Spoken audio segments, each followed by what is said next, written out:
Whoops. I'm glad. How's it going? Hello, hello. How's it going, trees? Kilroy, hello. One day, I'll man up and drink my coffee black. But I obsessively drink. I call it the poor man's latte. It's a ton of cream and sugar. It's literally just that's literally what it is. It's the poor man's latte. I hope everyone's doing well. I hope everyone's doing well. I'm just getting my stuff together. I'm running around like a chicken with his head cut off. It's been a crazy day. Let me switch my camera. I'm still gonna do a little jumping around. Hello, hello, how's it going? To anyone watching this in the future, I absolutely thank you. I'm Godless Sewing, and this is the Godless Sewing channel. I hope everyone's doing well. I should work for the sugar company. I drink so much sugar, it's terrible. When I watch the process of what it takes to make sugar to bring it to this country, it makes me want to stop using it. So true. So true. Oh,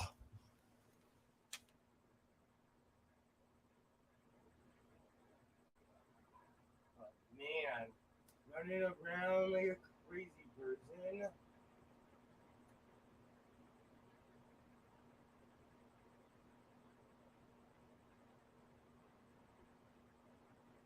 All right.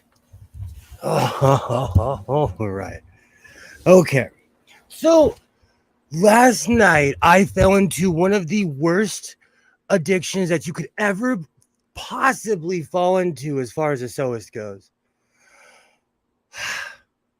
I started quilting. And I kept quilting and I kept going. And to quote Forrest Gump, I just started running. I'm going to make a quilt coat. I'm going to finish the project that I started last week, but I'm going to make a quilt coat. I've been reluctant dealing with quilts and quilting in general because it's really it's addicting. If you're on YouTube, there's like entire channels devoted just to quilting. So I'm gonna combine my sewing and quilting skills. I joke mine like liquid. I don't discriminate. I really, if something floats in, it's protein. I'm not I'm not a snoot. I'm not snooty. I'll drink I'll drink AA coffee. I'll drink truck stop coffee. Um I'm not a snob in that sense. If it's leaded, I'll drink it. I've been trying to avoid it actually. Tell you the honest truth, Kilroy. I've been trying to avoid the quilting addiction, but I have this like vision of a trench coat but like quilted in my own little goofy hobo Doctor Who way.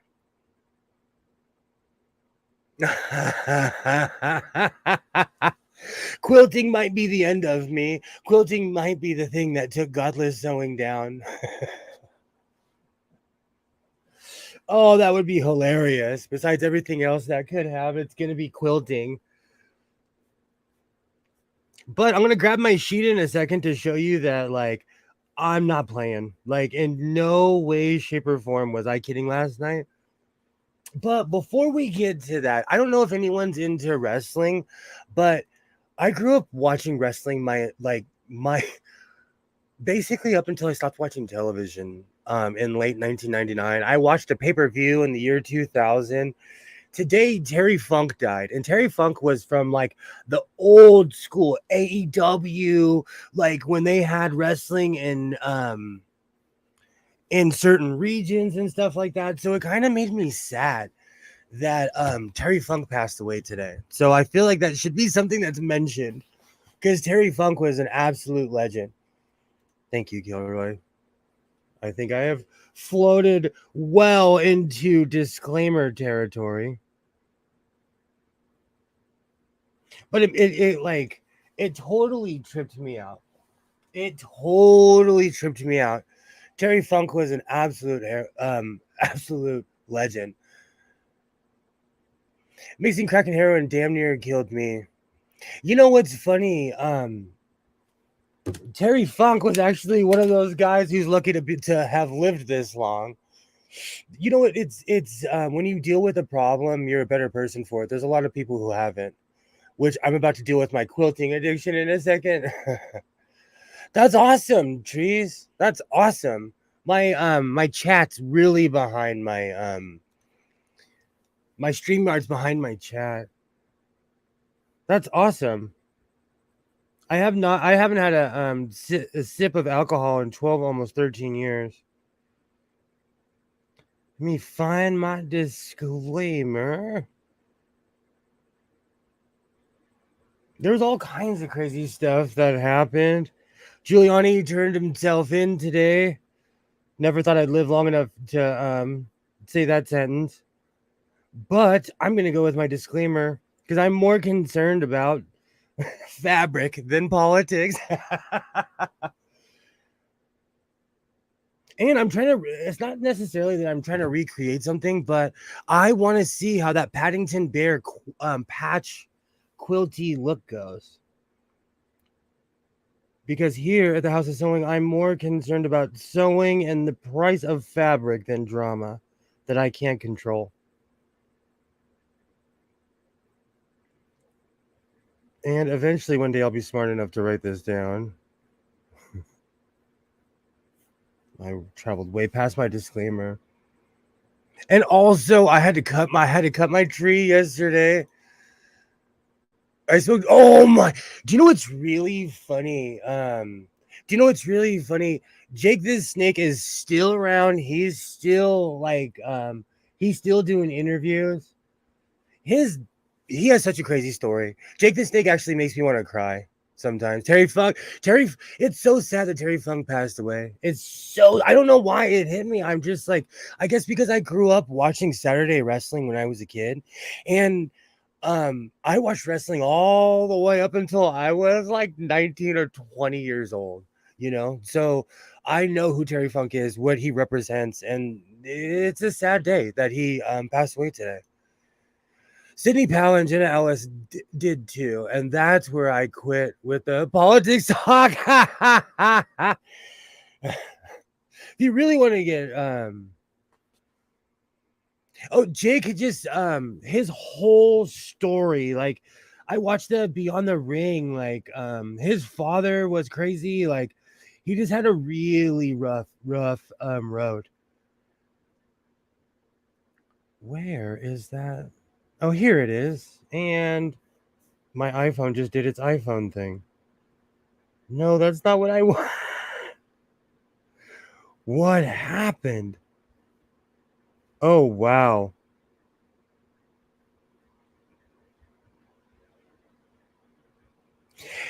So here at the Godless Sewing channel, I'm not here to malign anyone, any religion, race, company, individual, or wigs.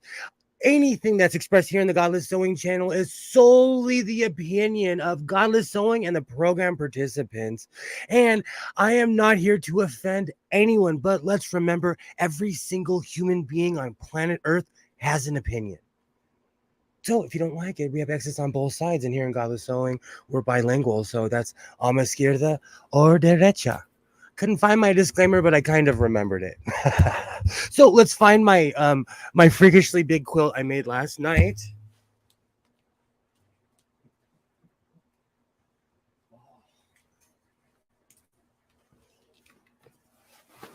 So I am definitely not one of those people that just talks about things.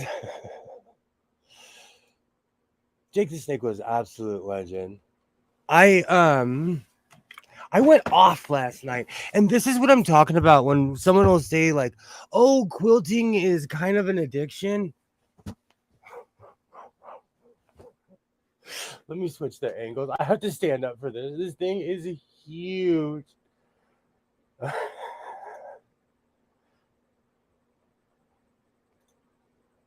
All right, let's go with this one. Perfect. Are you working? You're not working. How about that? Okay, you're working. Let's try the other one again. Technical difficulties. Do you know what's funny? It would not be YouTube if it wasn't for technical difficulties.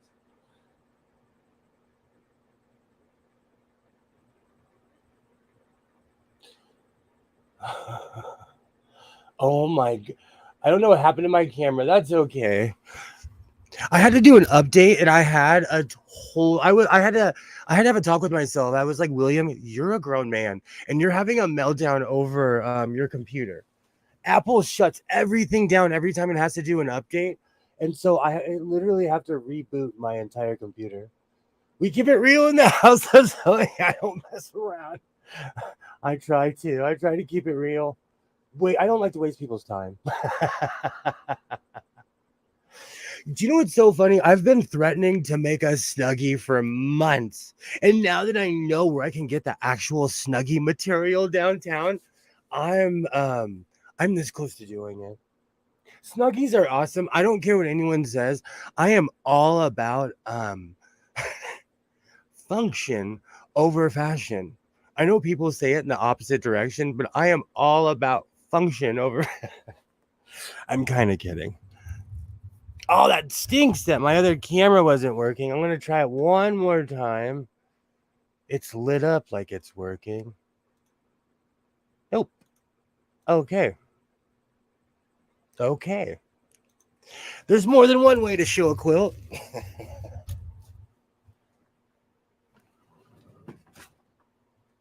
I went off last night because I do not do anything with half of my cheeks. I go in backwards.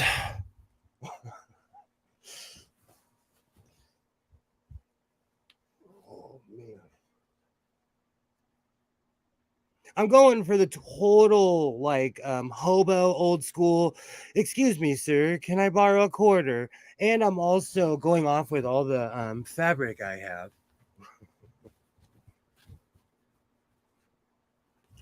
Oh, right. But first, I'm going to finish that shirt that I started the other day. It's been busy around here. The school year, it's a busy time of year. All right.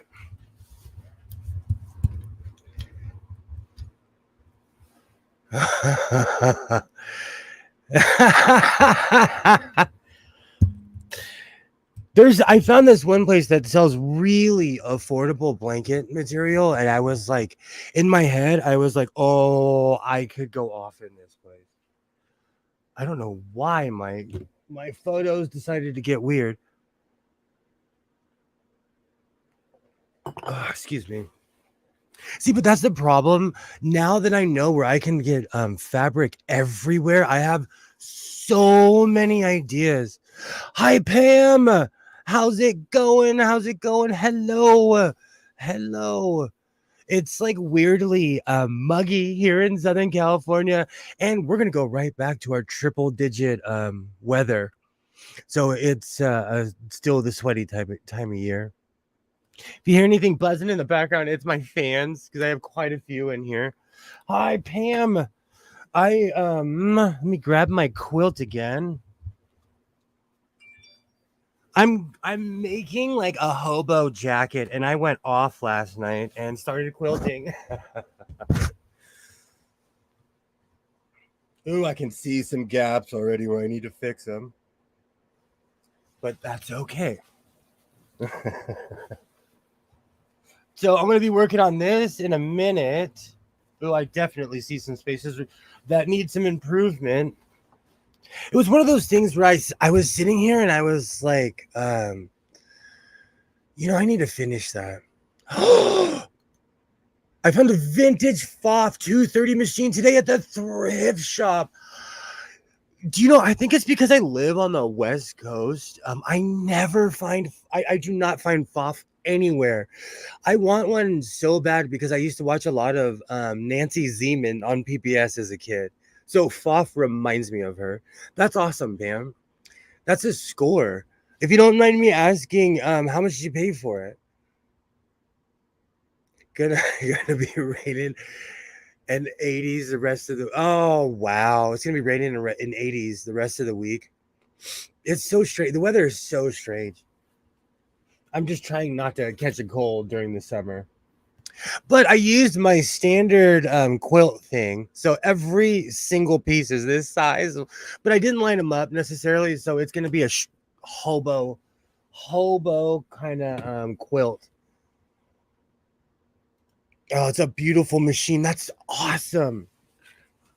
I'm sure if you've been going if you've been looking through my videos, I am obsessed with buying thrift store sewing machines and bringing them back to life. I've been taking a break lately because I've purchased quite a few this year already. It was marked for $13.49. You know, at our local Goodwill, everything starts at $24. So I've purchased table machines for $24, depending on if the person knows what they have or not. Oh, that's awesome, Pam. I was actually watching a video. Let me move this really quick.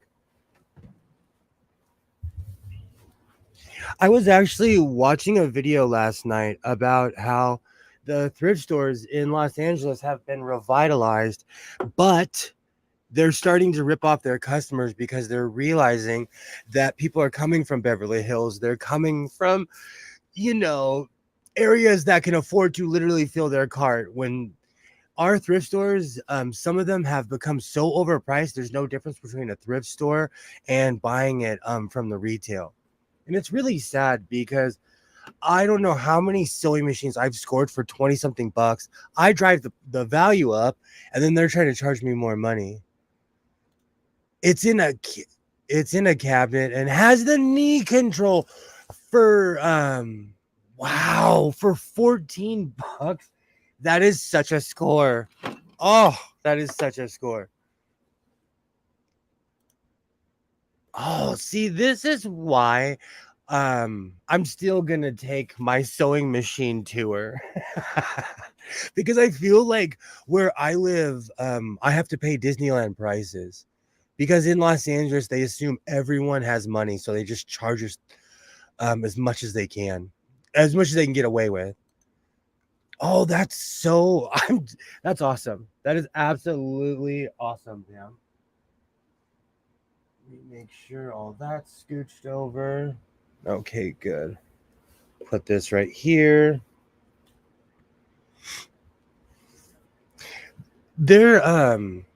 People have lost their minds here in Los Angeles with how much they charge for machines. Like just a standard bass singer, like a 1980s singer, it'll start at like 60, 70 bucks. And then when it sits there for a while is when they realize that they can't, they realize that no one's gonna buy it, and then they bring the price down.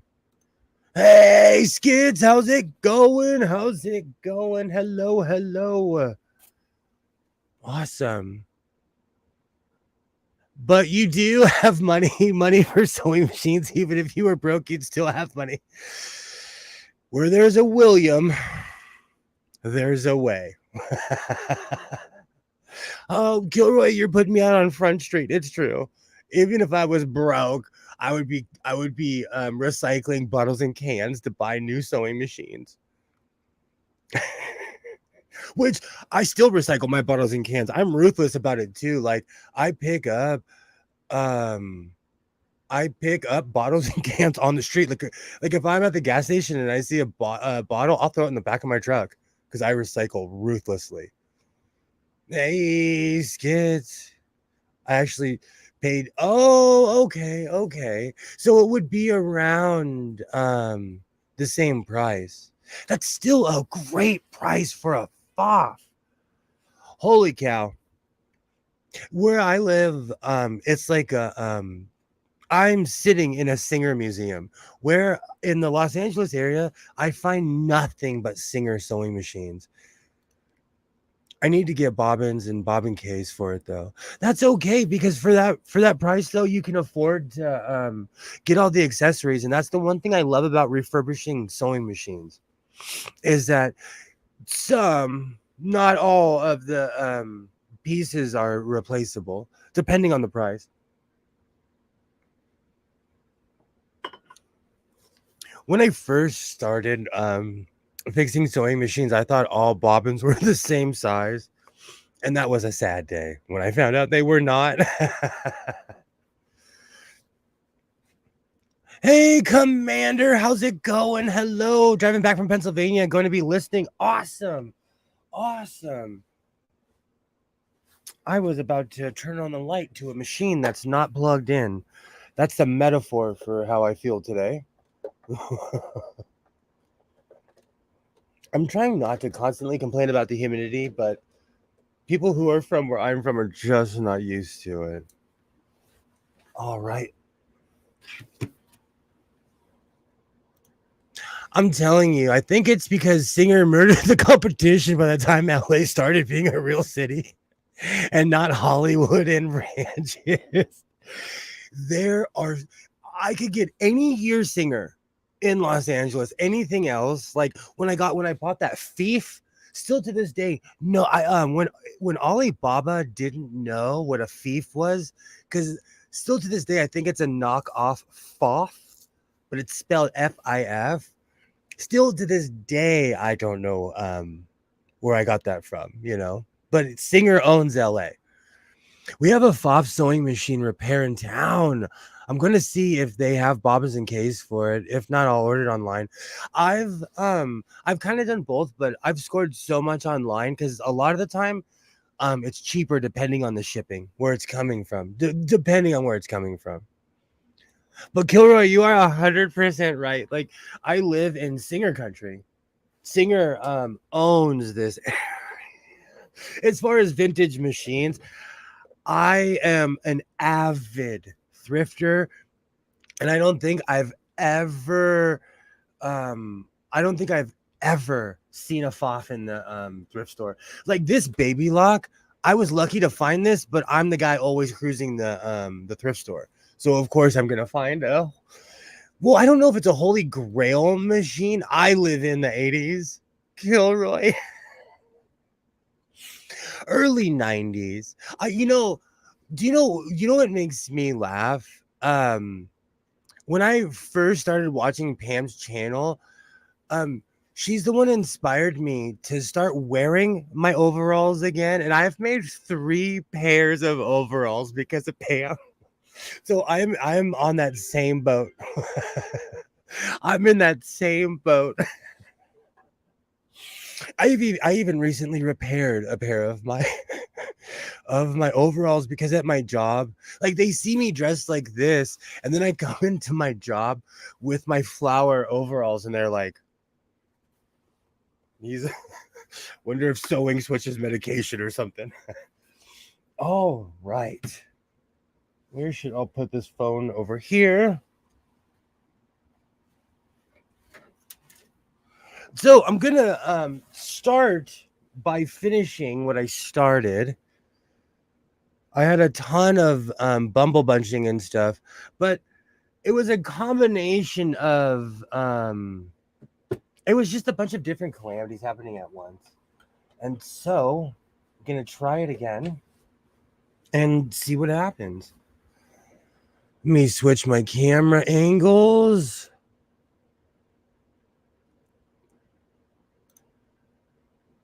Which one is it? Is it this one? The one that's working? I'm so sad that my CCTV camera isn't working. Oh, I don't know what happened. Hey, Alibaba! I'm finishing it. It's been a busy week. Hey, how's it going? I'm glad you're here. Glad you're here. Overalls are so versatile. Exactly. Because I'm a coverall guy. I wear coveralls all the time because of my job, and they have this weird thing where we have to wear long sleeves if we're in the creek, which reminds me, I'll bring it up later. But long story short, I wear a lot of overalls and coveralls. So I have my dress coveralls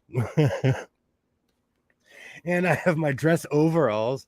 I have a pair of overalls I would always wear when I would go to Vegas because they're black and they look all sleek, but really they're just overalls. But I do not gamble anymore, so I no longer go to Vegas.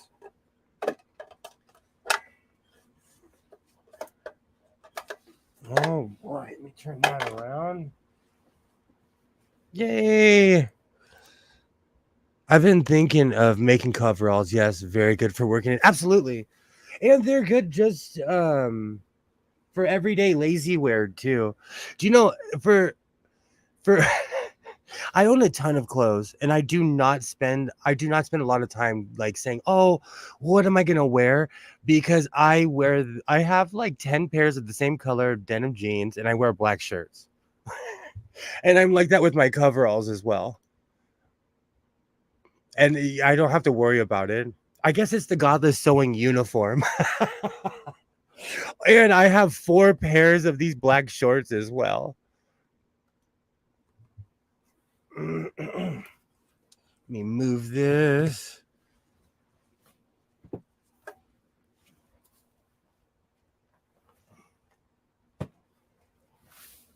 Like I said, people really suffer for fashion.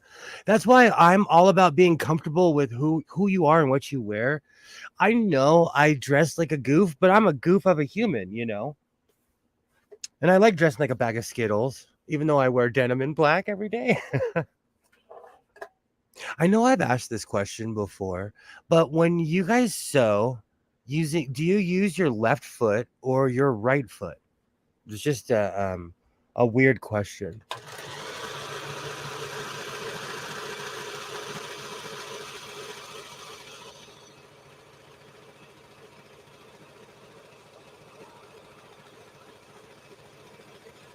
Definitely gonna have to reinforce this one.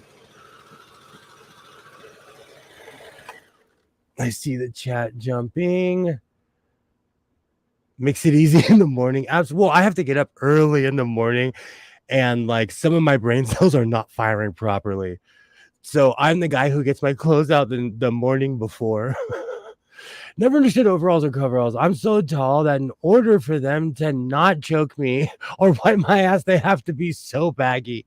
They do make them weird that way because I have a pair that's made for equipment and you could get 2 of me in those things. The same jeans and t-shirts, mostly black. I have recently got colorful t-shirts. Absolutely. Absolutely. I use both. I have for my back. Absolutely. I also use a treadle and hand cranks at the knee. Oh, so you use both feet. You know, I really didn't start thinking about it until I brought it up like a couple of streams ago. I also use a treadle and hand crank at the knee level. I mix it up so I don't hurt you exactly. That's one thing. I did get a fat bruise from the knee. When I saw the machine and tested it, I was like, God, the sewing would be disappointed. Absolutely. You're in the right place, Pam. With that kind of deal, I would drive to Utah for that kind of deal. But I'm a sewing machine buyer. Like I'm not like, oh, does it throw down a thread? And the funny thing is, even if it doesn't work, I'll still buy it because I take it as a challenge. It's funny what you get known for. I am now known as the guy who can fix sewing machine. Oh, Alibaba earlier. Pam, let me go flip up on the chat. Pam purchased a FOF 230 today for $13.49 US. I'm so jealous. That's awesome. That's such a awesome machine. I pad the knee lever. That's smart. That's smart. You know, I'm such a zealot. Sometimes I'll plug in a machine and I'm instantly like just using it, you know, not even thinking like, oh, you're gonna be wearing a bruise. Oh, that's awesome. $13 is such a score. This is why I said this earlier. This is why I need to take the Godless Sewing tour. And I bet gas is cheaper where you guys live too. It's about five. It's about 5.25 around here. But if I go more into the city, it's like 4.90, which I know seems crazy for gas. Okay, so it's 5 in wow, that's awesome. Fofs are beautiful machines. I don't know if anyone watched PBS, but as a kid, I would watch Nancy Zeman. And then as a teenager, I would watch Nancy Zeman because she was on in the middle of the night. So whenever I think of a Fof, I can literally hear the music of her like original show on PBS. The deal I heard from, wow, that is the best deal. $5 a gallon in Utah, 4 in Pennsylvania, I believe. So it's not that crazy. Okay, so $5, 5.25 isn't that crazy, even though the prices are insane in general. You know what? People complain so much here and they compare it to every other state. I can't even tell anymore because there's so much drama around everything. And quite honestly, I just pay my gas. I just pay for my gas and I move on. Because I know if it's not one thing, it's always going to be another. I like the 230 and the 360. I have the see, oh, that's so they do not I have yet to see a FOF over here, anywhere near here. I paid a buck 60 a liter. That's still isn't that more? Doesn't that equal out to be more? Be kind. I went through the Los Angeles public school system.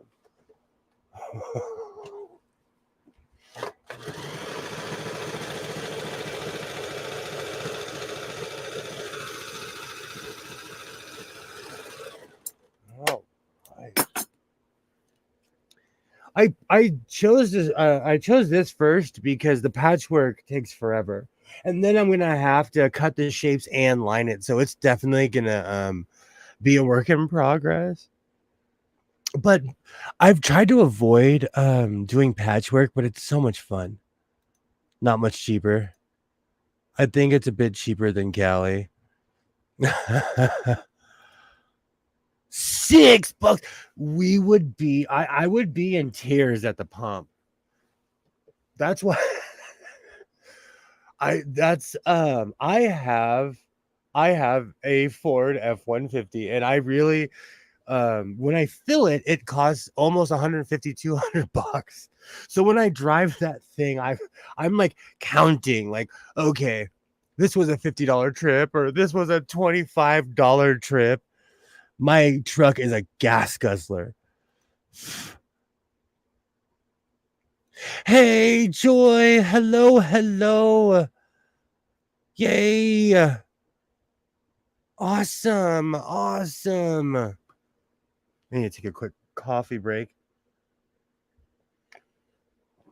So glad to see you, Joy. I'm glad you made it. Actually, converting the currency, it's okay. So it's still a little bit under. Do you know what it is? It's because our politicians, everybody's starting a campaign, and they're like, "Oh, we pay the highest prices and this and that," but it's not much more than everywhere else. It's just, voting season's coming, so everybody's getting in they're commiserating. Hello. Gas is but you know what? Gas is one of those things where no matter where you live, you're gonna end up paying for it. So there was something else I wrote in my notes, but I put it down over here.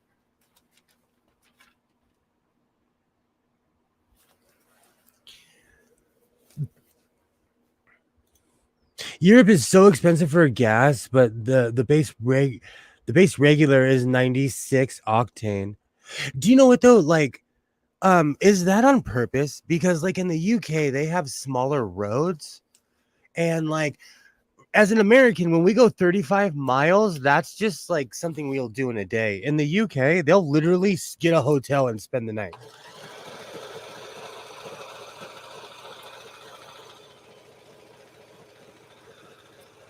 But do you think that's more infrastructure than anything else? Because we have highways, like where I live, I could get on the freeway right by my house, and there's 6 lanes, and it opens up to 8 when it gets on the hill. And it's literally made to move people. The speed in my neighborhood, the speed limits are 55 miles an hour.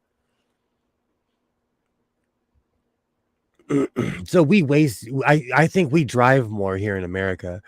Russia has 5 different handles at their bombs. I think it's 3 diesel and 2 gas. Even when I'm on the highway, I get confused when they have more than 4. It's to cut down on emissions and our fuel efficiency, 85 octane, you just don't get the mileage. We have I think 87. I don't know. I have to put 91 in my flex because I'm bougie. In my truck, I just put a good old 87.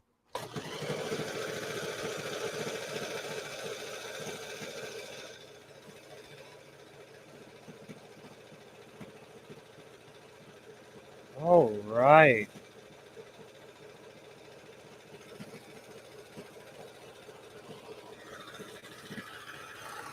Beautiful. Perfect. I can't believe my CCTV camera's out. Kilroy, the premium diesel, the low sulfur diesel, and regular gas pumps in RU. Is that Royal Unit?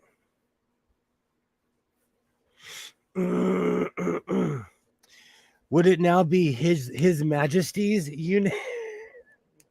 Imagine having a system named after you.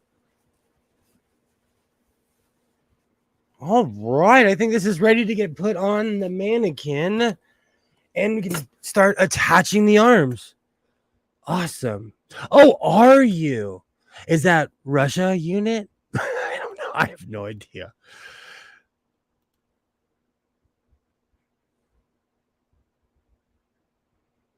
Oh, that's hilarious. There's this guy I know in Ireland, and they treat anything above 50 miles like we treat a trip from New York to Miami. That's what I'm saying. Like, do you know what's funny? I want to say 2 months ago, I was having a moment.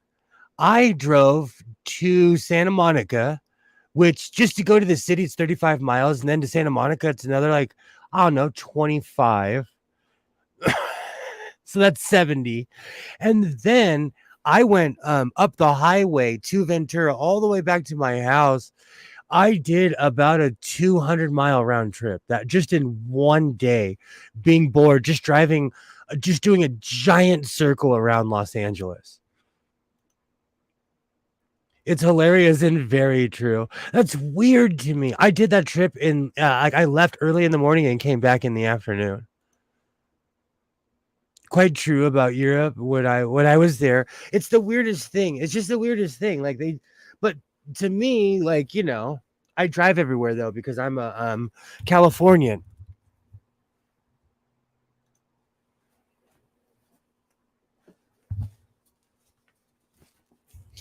You see, but also in defense of the UK, they have roads that the Romans built, and they're tiny, tiny roads. I'm not giving up on this camera. Let me check it.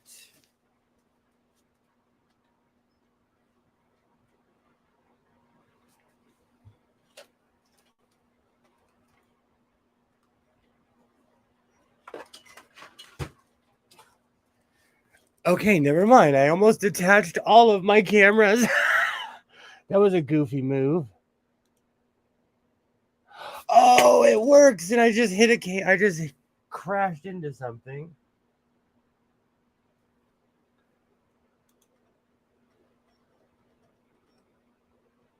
Awesome.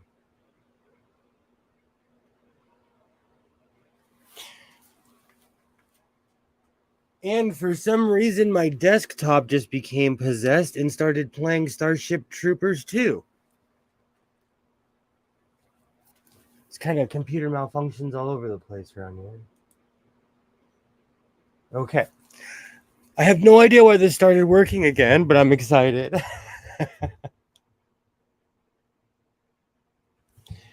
All right. Some people don't leave their small village. That is very true. That was one thing that tripped me out about the UK is that they'll go on vacation, but people will live their entire life in the same town, which at least I pride myself that I moved away for at least 12 years. I found a Roman road in Germany. I was told it was not, but I found a milestone exactly. I bet if you'd followed it too, it'd take you right through the Tuliberry Forest straight to Italy. They have two-way roads over there that can just barely fit one car. So if I took I always think about that. Like if I took my giant truck in the UK, would it fit on their roads? Plus, that road went into a traditional forest area. Still, they teach the Romans didn't go into the forest. I've always wondered about that. I went through this weird phase being obsessed about the Varian disaster. And that's when they talk about how Varos was stopped in the middle of the Tuliberry Forest. Oh. Let me move all of this. Let me move my table. I have no idea why this camera started working again.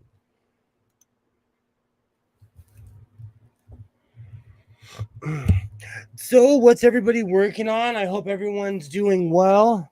I'm trying not to hit my 6-string banjo.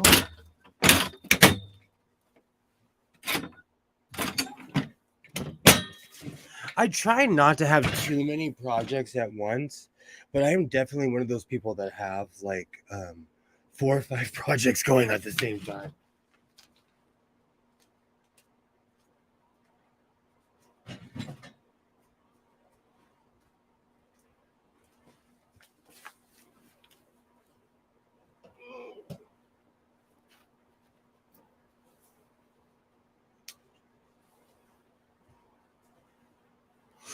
I forgot about this coat. I pulled it out of the closet when I was cleaning because I made this as a real overcoat to be able to go over a vest. I love this print.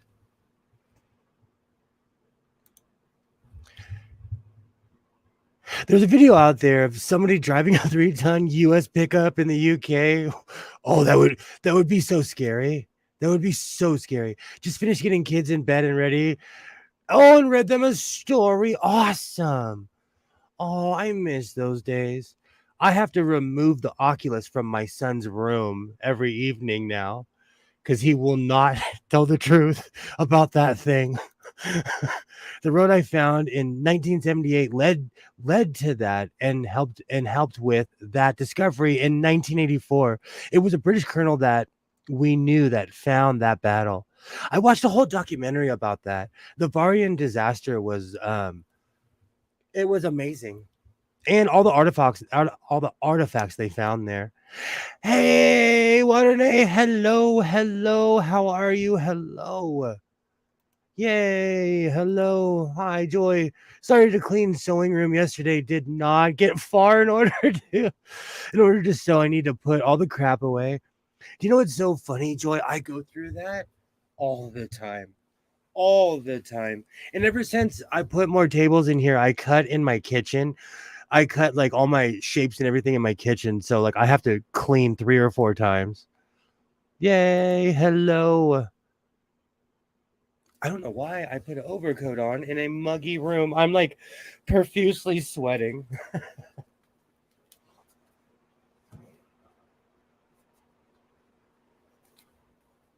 Oh man, where's my towel?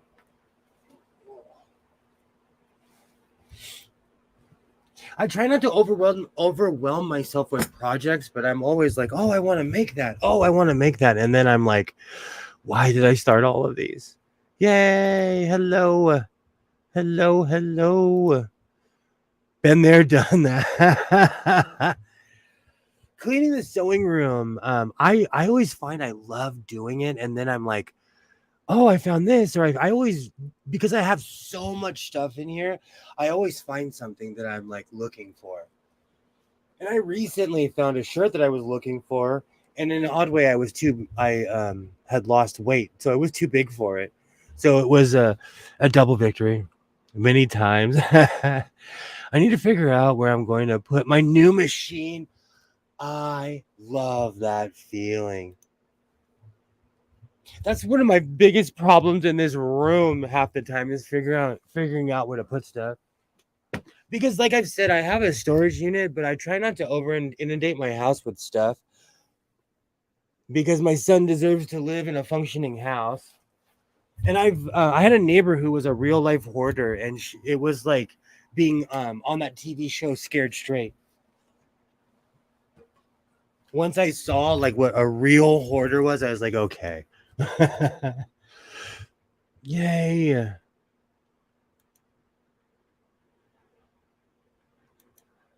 I'm I love getting new vintage sewing machines. You guys are making me want to go back out. I literally have to tell myself in the afternoon when everything's done for the day, I'm like, do not get in the car and go to a thrift store.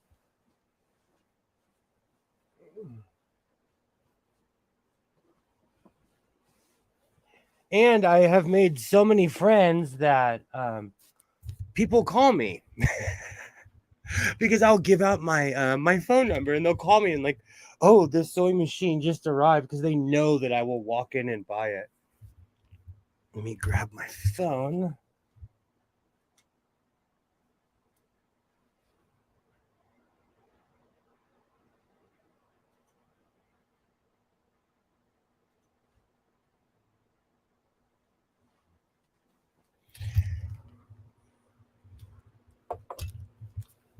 It's so much fun when every time you get a new machine and figuring out what parts it needs, what's that clack.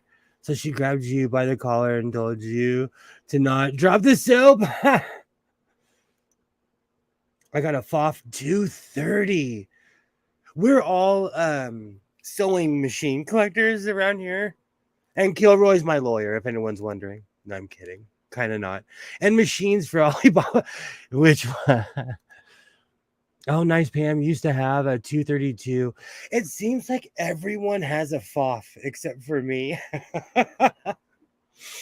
I'm truly going to take a trip, just start heading east to see if I can find a FOF. There's a reason why cams are so coveted. Waternay showed me a picture of someone who was offering $300 for cams, and the sad thing is, that's not rare. Cams are so coveted with people. Oh, awesome. FOF is like the one machine that I do not have. I have Nelco. I have all kinds of Japanese clones. I need to make another Japanese clone video. It's been a while since I've gone off about my love for Japanese clones. It will sew over 80 different stitches. That's like when I got that 1980s Husqvarna. I was really impressed on how advanced it was for its age. I want the letter A, Bolton, new family. I've actually heard of Bolton. What do I have in this room? I have Elna. I have Star from Occupied Japan, 1947, 48, I believe. I have over 100 something singers. I'm trying to think. There was a machine that I have in here. It's called Scarborough. I just can't say the word Scarborough Rotary. I've never heard of it, and I still to this day have yet to find a cord for it too. It's the strangest thing. There should be fella There should be fellow soon making cams. He made a cool set for a 158 machine, Japan. Wow. Note to the state of California and any other court which may have a trial in which Godless is a party. I am not, nor will I ever have ever been this man's lawyer. You should make that clear because I do get sued. When you own stuff, you guys actually. I recently won a case. I get sued all the time. This was made in the late 1950s. Oh, awesome. I think that star is 1946. Do you know what's funny, Alibaba? It has the plaque on it. It has, and that's why it's so coveted because it has the Made in Occupied Japan plaque on it. Yeah, I want to hear about the Bolton. Kilroy, you're smart. You're smart. See, that's why you're my lawyer.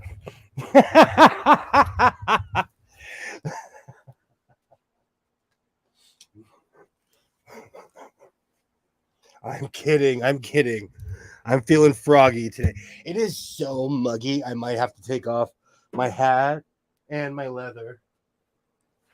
Oh my gosh.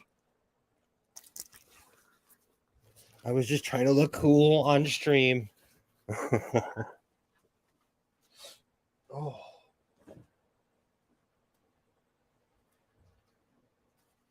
All right, let's attach these arms. Let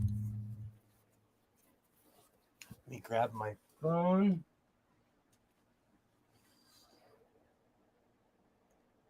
The Bolton is the illegal Singer that was made from 1863-65, the first Singer with the presser foot system rather than the presser bar foot. Ooh, Alibaba, I knew you would know. Okay, I have to line this up.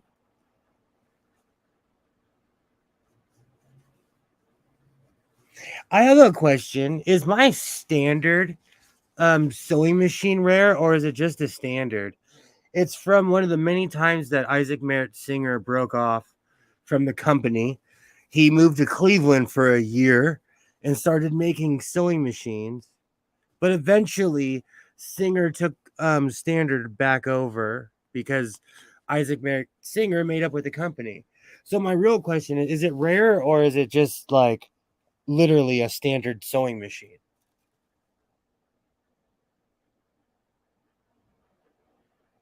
I have a Singer Featherweight Anniversary one. Oh, wow. Kilroy is absolutely hilarious. What her name? That's awesome. I'm not very informed about the early singers. Do you know a lot of the stuff I know is just from like purchasing the machines and doing the research behind it. And I honestly thought I got ripped off when I bought a table and they told me it was a Singer in it. And I opened it up and it said Standard on it. I honestly felt ripped off. But then when I started doing research, I found out that it basically is a Singer. From my guesstimation, at least from what I gathered on the internet. And that was actually my first dealing with the Singer signature cabinets. That's what I thought. I got ripped off. Live and let live. It said in online that Isaac Merritt Singer moved. He basically had beef with this company, and then he moved to Cleveland and made these machines.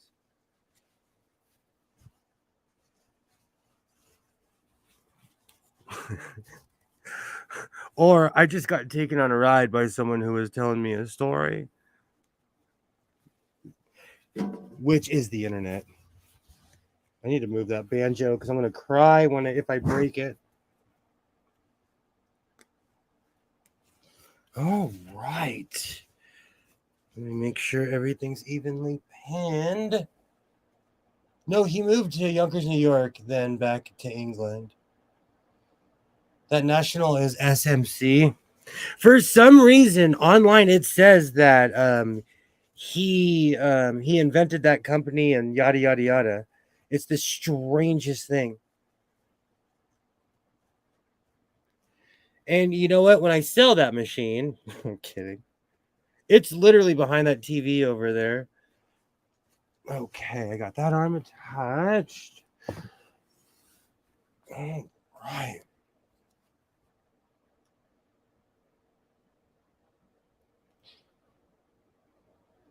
I was taught sewing on a Singer turtle back in 1968. Yes, I'm. You're not that old, Joy. You're not. We're all relatively this is an over 40 crowd here.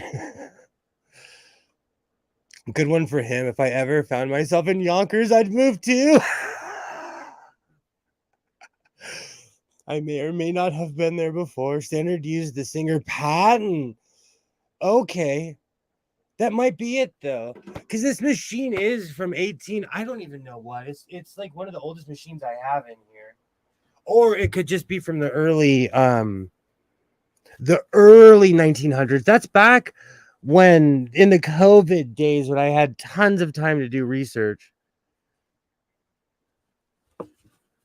Speaking of which, if we are going to go back into another lockdown, I'm going to go and buy more fabric than anyone's ever seen in their life. And then I will come back like 6 months later, like Moses with a giant beard, 2 tablets, and a bunch of cloaks.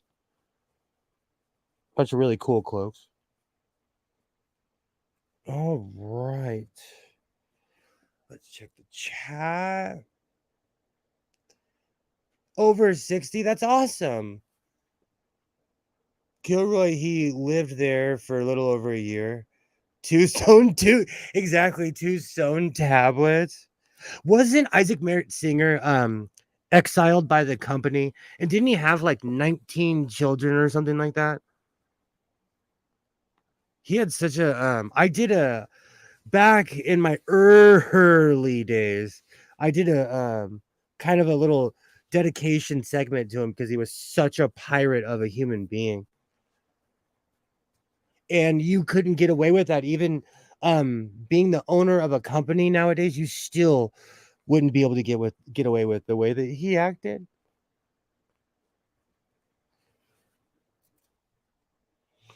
Looks like he had the same idea. Embroidered and all that. Wow. Absolutely. That's probably why he invented the sewing machine. Couldn't make clothes for 19 kids by hand. He legitimately had 19 kids. Sort of exiled. It's even worse than that. His family members also worked for the South. He had many wives and 22 kids. Yeepers. Yeepers. You know what? I respect my parents because they lived in a house with many kids. Like sometimes I look at my son and I'm like, I don't know how people can handle having more than one kid at a time. And his cousin still comes over and spends the night sometimes. And there's times where I need a break from both of them. And cousin goes home on cousin goes home. Oh, having 22 children would be a feat. Plus fooled around mistresses. He liked actresses.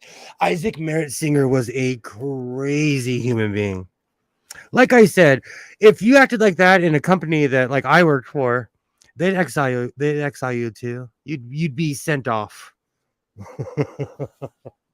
Excommunicated, as they say. Oh man.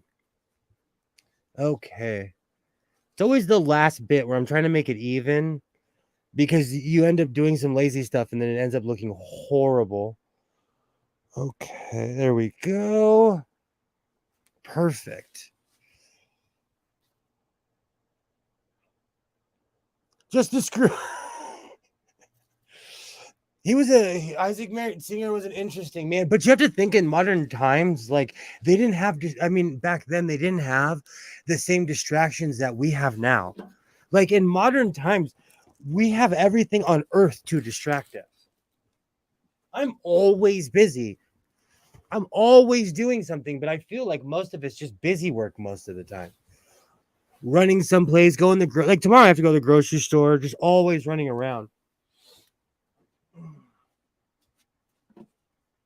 And I could be wrong, but I think times were a little bit more simple back then. I could be completely wrong.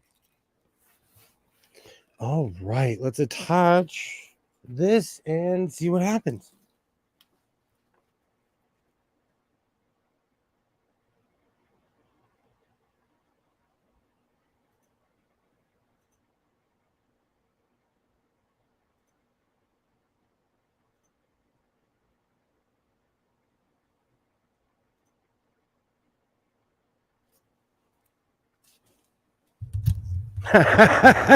Exactly. They had I always pictured like the old timey Wild Wild West saloon, but yeah, drinking, smoking, screwing, and fun. Absolutely, absolutely.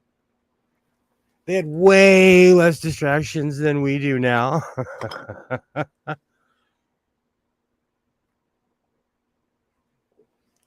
Even today, I had no time. I was running around like a crazy person. And then I flipped on Twitter and I told myself, William, you have no time. I sat there for a half an hour wasting time when I had no time whatsoever. Also, I wanted to see if fashion Twitter was still alive, and it's slowly starting to die because people aren't going on Twitter as much as they used to. Cigarettes, whiskey, and wow. Oh. You know what? And I could be completely wrong, but I've always pictured like it just to be Wild Wild West times. But because I come from such an older family, like my pops would always say the 50s were not like the happy days. Neither were the 40s, they were not like necessarily the happiest times on earth.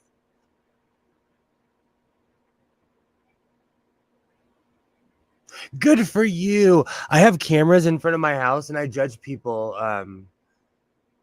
excuse me, if they don't pick up their after their dog. So I was just watching a neighbor to see what they do when no one's looking and they're a good person.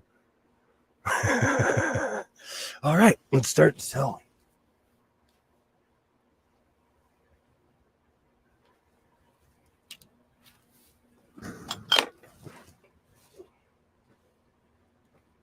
That's the beautiful thing about a security camera is that they have no idea that I could see them. And people act different when they think no one's watching. All right.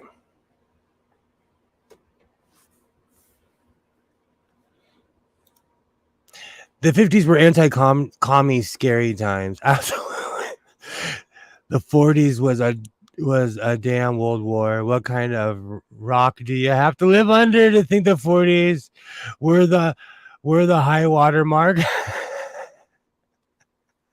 Do you know what's funny? No one from the 40s talked about it that I knew. No one. And I came from like a World War II family. Even my aunt, who recently passed away, she was born pre-World War II. She was around when my grandfather was deployed.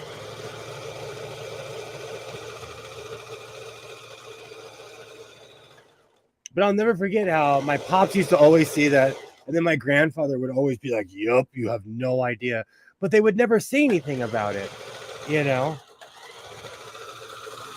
I think neither one of them wanted to talk about those times. Yep, I think about World War II vets, and I knew was not a good time at all. Absolutely. Absolutely. Oh, man, the crickets are starting early around here. I should really hit this piece while I can. All right.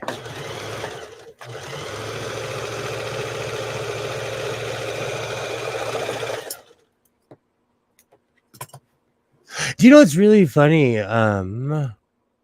Yep, I was. The Rum Runner days would have been fun. I think about the Roaring 20s. I do think about that. I'm reading a book right now called Status Seekers. It's about 1920s America, and it's scary how much there's no difference between then and now. Do you know what's really funny? I was thinking about how Pam was saying how she fed her kids and she put them to sleep. Like, I was raised by senior citizens, so I ate dinner every day around 4:30, 5 o'clock, because my parents were literally senior citizens when I was a kid. And I really didn't think about it until someone called me out. They're like, dude, I don't eat dinner until 8 o'clock at night. And I'm like, oh, I knew a rum runner that crossed the US Canadian border, but wow, that's some hardcore stuff.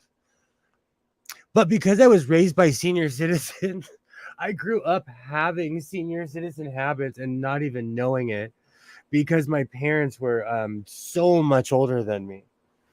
And my father retired twice.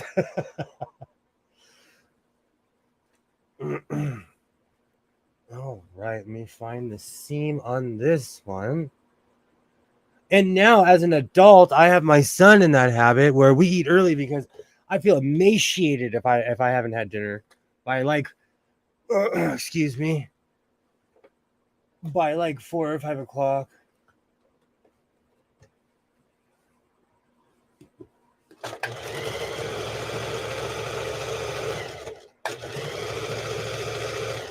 So whenever I come on stream, I've already had like a full dinner because was raised by real life boomers. Oh, perfect.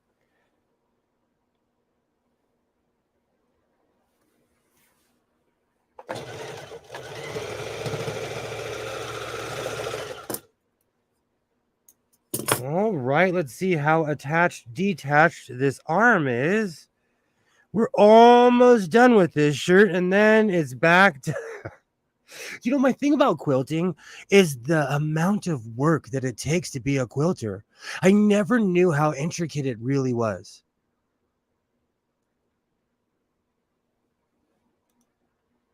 He knew the Thousand Island region of St. Lawrence. He took me out in a fast boat. Wow. Yeah. My dad was obsessed with fast cars and bikes and stuff. And there was at least 2 or 3 times I thought he was going to take a car off a canyon or something. He was going so fast. So I get it. I don't like big meals far apart. I can't eat that much at once. Then I'm hungry. I truly believe it's because I was raised by senior citizens. I eat early in the morning. I'm sorry, I eat early because I was raised by people who ate at 3:34 in the afternoon. He was in his 90s. Aw, I love it. So close to the underwater. I took a pontoon in Detroit Lake, Oregon, and I still laugh at myself because as an adult, I wouldn't do that. But in my 20s, I was trying to be a show off. And you could see where the trees were cut off in the lake. All right. Good old Detroit Lake, Oregon. I had a great time there.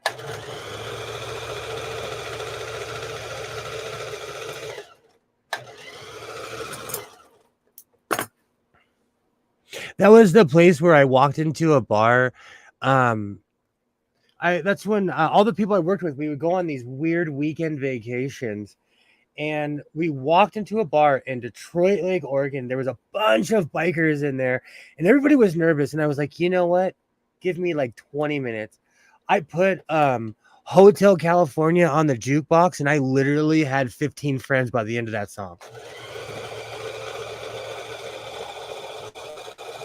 That is one of those songs that everybody knows. We were singing it, rocking back and forth. They were good guys too. Oop! See, I knew I missed a spot somewhere.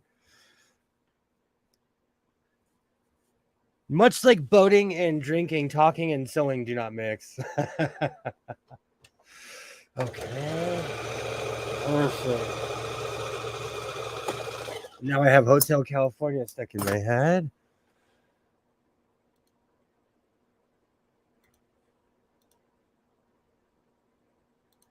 Pontoon boats are just bars. I'll tell you, I will never own a pontoon boat again. I will never own a pontoon boat. Besides the upkeep and everything, it's just it's but we've had this conversation. I wish Mark Short was here. Like, boats are unless you're ultra rich and you can pay someone to take care of it, like, boats are just drama.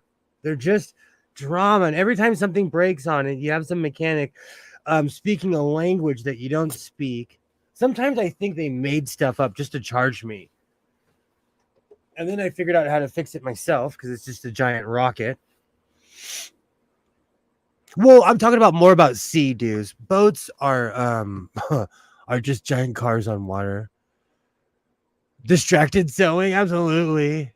Never text and sew. Absolutely, Alibaba. Absolutely. Do you know what's really funny? I am actually really big on that because in my state, it's illegal to text and drive. And so because of that, it's weird to me when I see people texting and driving. It just is. So I will honk at you.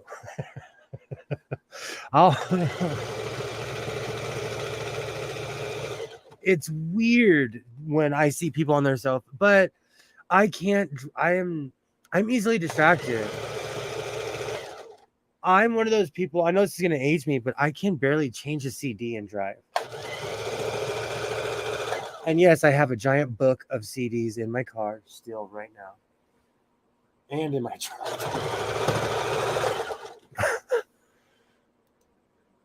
So sales guy was sewing in the foam cushion sailboats are money makers.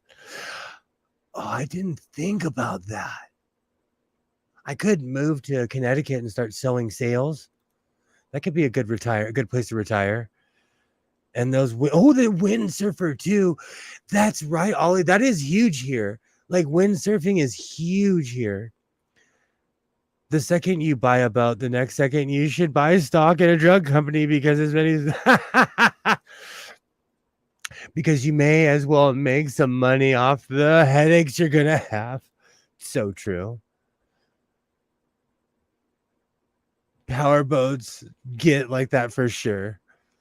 I miss sea doing and stuff, but I just don't miss the upkeep. I want to go somewhere, be able to show up, sea do for like 3 or 4 hours, and then go home without the sea do. My new car doesn't have a CD player. I'm bereft. I wouldn't know what to do. Actually, Waterday, I might have one of those old school car CD players laying around here. If it doesn't have a CD player, I doubt it has a tape deck. Look how old I am. Assuming a car will come with a tape deck. That's why I missed my Mitsubishi Montero, because it was the last car I ever owned that had an ashtray in it. But most luxury vehicles are they assume that you smoke, so they put, because I may or may not go to the Bentley dealership in Pasadena every once in a while. Just a dream. And Bentleys still come with ashtrays. And I know that for a fact. I know that for a fact because I go to their showroom in Pasadena, California. No, whoops. No 8-track, no tape deck, no CD player, not a single luxury. I have fallen in love with satellite radio, but how often are you really in your car, you know? I'd rip that radio out and install an old Alpine. You're taking me back, Kilroy. You're taking me back. I had an Alpine. You made it if you had an Alpine back in the day with the speakers. And actually, I haven't seen as an option. I have seen recently as an option. Wow. Bentley will have a cigarette or cigar or both for you. Yeah, they don't play. That's another thing. Like at the Bentley dealership, they'll like, I have to stop them because they're like, oh, we'll take you to lunch, and I'm like, bro, I'm just dreaming, man. But thank you. They know me because I go there at least once or twice a year. I'll go to the Bentley dealership. They look like spaceships, and I'll never buy one, but they look like spaceships.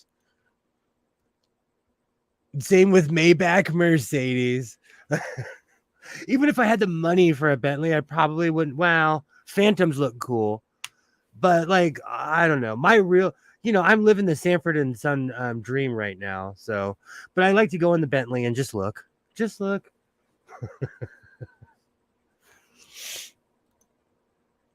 I do have a Harman. Oh wow, just no CD player.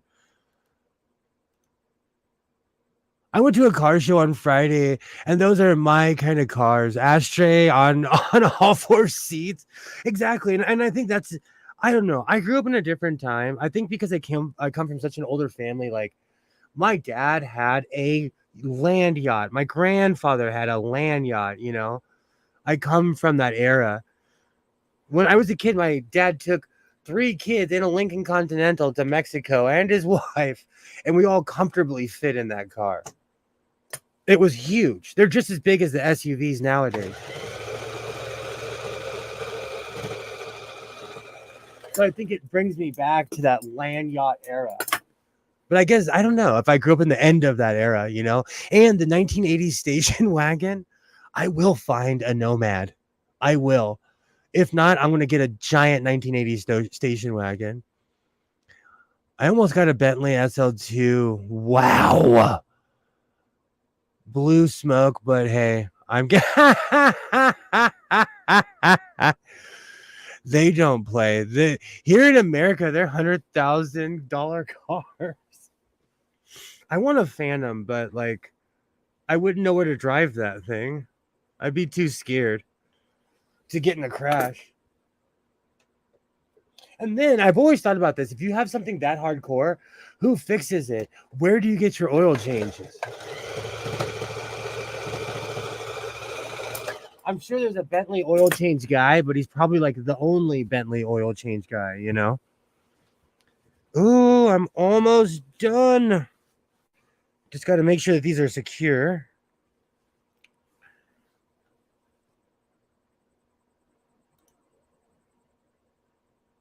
You can, I will. Wow, 100K bare bones minimum. Do you know what's funny? For all the times I've ever been in there, I've never asked because I already know. I keep on saying that I just want a Yugo. Small can fix it with basic tools, and the only computer is the radio. That's why I keep my truck. I had a 1983 Ford Ranger. That thing had 17 parts to the engine. I counted. It was a bona fide lawnmower. I miss that thing. I miss my old Ranger. That was the most uncomplicated car. I didn't even have to lie and be like, oh, I can't take people, because it was a 2-seater. So no one ever asked me for a ride. Well, multiple people didn't ask me for rides. Oh, I miss my 2-seater truck. Now I have my mom cars, my mom minivans, and everyone's like, oh, can you take the soccer team over here? I feel like they start more at 300K, but I wouldn't swear on it. Especially when you get the brand new ones, the ones that are from like this year, they are no joke. They are like the definition of no joke. All right. But that's more of a dream. Like, even for as much as I live my willy-nilly do whatever I want fabric lifestyle, I will never be a Bentley guy. But I like how they treat me with respect when I walk in there looking like Willie Nelson. They're still nice to me.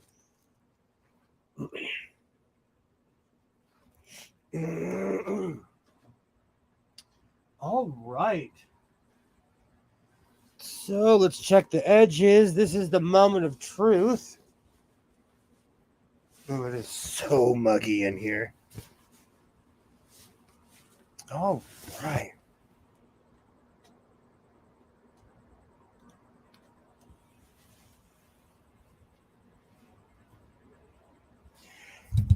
You're right, Gilroy.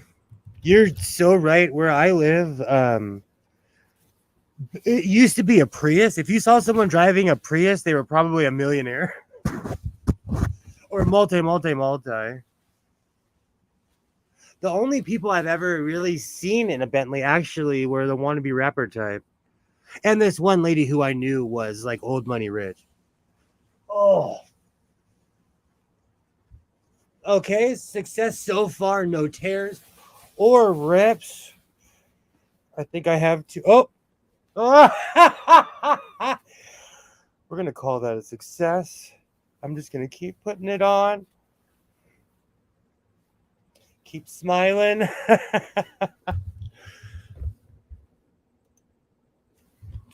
I love this print.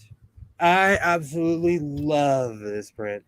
I'll be wearing it for a while. I do have to. I heard a on this side, but it came out perfect.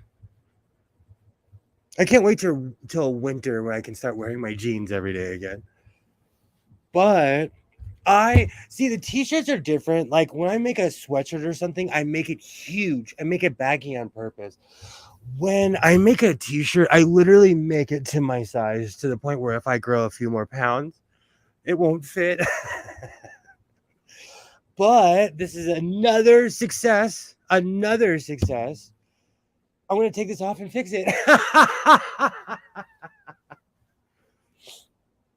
So I have a question. When it comes to making t-shirts, should I go one size up from what I am? Because if I had a heavy lunch, no, that's not that tight. I can move around in it.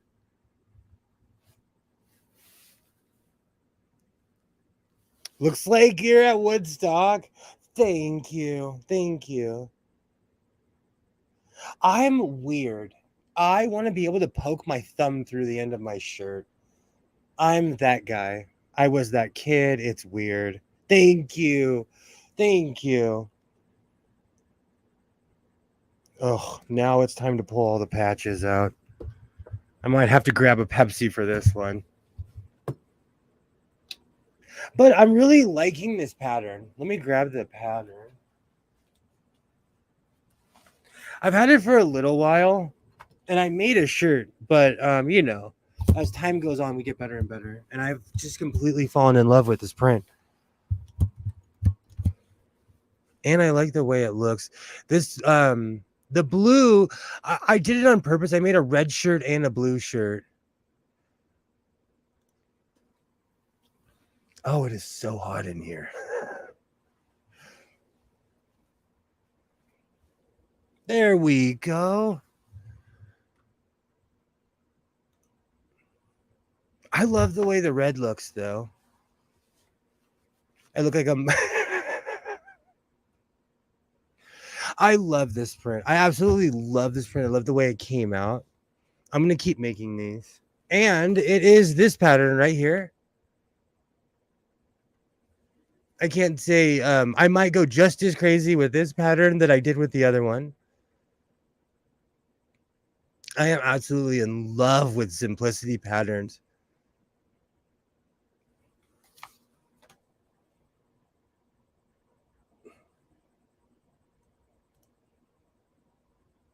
You also have two shirts. That is true. Good eye, Alibaba. I have hardcore neck issues, and so I wear an undershirt with a shirt. I do. I don't like droopy necks on shirts. As you can see, why I make all of my necks high and tight. I'm so weird. I am so weird like that. So where in LA will that hat get you shot? That's a very good question, Gilroy. Anywhere east of 3rd Street in downtown Los Angeles, literally. And I'm not kidding you. Yeah, anywhere east of that, all the way to the ocean. At least simplicity is cheaper than Mimi G patterns are as much as you would pay for a t-shirt at a concert. You know, I really do not think about it till I get to the counter and I'm like looking at all my stuff. I'm like, what was $30? That's when I went to Walmart and I bought the overall pattern because I bought a bunch of fabric. I knew exactly how much the fabric was. And then when I purchased the Mimi G, well, I can't remember his name, but it's a Mimi G overall pattern. I was looking, because I usually do self-checkouts. I was looking like as I'm walking out, I'm like, what was $30? It was the pattern. Laugh out loud depends on this. It is street to street. Los Angeles is crazy that way. Like people think it's funny, but there is literally a different gang on every other block. But again, I live in the suburbs, so we walk around freely. We wear hats. I have a red hat, blue hat. I have a bunch of Kings hats because I'm obsessed with hockey. Hello. Hello. How's it going? I'm all right. How's everyone doing? Well, I know that already. I've been in the chat for an hour. I'm trying not to cry about the humidity. The storm's gone. Yay, I'm going to grab a Pepsi. I'm going to grab a Pepsi in a moment. How are you? I'm all right. I'm crying that the storm's gone. I mean, flooding aside. It's been crazy. It's just it's too early for all that. And they're already pulling out Halloween stuff. I see you. They already have the Halloween store up. At my Walmart, you walk in and it's a weird mix of Christmas and Halloween. Christmas? They've already got Santa out. I don't know. What are your thoughts? Should we move Thanksgiving like the Canadians do? As far as the days, just rotate it. Well, no, it's I feel like our Thanksgiving gets lost between Halloween and Christmas, and that maybe we should move it up a little bit like the Canadians do. They have it in October. I wouldn't be against that. Do you know what's happened though? Is people treat Halloween like it's a holiday now. They do. It was not like this 40 years ago. It was not like this 30 years ago. People got dressed up, but now it's like a national holiday for people, which is cool because in the past 3 years, I have made money making clothes for people. Well, might as well milk it. Yeah. We have our harvest earlier and we didn't have pilgrims. I knew Alibaba would have something to say about that. The funny thing is, I am not a fan of turkey necessarily. And in the past 3 years, I've gotten away with stuffing a giant chicken. That's what I do. And 3 years ago, Isaiah didn't even know the difference. And now he asked me, he's like, "We're going to stuff a giant chicken this year?" I'm like, "Yes, we are." Yes. You know what it is when Isaiah was younger, he was easier to shop for. Christmas and it's so overblown nowadays. It's just become so commercial. I like the family part behind it. I like hanging out, seeing people once a year. I have an uncle who he's a good guy, but I see him once a year and that's all I need. Or like literally once a year. So yeah, I like that family aspect of Christmas and Thanksgiving. And I have a cousin who has weirdly become an evangelical Christian. I see him once a year. The only reason I say in a weird way, but they went full bore, and I was raised in a hardcore Roman Catholic family, so that's a good way for people just to look at you and be like, "Oh, they're it's one of those things." Yeah, I like turkey too, Alibaba. It's just turkeys come in huge and more huge, so I end up getting a chicken because otherwise I just don't have enough people to eat the turkey. Isaiah started eating turkey legs a couple years back because I shop at this place called Smart and Final. And for some reason, they always sell turkey legs. And I guess cooking them just turned me off. I do not like turkey. Okay, I have a question about the turkey legs. When you buy a turkey, have you ever seen a turkey leg that big on the turkey? Where are these mega turkey legs coming from? I actually watched a documentary, and it was the saddest thing on earth. It would make you a vegetarian if you watched it. Oh, Yeah, it was so sad. I like. Oh, I gotta take this off. It was like I almost stopped eating meat. Let's just put it that way. It was that bad. mm. Turkey Well, is not. I'm a strong advocate for raising animals ethically. It's one thing to kill them and eat them. It's another thing to have the miserable life in the leading up to that. My friend had a 43-pound turkey. Wow. Was this a pet, Alibaba?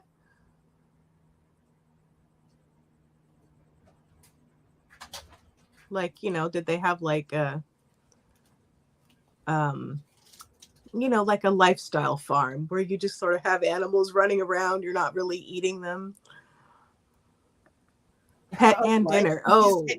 did you say like? I'm sorry. I grew up around like I worked at a butcher shop, and I grew up near a farm and on a ranch. So I have a different look. I have a different view on animals. Mm. They're here for us. We shouldn't be mean to them. Mm-hmm. That's my PETA speech right there. People eating tasty animals. I saw a documentary and it was talking about how the land that we use, for the feed and everything, as well as then the land, the small coops and things for the animals, that if we just did free range, it ends up using the same amount of land and you have much healthier animals and they taste better and ethics Okay, and all of that. see, that's different. Like I raise free range animals. That's different. That's just respecting the animal. I think Because so too. you wouldn't want to be in a cage, even if you were food. Yeah.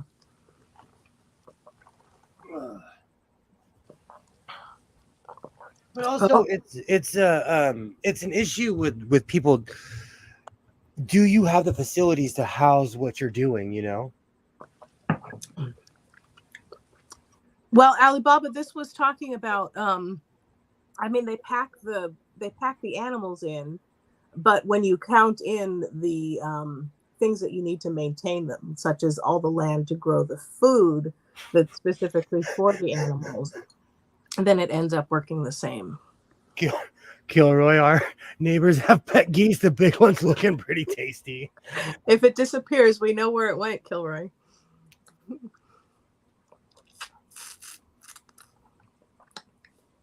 This is my lunch smoothie, dinner smoothie, whatever you want to call this. Stockyards are horrible. If you go anywhere in California on the 5 freeway going north, you will see farms with literally 500,000 cows on Anchorage. Mm. I wonder what other people from different countries think of when they like turn the corner on the freeway and they see our massive farms of California. I think a lot of people don't really think of California as having farms. I mean, you think so much of like California, LA, San Francisco, the cities and stuff, and people know like, we grow almonds and whatnot, but I don't think they think about us having animal farms. Central California is from Bakersfield all the way to even past Sacramento is farmland. Mm. The Central Valley is all farmland. And that's the main heart of California. Yeah, a lot of beef in California. All right, let's get ready for some quilting. Oh, is this the jacket? Oh, I'll show it to you. This is just the beginning of it. I have to start all the shapes, but this is huge. Oh, wow. Yeah, I don't do anything half cheeks. I go in both. Did you iron your seams? It doesn't look like you ironed your seams. No, not yet. I'm going to do it all at once. And I have enough distilled water to start a factory. I was just thinking you'd want to iron them before you cut your shapes out. Yeah, that's why I was like, go. I think because I started this last night, then I started thinking of the logistics behind it, and I was like, quilting coats are like a Herculean task because Yeah. of all the the intricacies and all the different parts. Did you sew them one by one, or did you do the thing where you sewed like, all the squares up one side and then across the other? Yes and yes. Oh, excuse me. I would go like piece by piece, and then I go strips. Like I'd go 11 long. Mm-hmm. No, I went 14 long. But I don't need it that long. And so now when I did the math, I'm like, oh, I made it way too long. They can eat pork and chicken raw. Oh, I could not do that. Thank you. I found bobbins for my machine. Yay. I'm excited, Pam. That's awesome. Which machine did you find the bobbins The for? FOF. The FOF The FOF? 230. Oh, okay. Nice. I don't want to jinx it, but your camera's working great right now. I know, right? I'm just hoping it stays. Probably why he stopped at the point. Next step would be pressing. Alibaba called you out. 8 months ago, whenever I started streaming, was the night that I bought that $80 iron, and it started my quest of why are irons so expensive. That's like if I had my Seinfeld stand up, I would open with why are irons so crazy expensive. I have so many bobbins. I can open up a bobbin. I'm odd bobbins. Like if this was a Bond movie, I would be odd bobbins. You can eat eggs raw here too. Just have to be Rocky. Oh, not a fan. That's awesome, Pam. I love victories like that. When I first started scoring my 1950 singers, I had no idea they needed a different bobbin, and I bought one machine that had the cap and the bobbin, and I would interchange it on all three machines. Oh goodness. Until I purchased until I actually built up more.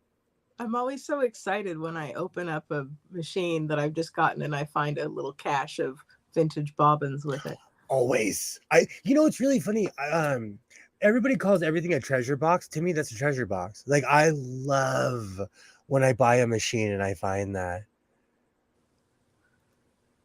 I definitely thought about you guys when I saw the machine today. That's so awesome. That is so awesome, Pam. I am so excited. That is like what built my channel, was my obsessive sewing buying habit. and that's the beautiful thing about the internet, is that I found people that are like-minded in that sense, that collect sewing machines. Like Professor Alibaba. Alibaba is a treasure. I wish Alibaba would get a channel going and educate us all. I have bobbins for machines I don't even have. Same, consider them as bait. I agree. Do you know, there's certain parts I'm like, what is this too? And they're like, oh, this is for this and this. And I'm like, well, one day I will have that machine. Yes, I do. Even for old white. I weirdly collect white rotaries too. I do. I have 4 bobbins for the old white. First place I hit in thrift stores is so it's same. I'm predictable. Like especially the one right by my house. I walk in straight to the back of the store. I walk past all the clothes. What's with the deal with irons? You plug it in the wall, you put water in it, it gets hot. A $15 Mr. Coffee does that. Thank you, Kilroy. It's true. And you know what? For $80, my Hamilton Beach or whatever was the cheap one. I have to get a good video recorder. No, you don't. I made my video on my phone and my iPad. I'm like checking for my iron, which I know was literally right there.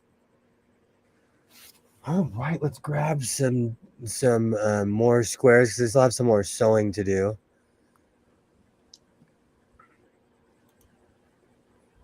It depends on the machine though. Like, because I have a ton of singers, most of them are interchangeable. kind of go in groups. True. I was telling my daughter you guys would find a way to kick my butt if I No, I would just politely ask you in what area in Utah it was, and I would go over there and buy every machine from here to there. I'm looking for an excuse to go on a road trip because, like, even when my bagpipes conked me in the head, as it conked me in the head, I was reminded that I purchased my bagpipes in Arizona because they are thousands of dollars here, and I paid, I think, 40 or $50 for my bagpipes. What a find.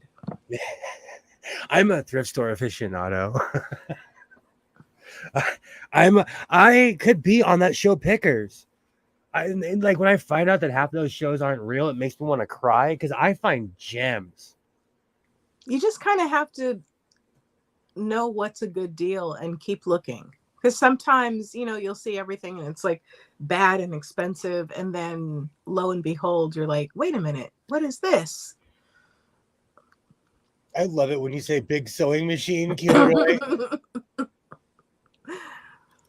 They do all kinds of things. As you can see, the swirls on my eyes as I've been brainwashed. Fancy, fancy big sewing. We've all been brainwashed by big sewing machine. Sounds like a nice collection. Your life flashed before your eyes. Yes. Oh, excuse me. Soda's catching up. I think I missed it. What is the machine that you went Joy, and got? Joy, I own over 100-something sewing machines. I dust them. I like walk around literally dusting my machines. So no judgment here at all. Like there are people that walk in this garage and they're like, oh my gosh, you really have collected over 100 sewing machines. I have most of the low shake rufflers. I'm a victim of big sewing machines. You know what's really funny? If we say it enough, we are going to be big sewing machine. There's a couple of people watching as I played with the machine, and they would have bought it if I didn't. You know what's so funny, Pam? I made a machine about that. A video about that where I plugged a machine in, it was working, and this woman in Spanish asked me, "What are you gonna do with that?" And I said, "I'm gonna sew." And she's like, "Oh, no, I'm so sorry." She asked me, she said, "Do you know what that is?" And I told her in Spanish. I said, "Yeah, it's a boat anchor." She did not laugh. She did not laugh. I put a boat anchor effect in my short. And then when I was in line, I made a video about this. Her and her 3 friends stood around me and were like trying to talk me out of buying the machine. And I'm like, oh my gosh, what is going on? It's one of my early videos. I talk about how I almost got beat up by 3 hobbits at a thrift store. I knew somebody who was on American Pickers. That makes me want to cry because I want to do that as a profession. Like if I could do that, drive around picking stuff, I could totally be good at that. That's a lot. People and that's so funny, Pam. That happens to me too. They'll see me test out something, or if I know if I put it down, someone's just gonna grab it. When Singer does send you the and then I or someone else answers, "Oh no, I am exactly. We are big sewing machine, Alibaba." Well, Okay. the first step is admitting. What did I do with all of my squares?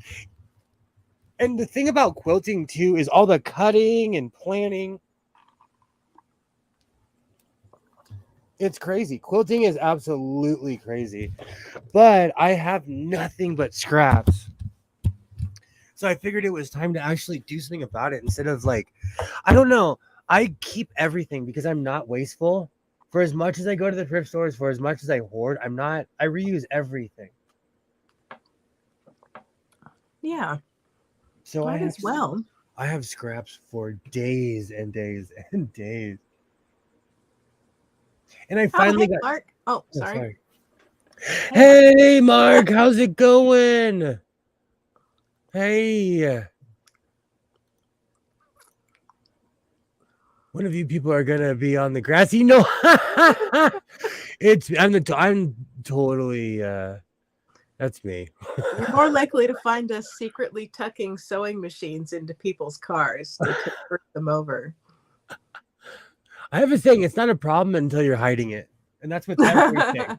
That is with everything in life. It is not a problem until you're hiding it and lying about it. Hello, yay, hi, Mark. Good. Oh, hint, hint. I love grassy knolls. So, I've actually been there. I've actually been there before. But I was not one of those weird people waiting for him to come back last year or during COVID or whenever they were all standing there. Waiting Okay. for him to come back?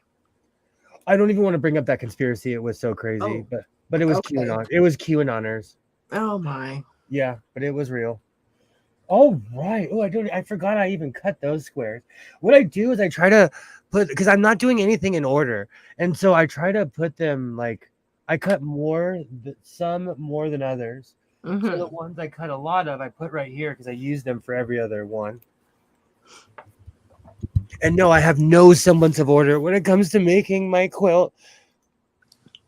But I'm going for the Doctor Who, like wimpy hobo 1920s hobo look. Okay. You know, Wimpy from Popeyes. Mm-hmm. You literally built a whole shed to hide yourself. I did. I'm crazy. I did. I did build a shed to hide my sewing machines. And when I was cleaning the closet, because I was like, where did all my touch and sews go? Because I know I have 5 touch and sews in the cabinets behind me. But then I went in my closet and I'm like, oh, I have a problem. I hate touch and sews and I own like 9 or 10 of them. And I don't even like self-whitening bobbins, but I found them intriguing. You And were drawn self-whitening, in by the commercial propaganda. I'm obsessed. Do you know what's really funny? I haven't played that commercial in so long because they kept on copyright striking me. Mm. I have no idea where it comes from either, you know. You should hear what happens in collector circles. They will drop by with a whole van. I've seen pictures when people go to estate sales and they'll have the original Singer boxes just filled in the back of their truck, where some guy just scored like 40 sewing machines. Wow. I know a woman that made a greenhouse with many machines and plants around it. I know people that do that with household items. I know someone that had opened up museums. I'm seriously thinking about it with all the stuff I own because it's not just the sewing machines. It's all the computer stuff I have, all the camera stuff I have. I have like every inception of an Apple from Apple IIe on. I have every Mac ever made.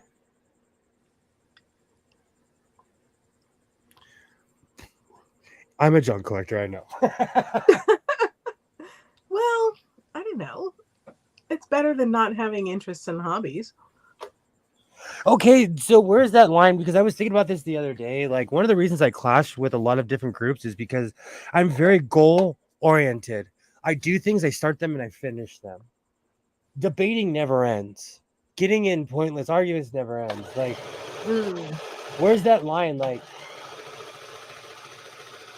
I think they think that they're going to convince someone and have them change their mind, which, that even if someone does come around eventually, it's not going to happen in the 10 minutes that you were shouting at them about it. but like, I talk about this guy all the time because he's partially my hero, and I use it as an intervention. But there's this guy that has a channel called Fred Sanford Sewing Machines. Is it okay to have 20,000 sewing machines? I mean, that's a lot. I think it depends on how it's impacting your life.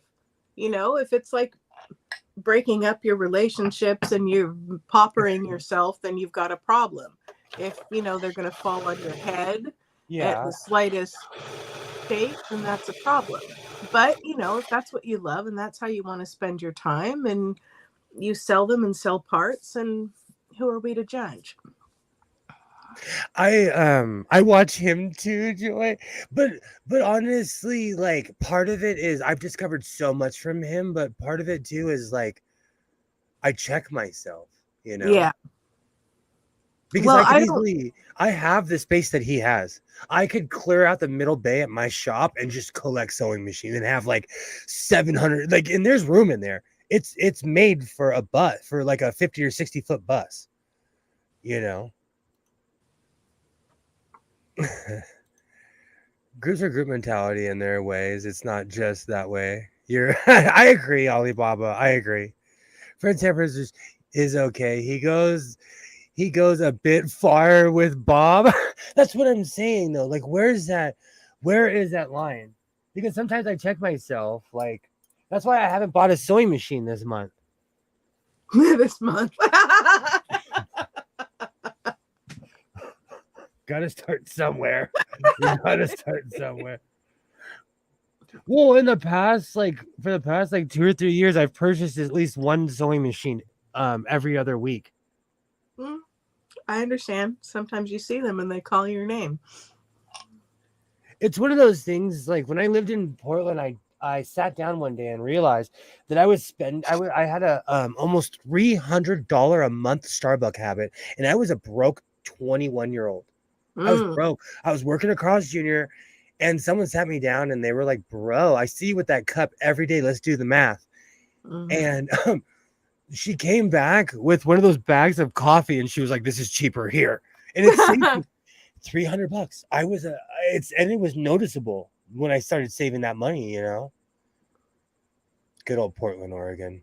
I was like 22, 23. The month isn't over. Very true. I don't care what other people do with their money. No, I'm not trying to be in his pocket. I'm just trying to like stop myself before I have 20,000 sewing machines, because I know myself. Like right now, like when I crashed my truck, I ran out and bought the same truck, and it was a dud, and it's sitting in front of my house. So I'm trying not to repeat history. You got to go to work and buy one every week. That's another thing. My job sits directly across the street from an antique store that gives me like $40, $50 prices for $100 sewing machines. I mean, for for sewing machines that are 100 years old. Rooster's Relic. If you're ever in LA, look it up. Rooster's Relics. Evan, you're my hero. He still gives me good prices. And he called me Godless Sewing when I walked in. He made me feel famous. Skits is making me hungry. We have now entered the food portion of the evening. He's bringing it back. Please tell me you got a number 24. Did you get a number 24? Was it a number 24?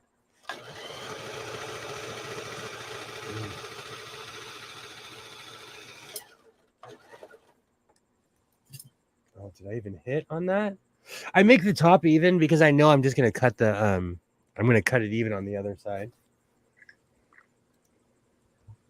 The Sad Singer Rare Machine Horde in England, a collapsing nightmare, lures of floors, a ceiling of the earliest to the 19s. They can't move them. I would go in there, Alibaba, like Mission Impossible with rope from the ceiling. Wow. I have cave gear. I'd go in with full mask. Number 24 bacon. I'm obsessed with it.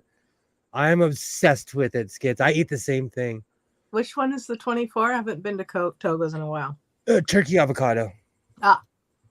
That's like I don't know if it's their signature. It's the one everyone orders. Togo's is a sandwich shop, Gilroy. It literally means to go. Like to goes. And so they call it Togo's. Obsessed with it. I'm obsessed with it. There's a typewriter collector who had to bring a structural engineer in because his landlord was concerned the floor was gonna give out. Oh, you know what's funny? People would. I'm that guy. I have so much stuff. I think about that all the time. That's why the next place I move, I'm gonna have to move and get a warehouse. Well, you have your tagline, reinforce your seams. You'll just change it a little to reinforce your floors. Yeah, absolutely. Because I'm on concrete, I don't have to think about it. But like, imagine if you were in a communal setting with all this heavy stuff. There's someone I watch who, his entire living room is everything 1950s of vintage Sears. Oh, wow. He even has the washer, everything. His kitchen is vintage Sears, everything. And in my mind, I'm like, I would hate, because you can tell he's on the second floor. In my mind, I'm like, I would hate to be his neighbor. There's a typewriter. Oh, here we go. Because of, you think volume or It's what? the weight, just the absolute heavy. Like everything is heavy. My stuff's in a basement. Do you know what's really funny? After the earthquake we recently had, I put a ton of stuff on the floor. And I've been earthquake strapping everything. I should probably strap a couple of shelves that I wouldn't want toppling over. Do you know what's really funny, Kilroy? You need to move into one of those old nuclear missile bases in the Midwest. They have them all up and down the coast of California, and they're decommissioned and for sale. You just need $500,000 and then the other $500,000 insurance. They're expensive though. They're like supposedly like I actually tried to move into one and someone downsold it to me, but I really truly think they just didn't want me to live in an army base. I needed 100-foot garage with a blast door. Doesn't everybody? The garage, there was literally 100-foot blast door, and I was like, "Oh, can I go live there?" I used a steel beam and had 2 metal posts reinforced. Wow. Well, Alibaba has those industrial machines too. Those are no joke. Oh yeah. We had an earthquake in March of 2020. That was memorable here. It shook the house. I'm sure it shocked people. Because here you can always tell who's not from around here because they're like, "Oh, that was the scariest thing ever." Like, well, in 1994, kid. I base it on whether I just am inclined to get up off the couch and look for a doorway. I rated on how much did my heart drop.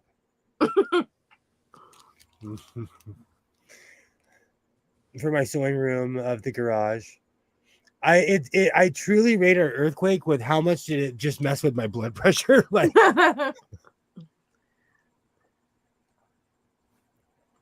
that's why the other day, the one we had was truly a slow roller. It truly was like one of those like and it was 10 seconds and it felt like an hour. That's true. The time slows down when you're in the middle of it the first time.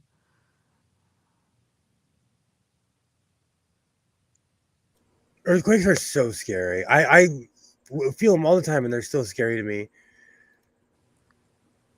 The old irons are double the weight of a Singer. Do you know what's really funny? I think I have an old travel iron in here. We don't feel them here very often. Oh, they're so scary. I'm a grizzled veteran, and it still makes my heart drop. Like, I think it's all PTSD from 1994, though. Excuse me. I think a lot of it is my child, because I was a bit younger in 1994, and so it left quite an impression on me. Yeah, and you were closer to it than.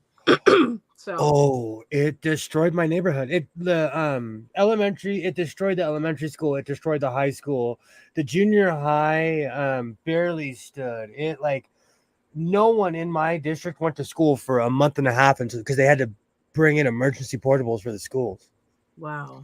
So the rest of the school year mainly was in the field of every school. And that was the same year where for years we had earthquake training every year. And in 1994, we finally used it. because there was an earthquake at school, man. All those kids. That was a lifetime of training, though. You know, we hit the deck. Those old Sears machines were allowed to. I'd hate to be his neighbor. They are clacky. I don't think about it until my neighbor was recently working on his house, and I'm like, oh, I bet I'm so loud. My friend's place close by gets small 4 EQs, but you can't see the flat fields around showing waves as it liquefies. It's crazy. I couldn't like with all the fracking and stuff that goes on nowadays, like there's earthquakes in Tennessee now. They're all over the place.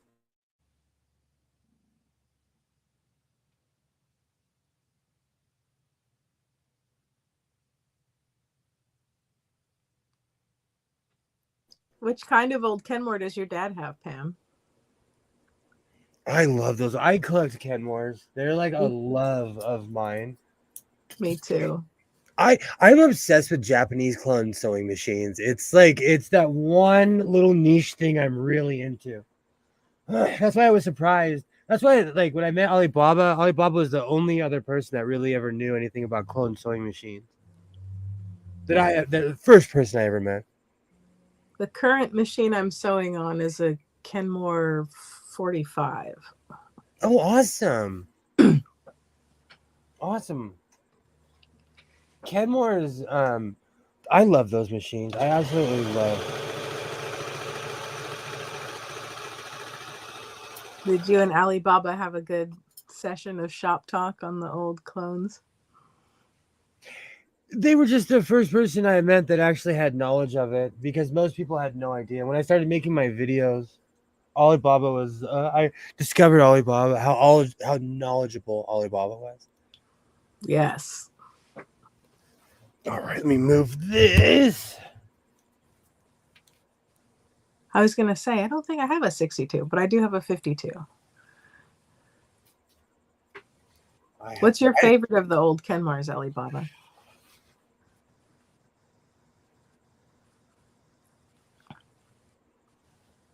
I'm going to have to bring out my big boy table. I have a 4-foot table in here, and I have a 6-foot table in here. Which one's coming out? The 6-foot. Nice. It's huge. My dad uses his to sew up teddy bears. Do you know what's really funny, Pam? My father was a sewist as well. He was a total Vietnam veteran, tough guy, and he loved to sew. And he used to always tell me, like when I was a kid, anytime he'd pull a sewing machine out, everybody in the family would start bringing out any clothes with any damage. And everybody, like anytime. He was always down to fix it, though. He was a good guy. I like that 52. Nice 1.3 amp motor and all of the bells and whistles with it. 2 needle, all the cams. Do you know? I didn't realize how lucky I was when I first started buying sewing machines and they had all the cams in the boxes. I had no idea. But I also recently bought, like within the past like 4 or 5 months, I bought a box of touch and sew cams. I was like, oh, this is gold. They don't know what they have. Because it definitely does change the machine, you know? Yes. I'm still excited about that Elna Supermatic I got that has all the cams. Oh, wow. That is no.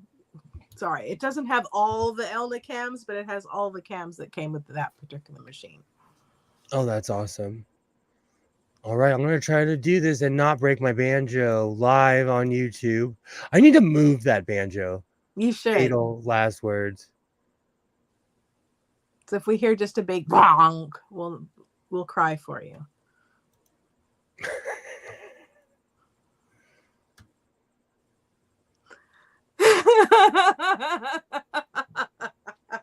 Alibaba.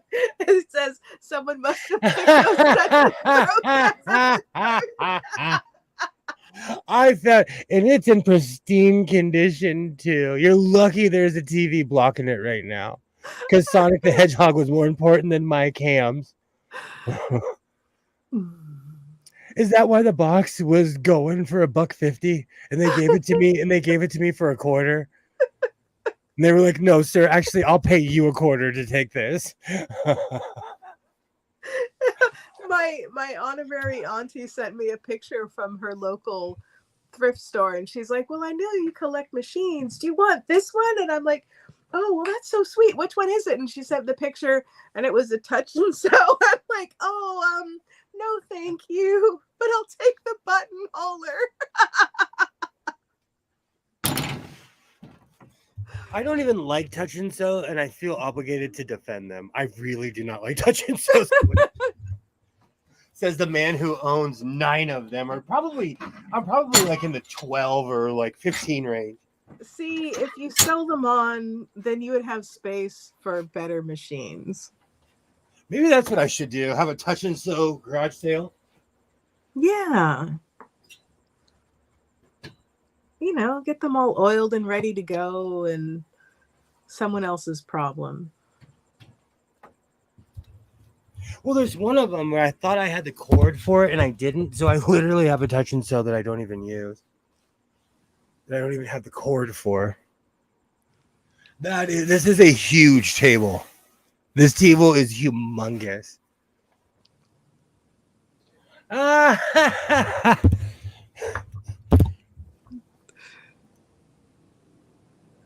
Hold on, where am I? Okay.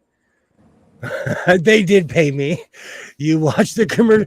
I literally have the commercial going in my brain right now. Touch and sew. I simp for touch and sew. I freaking own a touch. You know what it is? I love that like 1960s, 1950s sewing machine look. They look like Romulan warbirds from Star Trek.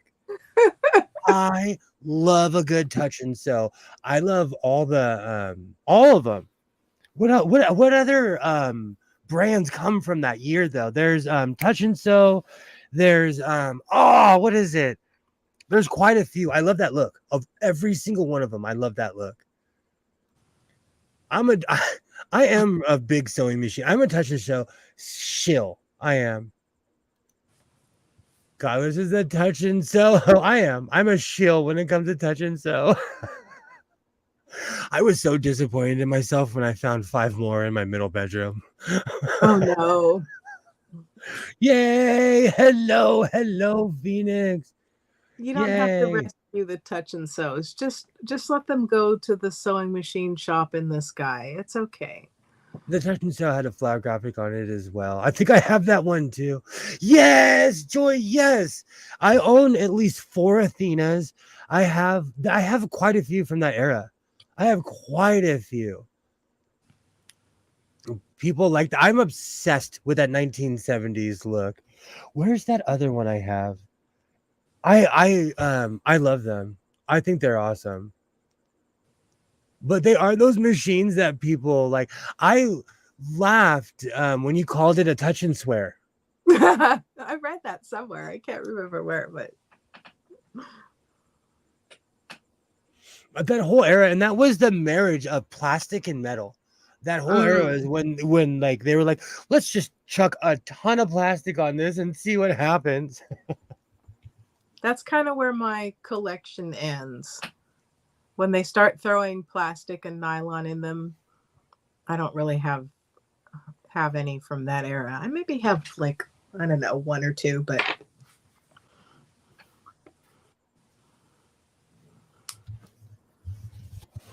I have everything on top is from 1950 and down, and then everything underneath then is from 1950 and up. I have quite a collection of the 1960s and 70s singers. And you know what it is? I love that teal green Singer. I call it Tijuana teal. It's like that almost aqua. Yes. Singer was famous for that. I own at least 3 machines that are aqua green. It is a pretty color. So many want lots of money for a Singer. Really? I have a few of those too. I call them fuck 'em and selves because that's the word you say with the most. They don't work. They do not work. I have yet to meet a touch and sew that didn't snap on me. Even in my really old videos, I was trying to make it work. And so every segment I would stop when it would like cut out on me, you know? Mm. Nylon is built better. The only reason I have there's quite a few old school singers that I have. There's quite a few. But the Touch and Sew is the most controversial. I'm trying to think if there's any other controversial machines that I own like that. And I did not count these squares. 1, 2, 3, 4, 5, 6, 7, 8, 9, 10, 11. Okay, I'm going 11 deep. I already have 7. Good. I like to have some sense of reality. I think after the Touch and Sew, the machines all sort of kind of melded together. There was nothing that was really iconic about the design or I agree. special about the mechanics of it. They were just kind of eh. The 185 aqua green is very sought after now. I think there will be really. Don't say that. I'm gonna. It's buried in there. I will tear this room apart to find. I have quite a few of them. I went to this weird phase of buying off-colored singers. I love the 1970s look. I own quite a few. Do you have the? Oh, sorry. No, go ahead. Do you have the 185 in the aquas, or do you have the newer one that's the I can't remember the number of it, but the all the aqua greens I have are from 1950, 60, and another one I think from 1960. The one that has like that that sort of that weird, oh come on, geometry, that shape, that the sort of like the trapezoid panel on it. Do you know what I'm talking about? No. Okay. Never mind. I'll send you a picture later. You can say, yes, I have that one. No, I have the other one. Whatever. Do you know what I weirdly remember every single machine I have, but some I'm like, I've either forgot the name or I'm like, oh yeah, I have that. But when it comes to the 1960s and 70s, I have an extensive collection.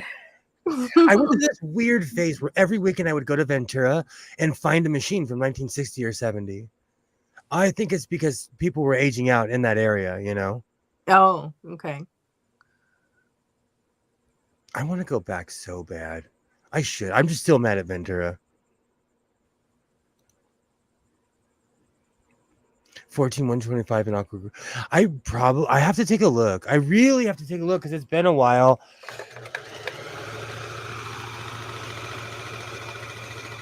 And there's quite a few, like, and especially like I have a blue singer that I literally just have as a wall hanger. What kind is it? Oh, it is so buried in there. It's probably a Touch and Sew, but it's like baby blue. I love the color scheme of the old 1960s, 70s singers.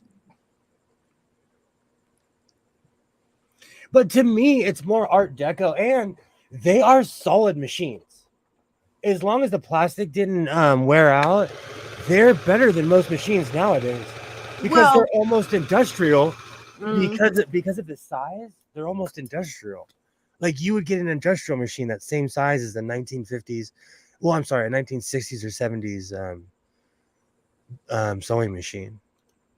Yeah, the old ones are definitely more sturdy and long lasting. Even my dressmaker, I keep on forgetting about it, but I am gonna pull my dressmaker out. That thing's a beast. It's an absolute beast of a sewing machine. Yeah. I used to do leather work on it, but I'm kind of over that phase. It'll come back. I don't crave human interaction anymore. Only it has to do with sewing machines. Or I should say, I don't go looking for it. I don't go looking for trouble anymore. I make quilts now. I'm the great quilt maker.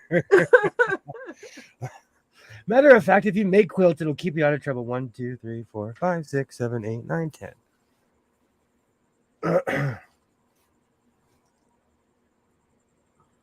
This is this weird. This oh Oh, why hello. hey, Well, hello. How art thou? I am Great, well.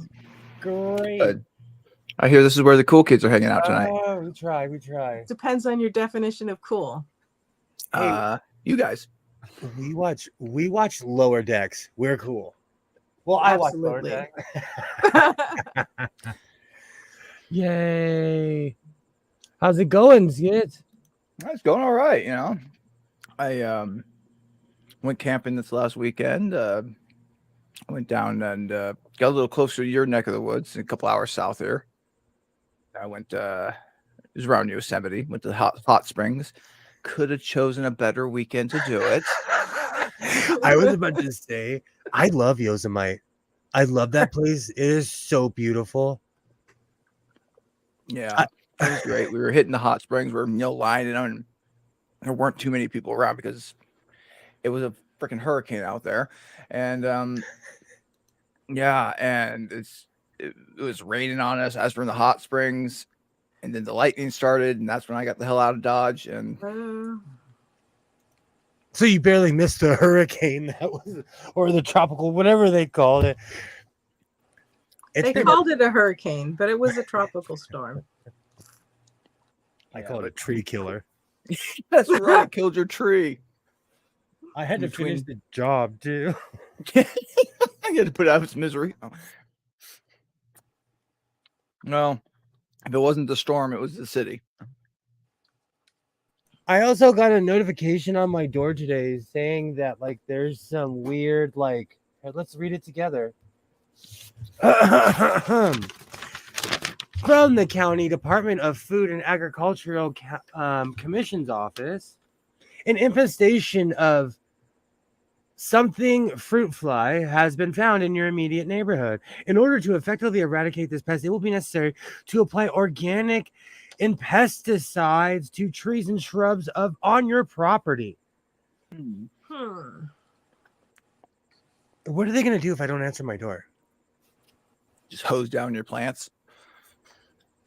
I think once they've notified you, they're allowed to just go in there and do it. At least that's what the utility company does with the tree that grows up into the power lines. That's different than it was a hurricane. I like that. That's different than I don't after the whole tree fiasco, I'm not trusting randos anymore.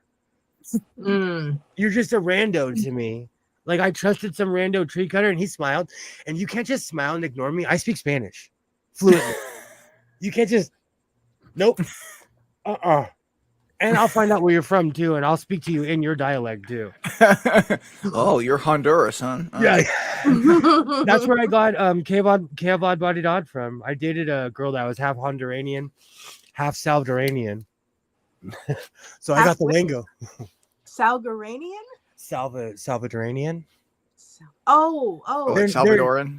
They're next to each other. They're literally like Honduras and El Salvador are literally next to each other. I bet the food was delicious. Pupusas. See, she was she hung out on the more Salvadoranian side. Pupusas are the greatest things on planet Earth. It's like a taco. Everything's cooked inside of the tortilla. Back to the food portion of the show. Oh, it's so decadent. It's so decadent. That's why you don't find skinny people in any of these countries. I'm serious. Like I read this thing about China has an obesity problem. You want to know why? Because they know how to cook in China. They have good food there. That's why they have an obesity problem, you know? Real. I thought most countries did okay with the the heritage foods in combination with whatever the local genetics are. That's when you can like mix things up that we seem to get problems, but maybe I'm mistaken. When I want to say in the early 2000s, we were always the biggest country in the world. Because of NAFTA and everything else, our food started trickling down to Mexico. And in a 3-year period, they surpassed us because they had their food and our food. Yep. And I got all of this from National Geographic. So if you ever wonder where I'm quoting, it's Scientific American and National Geographic. I'm not just pulling it out of my duff. If you think I'm playing, I won't dox myself. Oh, that's the cigar magazine. Close enough. Cigar, Scientific American. I order pipes. They beg. They miss me. Like I haven't ordered a pipe in a while because if you order like this is a real Italian pipe, they're not cheap, you know. And so they beg for my business. Let me cut. But every month I get Scientific American. Very nice. It's a good publication. I've been reading it since I was in high school. I get grabbed by their articles in my news feed. They might need oil to soak your plants. Oh, neem oil stinks so bad. I used to use that when I grew particular plants back in the day. But yeah, it's so stinky. Do you think that's what it is, Mark? Is because like, let's be real, I fry everything. My son looks at me and he's like, "You're not gonna live long, guy. You need to stop frying all this food." Oh yeah, the sewer oil is so gross. Like, this is the first I've heard of this, and I'm completely disgusted. yeah, they pretty much like they dispose of all the all the oil and nastiness down the the drains and the gutter and everything like that, and then people the street vendors come along and essentially siphon it out of the sewers and do some very remedial refining of it and then promptly use it to fry food on the streets. Oh my goodness. It is as vile as it sounds. They've been doing it so long though that in 1950, I don't know what, a young man that I knew knew about it and told me about it as a child. So they've been doing that for a long time. Our food just tastes awesome. Europeans look down on us, and it's true though. But it's because we put salt and sugar in all of our food. They use we put salt and sugar like 1 can of Coke, 1 can of Pepsi is the equivalent of a full liter in Australia. Really? Yeah. What? Wow. The equivalent amount of sugar? Do they have a different formula or? It's the same. They're drinking Pepsi like we are. Just less sugar or more sugar? They have different laws. You're not allowed. They have a law where you can only have a certain amount of sugar. So Pepsi makes it different in every country. I see. It's in the UK is the same way. Like, have you ever seen those dollar cans that are a little bit bigger? The UK isn't too much far behind us as far as sugar, but like their big cans are the equivalent of one of our small 12-ounce cans or whatever they are. Is it 12 ounce? I remember when I was deployed overseas, we got like essentially the little mini cans of the sodas from Iraq and everything like that. But it was so much sweeter. They put like a whole can's worth of sugar into like the little mini can. It was just so sweet. That's how they get you hooked. That is how they get you. But says the guy who drinks a cube of Pepsi. There's a company that I saw called Dry, and they make sodas for adults, and it's way, way, way less sugar, and it's like interesting combinations like lavender, cardamom, or something like that. They were pretty good. Are we back to turkey bacon, Waternay? Is that turkey bacon? Turkey bacon? That sounds like decaf coffee. Oh, I see what you're saying. It's more like artisanal turkey bacon. I'm like Kilroy, where I will fight anyone who talks about the American diet. No, I'm kidding. I'll wave a flag next to my diabetes monitor. Wave them together. It's also oil that's been shit out. It all floats on sewer water. Oh, and then skimmed off. Some things are not meant to be eaten. Do you know what's really funny? Everything Mark's saying was literally the speech I was giving my son about vendor food in downtown LA. But I'm smart. I go out to eat and get stuffed before I go down there. So even if it smells good, you're not hungry. Someone I know, someone semi-famous recently went down to Santee Alley like a week or day after I did, and they got sick. Ooh. They ate street food and got food poisoning. Mm. Pop for adults is also called cocktails. StreamYard is getting really good at that because you just popped out and popped back in. Back in the day, I would have had to pop you back in. StreamYard is getting way better at that. Right? I was like, whoop, whoop. I wondered why we were doing the whole like puzzle shuffle. You gotta give them you gotta give StreamYards their respect when it's due, because they try. They try. Like My the 6-year-old that's coloring inside the lines. At least they tried. It's sad but true. The standards have been lowered so much. I had a book for learning copperplate handwriting.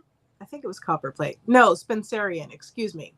So I had a book for learning Spencerian handwriting. And so it has all these like exercises in it where you're drawing little lines and stuff like that. I was so proud of myself. I showed my friend and she looks at it and she says, well, I guess it's harder than it looks, isn't it? I'm like, oh my word. Yes, it's harder than it looks. Oh, that was a very backhanded compliment. Right? Wow. Like, that's mean. It was. What kind of writing is this? Spencerian. I've never heard of. I'll grab the book and I'll show you. The reason I say that is because right now I'm dealing with someone who's learning to speak Spanish, and every time they walk up to me, I see that look in their face, and I'm like, "Oh, here we go." And they're like, "Hola," and I'm like, "Oh, here we go." But I speak to them. I speak to them in Spanish because at least they're trying. Yeah. Okay, what else? One day we'll practice and you can get that look on your face with me too. Well, it's one of those things. It's kind of like English. I cannot speak Spanish slowly. Because I can't, because like a good friend asked me, they're like, when you speak it, do you think in English or Spanish? And I couldn't answer it. It just comes out of my mouth, Yeah. If you think about it too much, that's when you start to make some mistakes. But it's not with life. Like if you overanalyze anything, you're just gonna negate it. Oftentimes, there's a sweet spot where you're not reckless, but you're also not having analysis paralysis. Well, I'm not saying like accept everything and like that person's being a jerk to you, stick around. I'm just saying like that wasn't a life metaphor. It was. I can't believe I'm quilting. I have officially crossed over into grandma hardcore territory. Godless grandma. I want a scrappy coat, and it's gonna be effort. It's gonna take a while, but I'm gonna do it. I want a quilted coat, so I'm making it. Why like not? a hobo, or what do they call it? Like those people who wear like the quilted jackets and yes, that's exactly what I'm going for. The 1920s hobo look. Totally. I mean, we just had that resurgence of the Bilbo Baggins coat for a while, so it still trips me out when I go to the thrift store and the hip thing are Jankos. Like I look and I'm like, oh my gosh, because in LA people dress, people show out, like people wear suits. It's so weird. And I can just see like a blazer, tie, Jinko jeans. There's someone I know that became a semi-pro wrestler, kind of washed out, but he would wear Jankos every day. I wonder how he feels about this phase. And I bet if I just started cruising like all the wrestling, like all the small venues, I'd probably find him. He's just so stoked he can bust him out. He's like, got a closet full of Jinkos. Like, reminds me of Peggy Hill. I tell people sometimes, like, I'm the Peggy Hill of Spanish. I say that sometimes. Oh, she was so bad. Yay, Boxcar Willie. Patchwork overalls. I'm all about and once I have the template, because I made that huge sheet last night, and I'm like, I think I might have gone a little overboard. Then I started measuring, and I'm like, oh crud, I went way overboard. Measuring helps. Measuring definitely helps. But every time now, like the more and more I'm making these sheets, I keep on changing the design. But I think I'm gonna stick with my coat idea. Didn't you swear off making more coats? I did. But this is special skits. I put it behind. I put it in a cave with bats in a car and a cool suit, and I put the jacket signal in the sky, and my pattern comes running out. My pattern is Batman. Is Robin, or are you Robin? No, the shirts are Robin. Oh. I like how the patches don't end up or being in the same pattern. It drives me. The last time I tried to line something up, it drove me a little batty because you're planning the whole time, and then I messed up one square and ruined the quilt. It's literally hanging on the wall of shame over here. I'm pointing like you can see it, but I can like see it as a reminder of like to pay attention. Forever haunts your dreams. Well, back when like I first started my channel, I would start something with not having the experience of doing it. And so when I made my jacket, I laughed because with 10 times more experience now, like I make more mistakes than I did when I didn't know what I was doing. And so my quilt is actually kind of flawless, but I messed up and quit. Really is what it is. What wasn't like didn't like many not to generalize Native American cultures or anything, but like they would make something that was so perfect, but they never wanted to be perfect. They wanted to show that they were that only their gods or whatever could be perfect, so they would make a flaw intentionally in their art. They still do that with a lot of the Yucatan blankets and stuff. They still do that. I'm gonna do some patchwork. Hashtag Pamerals. Oh, I like that. Oh, Pam's famous for Pamerals. You can look up hashtag Pamerals. Don't know yet, but soon. I don't even know what I was watching, but there is this rapper. We all know him by Andre 3000 from Outkast. He was wearing these black and like aqua blue patch pants. And I was like, screenshot. I have to make these. So that's on the list too, but I haven't found a color that bright. And plus downtown, like when I went to 8th Street, like when I went to Santee Alley, I found a few vendors on the side and I made friends. When I went to like where everybody else, they didn't care who I was. They were like, and they want to haggle. They want to like, so they're trying to intimidate you. And me, I'm sensitive. So I'm like, why is everybody being so rude? Just tell me how much I need to pay. Yeah. I've never been good with haggling. So you're not a haggler? No, not really. Like, I've never been too good at it. Like, I'm just like, I like being able to go somewhere like, okay, that's how much it is. Here is my money.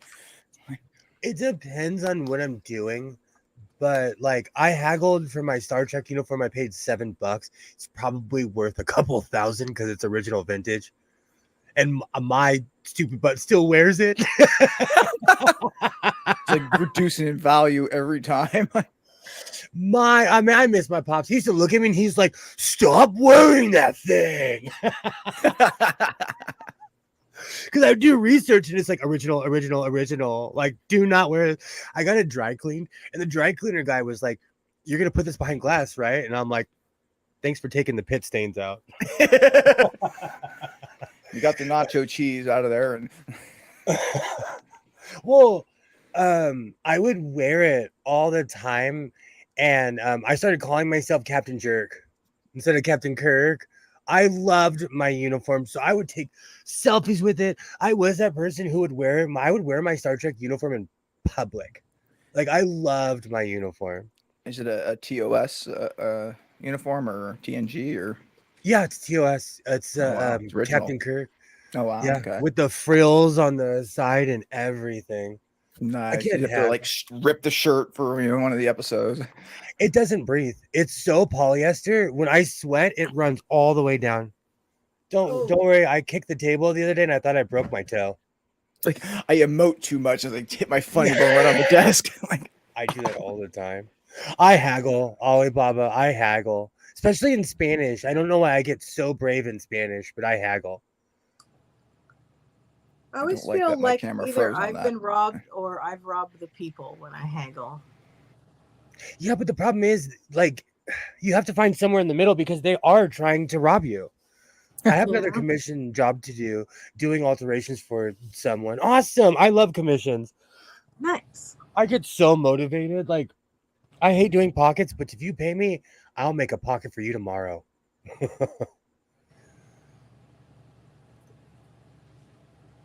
You still there, Skids?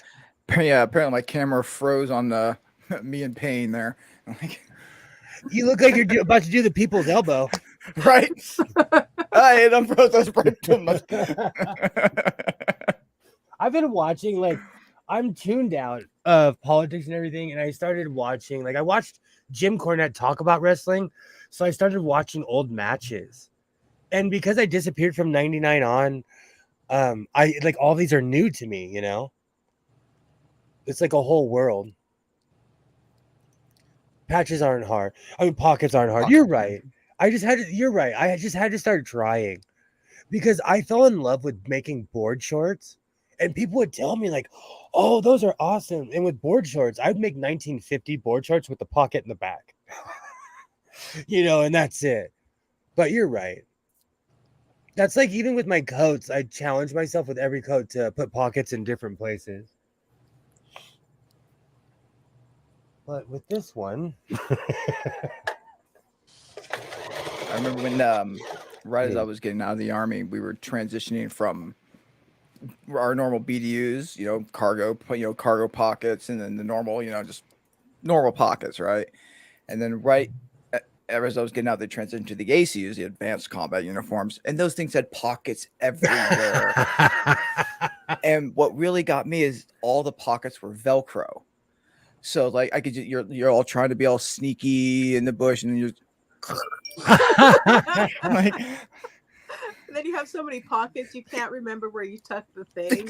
You're like, exactly. That's my problem. That's my problem. I always forget what's in my pocket, and I don't find it until I start washing stuff. oh, Oh no. I so want to use my new machine, but I'll have to wait until Sunday. My bobbins. I know that feeling, Pam. Pam's not going to be able to sleep Saturday night. She'll be so excited. When I couldn't use my 1950s machine, I was so mad. I would just I put it in the center of the room so I could shame myself and like stare at it. Be like, I can't believe it has a different size bobbin. And now you have to wait. Speaking of waiting, I just bought a Nintendo 64 the other day, and I'm anxiously waiting its arrival. I got this, the classic, Mario 64 and Zelda, a couple of Zeldas. I think Ocarina of Time, Majora's Mask. I got NFL Blitz, and of course GoldenEye. I regularly play. I have the Rumble Pack. I don't mess around. Nice. Yeah, I'm anxiously awaiting. I got. I'm left behind with those games. I'm so bad at them. I had with my computer, I got Pit. So I'm like, okay, well, I'll try this. This was back in the day. And I'm like, oh my goodness. I could not make it past the little intro, where you jump up and you grab the thing and you swing across and then you go through the little door to start the game. I think I must have tried 20 times and I've just said, you know what? I don't think this is for me. When I was a kid, I purchased the Wu-Tang game, the Wu-Tang video game. It was the hardest. Keep in mind, back then, I was a gamer. This was PlayStation era, kids. It was like, what we considered gamers back then. I played all kinds of games. Still to this day, it's one of the only games that I have never beat. If you look it up, online, it'll say this is one of the hardest games ever made. Why did they sell this to children?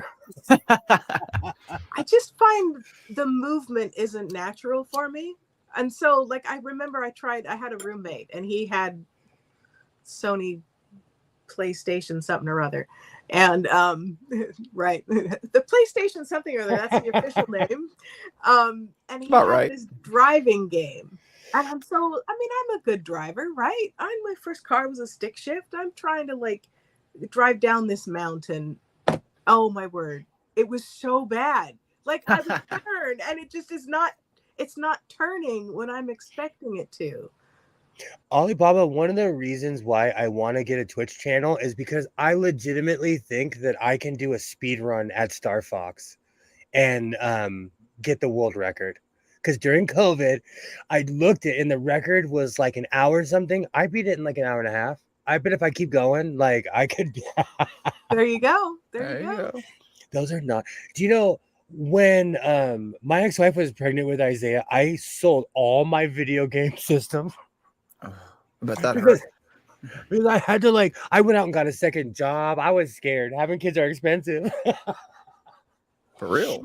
So since my son is born, and he has a PlayStation, whatever the one he has a 4. He has the Oculus. I'm just not a video game guy. I like the old school video games. I still play Sonic. There you go. You should revive the Wu-Tang game and see if your son can beat it. The one thing that I was so embarrassed, like I thought I finally had him because we bought Mortal Kombat, the newer. He got me in like 4 moves. No. Fucking kids. So I was like, all right, come in the garage, bro. I got you. Let's play GoldenEye. 2 hours. He smoked me every time. I was like, where you going? Where you going? You can stay up. Come on, let's play. Where you going? Like, he's like, I'm tired of beating you, bro. And he walked out of the room. Oh, as you start playing the game more, and I left some proximity mines. He was better at it than I was, and I have 20-something years of experience over him. You know. Oh, he smoked me hard. He reminds me every once in a while because I'm like, "You want to play?" And he's like, "You're bad at losing." No, I don't want to play. Well, when he was younger, I really wanted him to get into these games, you know.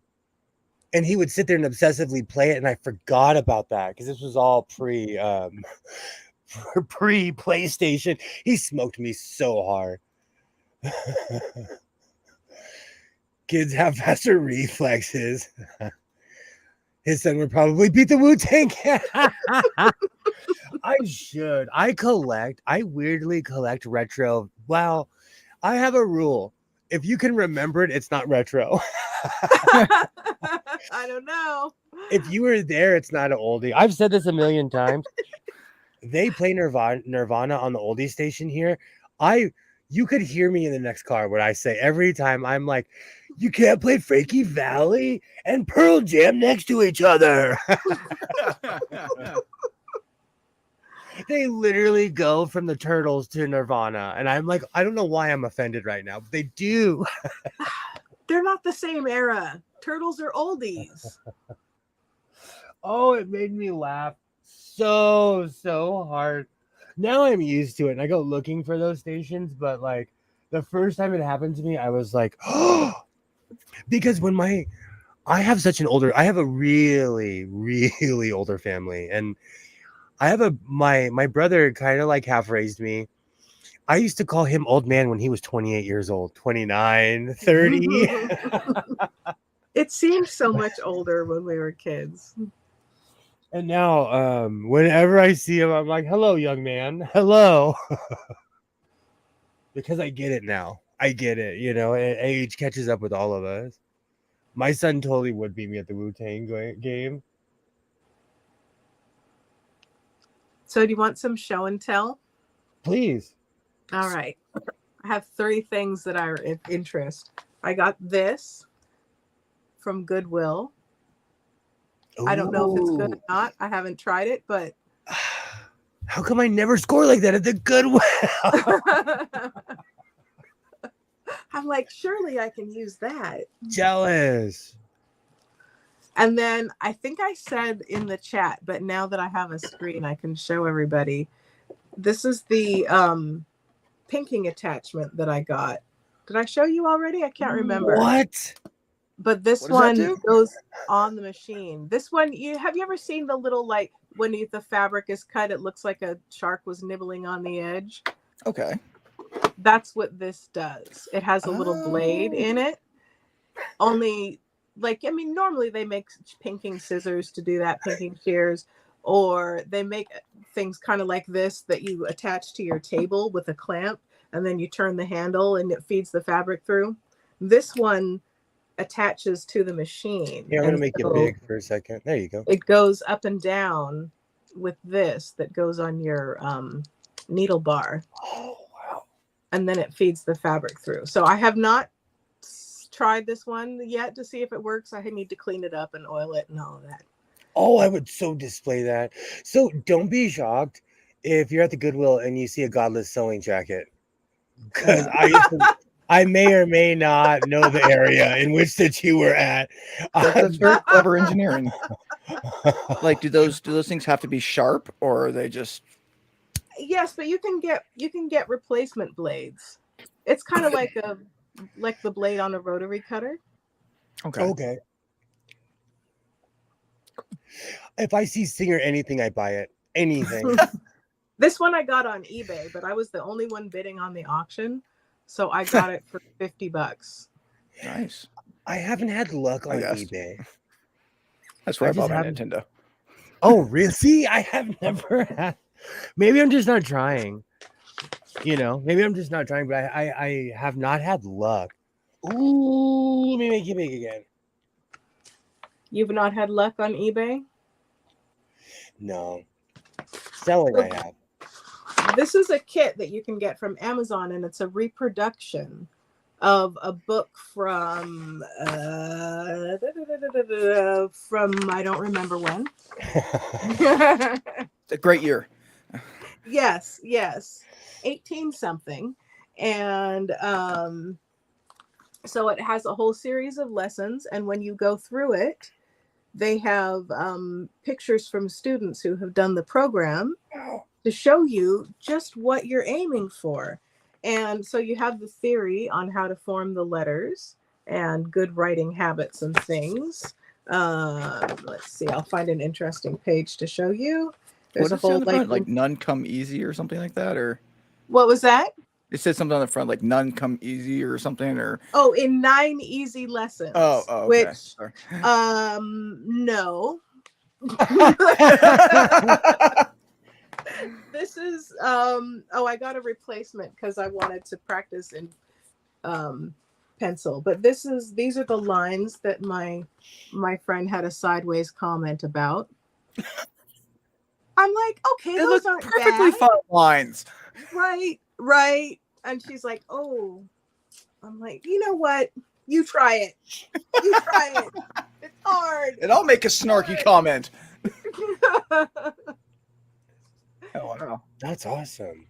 So the penmanship people, there's a whole the angle and the slant and the whole bit, but it makes for some very, very pretty handwriting.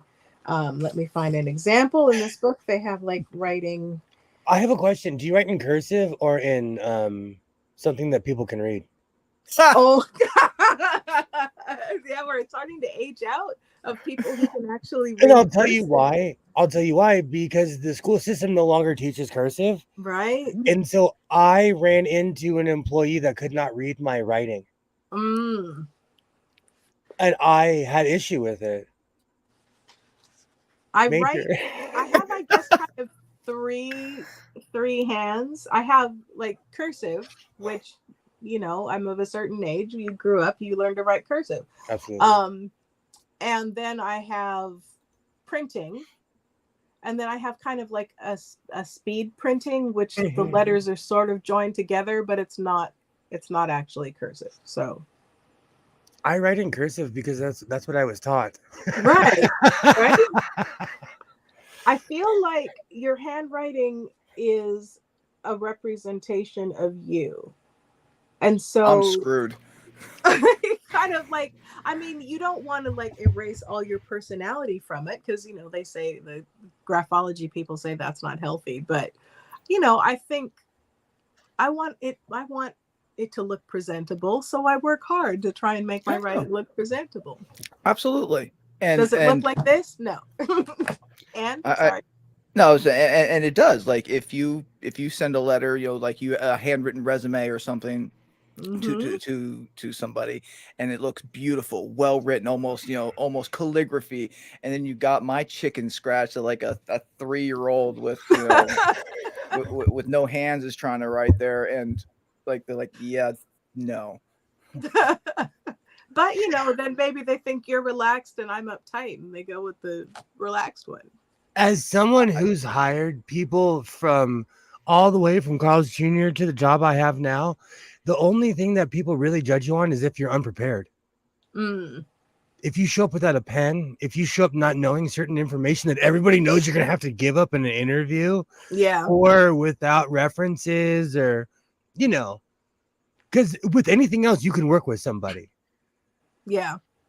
Especially as an employer, most of the time you need them more than they, you know what I'm saying? Like, you actually need that person, or you wouldn't be hiring, Right. Have you seen that one? I can't remember if it was a meme or someone's quote or whatever, but it was the person is sitting in an interview and they say, oh, well, can you explain the gap in your resume?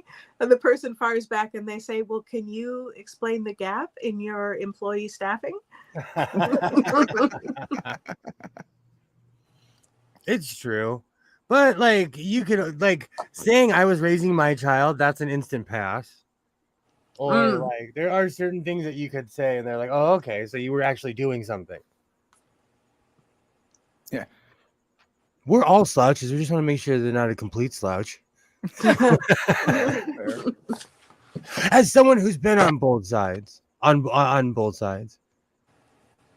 But it's a little different at my job because people have been there like since I was born. You do look like you're in the Matrix skits. You're tripping me out every time you skip. I'm like, don't know what's happening. If I see a black cat run across the screen, I'm gonna run. You're just gonna see me. Like, oh, I'm just gonna run. How about that kind of cat? Every time I see that, it makes me think of, hey, now you're a rock star. Get your game on. Go play. And Sydney's too. Sydney's avatar, because she has the penguin with the guns, I think. So it makes me think, yeah, that's right. She's our like ninja penguin. Yeah. Jewish ninja penguin. Yeah. Oh, I didn't look that close. I'm gonna have to look again next time I don't think it's circumcised. I think it's just Jewish. No, I'm talking about the avatar, sicko. I don't care what's under anyone's hood.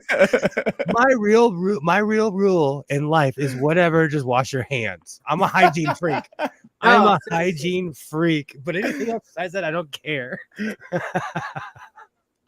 I always tell people this room smells like legal pot, vanilla, cocoa butter, shame, and daddy issues, just like anywhere else. just like anywhere else.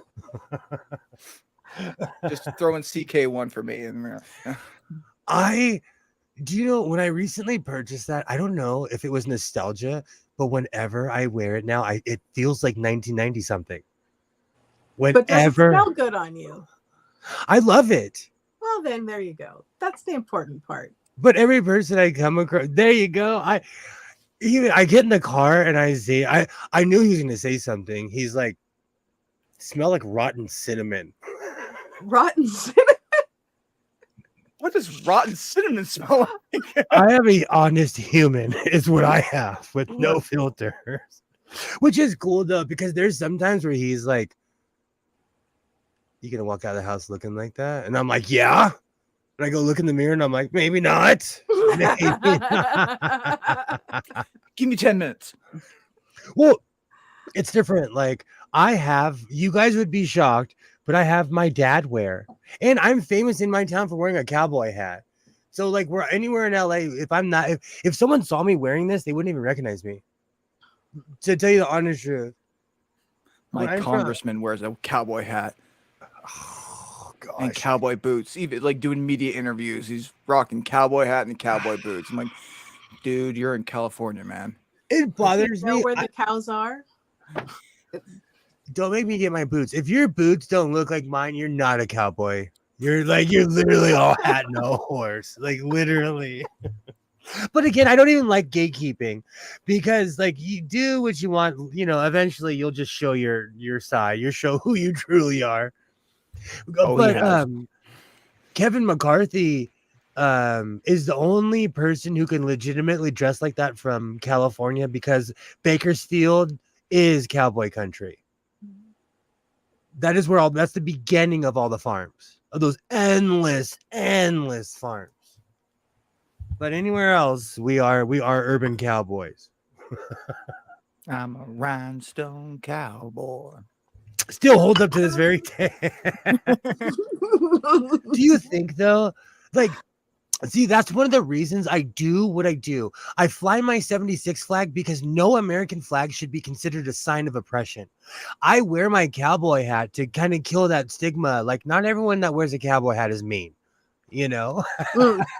Not everybody, or is some senator trying to ruin a state. They think I know who you're talking about. I was watching the UFO hearing because I don't sleep at night. Do you know? I wonder how much money it costs to turn those lights on, just to sit in that room and get all of those people there. Oh, so much. To show blurry photos. We could do that on my front lawn for free. I won't even charge admission. You can get the whole press corps. Well, bring them in my backyard. BYOB. I have a fountain which I need to clean out tomorrow.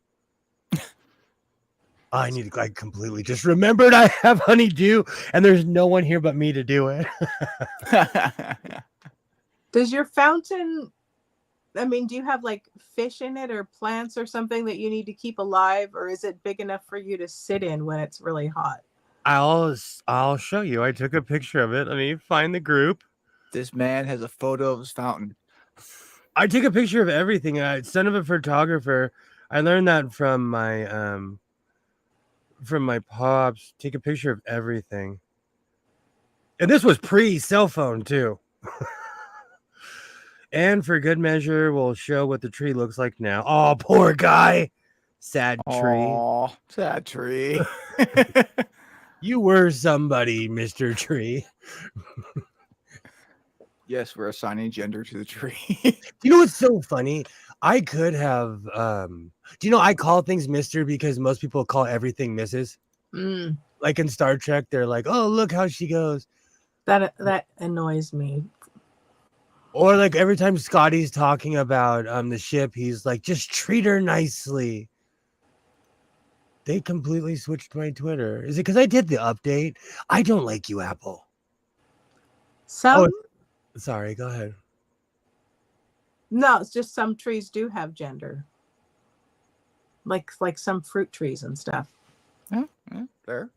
Okay, present, share screen with the artist formerly known as Twitter. We don't want to show my messages, but that's my fountain. I have to clean it out because I am the mosquito carrier of the neighborhood. Oh, yeah, clean that out, and then you can just relax when it's hot. I sit in that, and when Isaiah was younger, he used to go swimming in that thing. I love my fountain. I was just shocked at how much it rained that it filled it up, kind of. Because I walked in the backyard. I built that.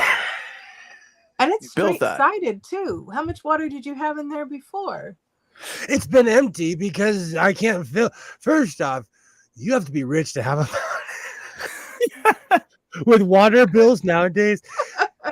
When I first got on YouTube, I plugged that thing. I showed it off. Man, it showed in my water bill. I was like, I will never front for YouTube again. Because I sit. It's so peaceful when it's on. I sit out there. I let because the water comes all out the fountain and everything. It still works. The pump still works and everything. It's beautiful. That you built that. I fall asleep back there. It's so relaxing. And this is my sad tree. Oh, this is the tree. This is the final form of my tree after everything it's been through. Now, what the heck was their problem? Why did they think they needed to cut it?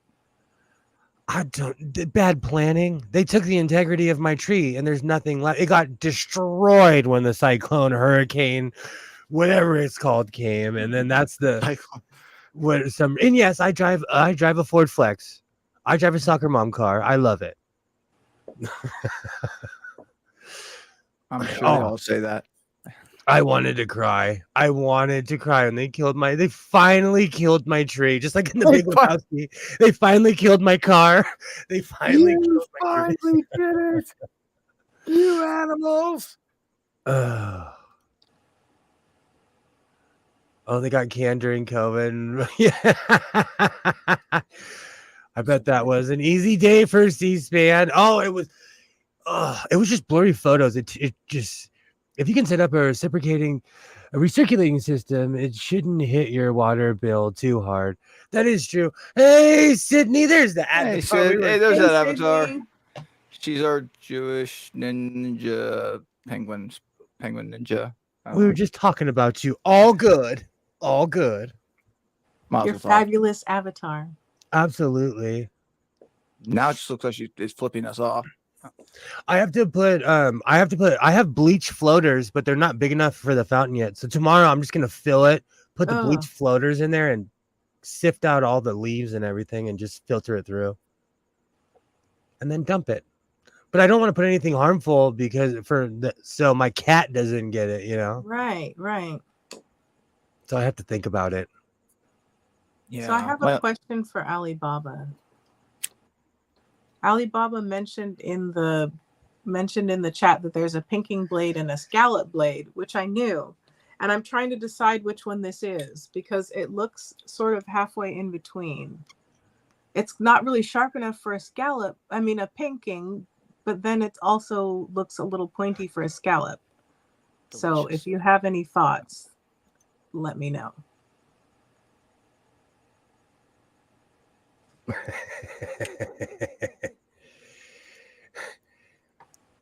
Oops.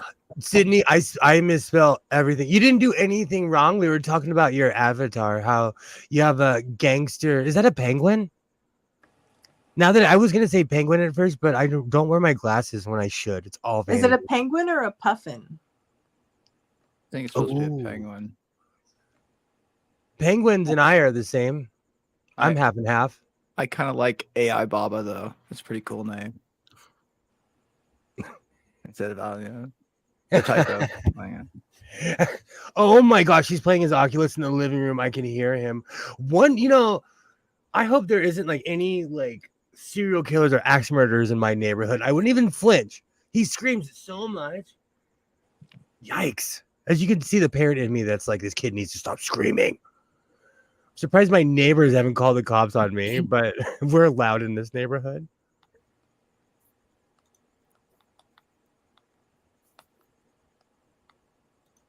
I have like too many songs stuck in my head.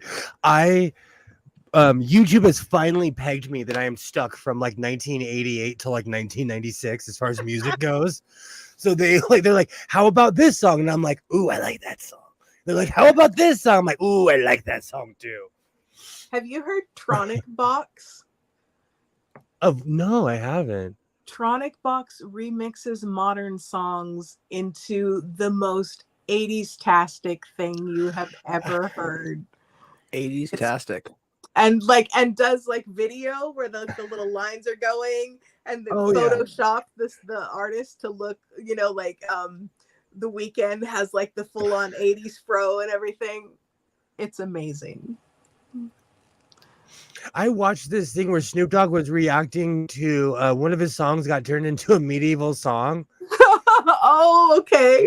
He tried so hard to like it, but his face was like, this is crap. Like he was like, no, this ain't it, Chief. This is a no for me, dog. It's a no for me, dog. Yay, hello. When YouTube tries to figure out my music taste, it sometimes takes. Well, I'm all over the place because I listen to classical music. I'm obsessed with like old school Twainy country. I could literally sing every 90s rap song I've ever heard, word for word. I'm all over the place. And lately I've been listening to that Chainsaw song, the da na na na na. Oh, it's by Jackal. It's by Jackal. Oh, I remember that song. It's because when I was a kid, I watched a lot of MTV, and I mean from like 1988 on. I remember like So I have nostalgia for that. And that's one of the reasons I got on YouTube was while I was at work, I would look up old MTV music videos and just flash back while I was at work, you know. And then I discovered YouTube and fell down that rabbit hole and have not come back since. Did you listen to T-Ride back in the day? No, but let's look it up. T-Ride, huh? Maybe I They- have. They were like sort of like an artistic hard rock, you know, like theatrical hard rock. And unfortunately, they came out kind of at the wrong time because that was right when the grunge scene was hitting. But I'm gonna mark that for later. I love dramatic music. It's kind of my thing. That's yeah, why I listen to scores of plays and stuff. I love dramatic music. Oh, that's awesome. Hannah loved 80s music. 80s music is my thing. That's like seriously my thing. That like 80s music, that like I still listen to it. What am I talking about? I was literally listening to it before I got on.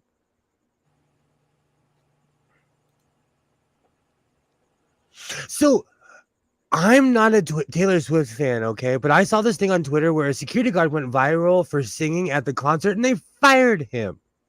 what? At least this young man was paying attention. Well, he had his eyes closed and he was singing. I want to know what state he was in, what company he worked for. They would have really high standards. Right? It bothers me when people get fired for petty stuff like that. Yeah. Sydney just reminded me right now. Do you know what's so funny? I'm not even a Beyonce fan, but I've been watching her concert and Taylor Swift's concert. I'd go to both. Judge me. I would go to both. Their concerts are unreal. They put on a good show. I would be the one person who couldn't sing one song, but I would go. There's a YouTuber I watch who why are you not working now? Hold on, let's see. There you go. I don't like you, Apple. When you do an update, Apple, it resets everything. So I have to like reset all my tech. What are you having reset? I don't seem to have the same Apple problems that you have, godless. I have a MacBook Pro that's hooked up to well, I also am the schmook who overloads his computer. I have two cameras. I think it's a 12. Are they terabytes?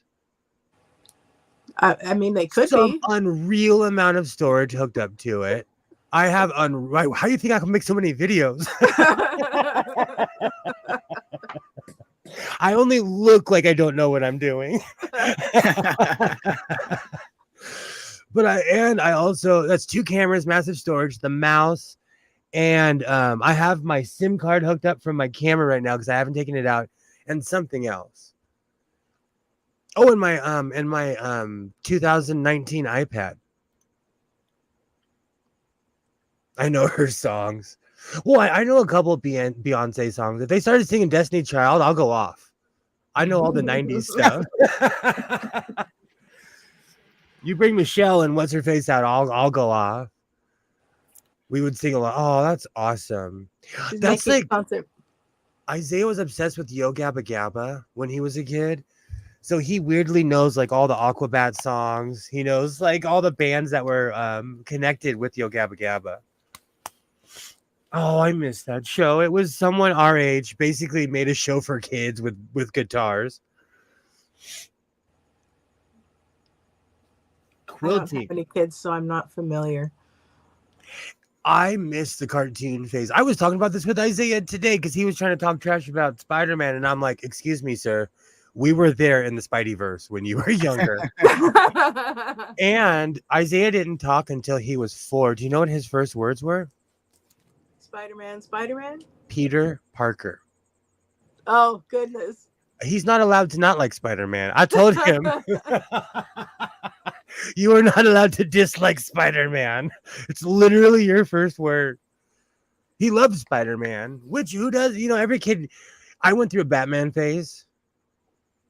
I loved Batman from like 4th grade, 5th grade, you know, when the movies came out, you know. Yeah. Even when they had the cheesy movies, I went and saw every single one, every Inception. But I won't even lie, I have not seen any of the new Batmans. I am not impressed with Ben Affleck. Judge me, I'm sorry. Judge me. Touch me. I miss those. I'm gonna probably buy the new Flash movie just because it has Michael Keaton in it. Really? My dad went to high school with her father. Awesome. Oh, with Beyonce, with I know his name. It's something Knowles. I think she means Taylor Swift's father. Oh, okay. Oh, she said Beyonce underneath. Oh, did she? Oh, excuse me. I like the 1966 Batman. Do you know what's really funny, Alibaba? When Isaiah was younger, he was obsessed with that movie with the shark repellent, with the bat spray and the tights. I love that movie.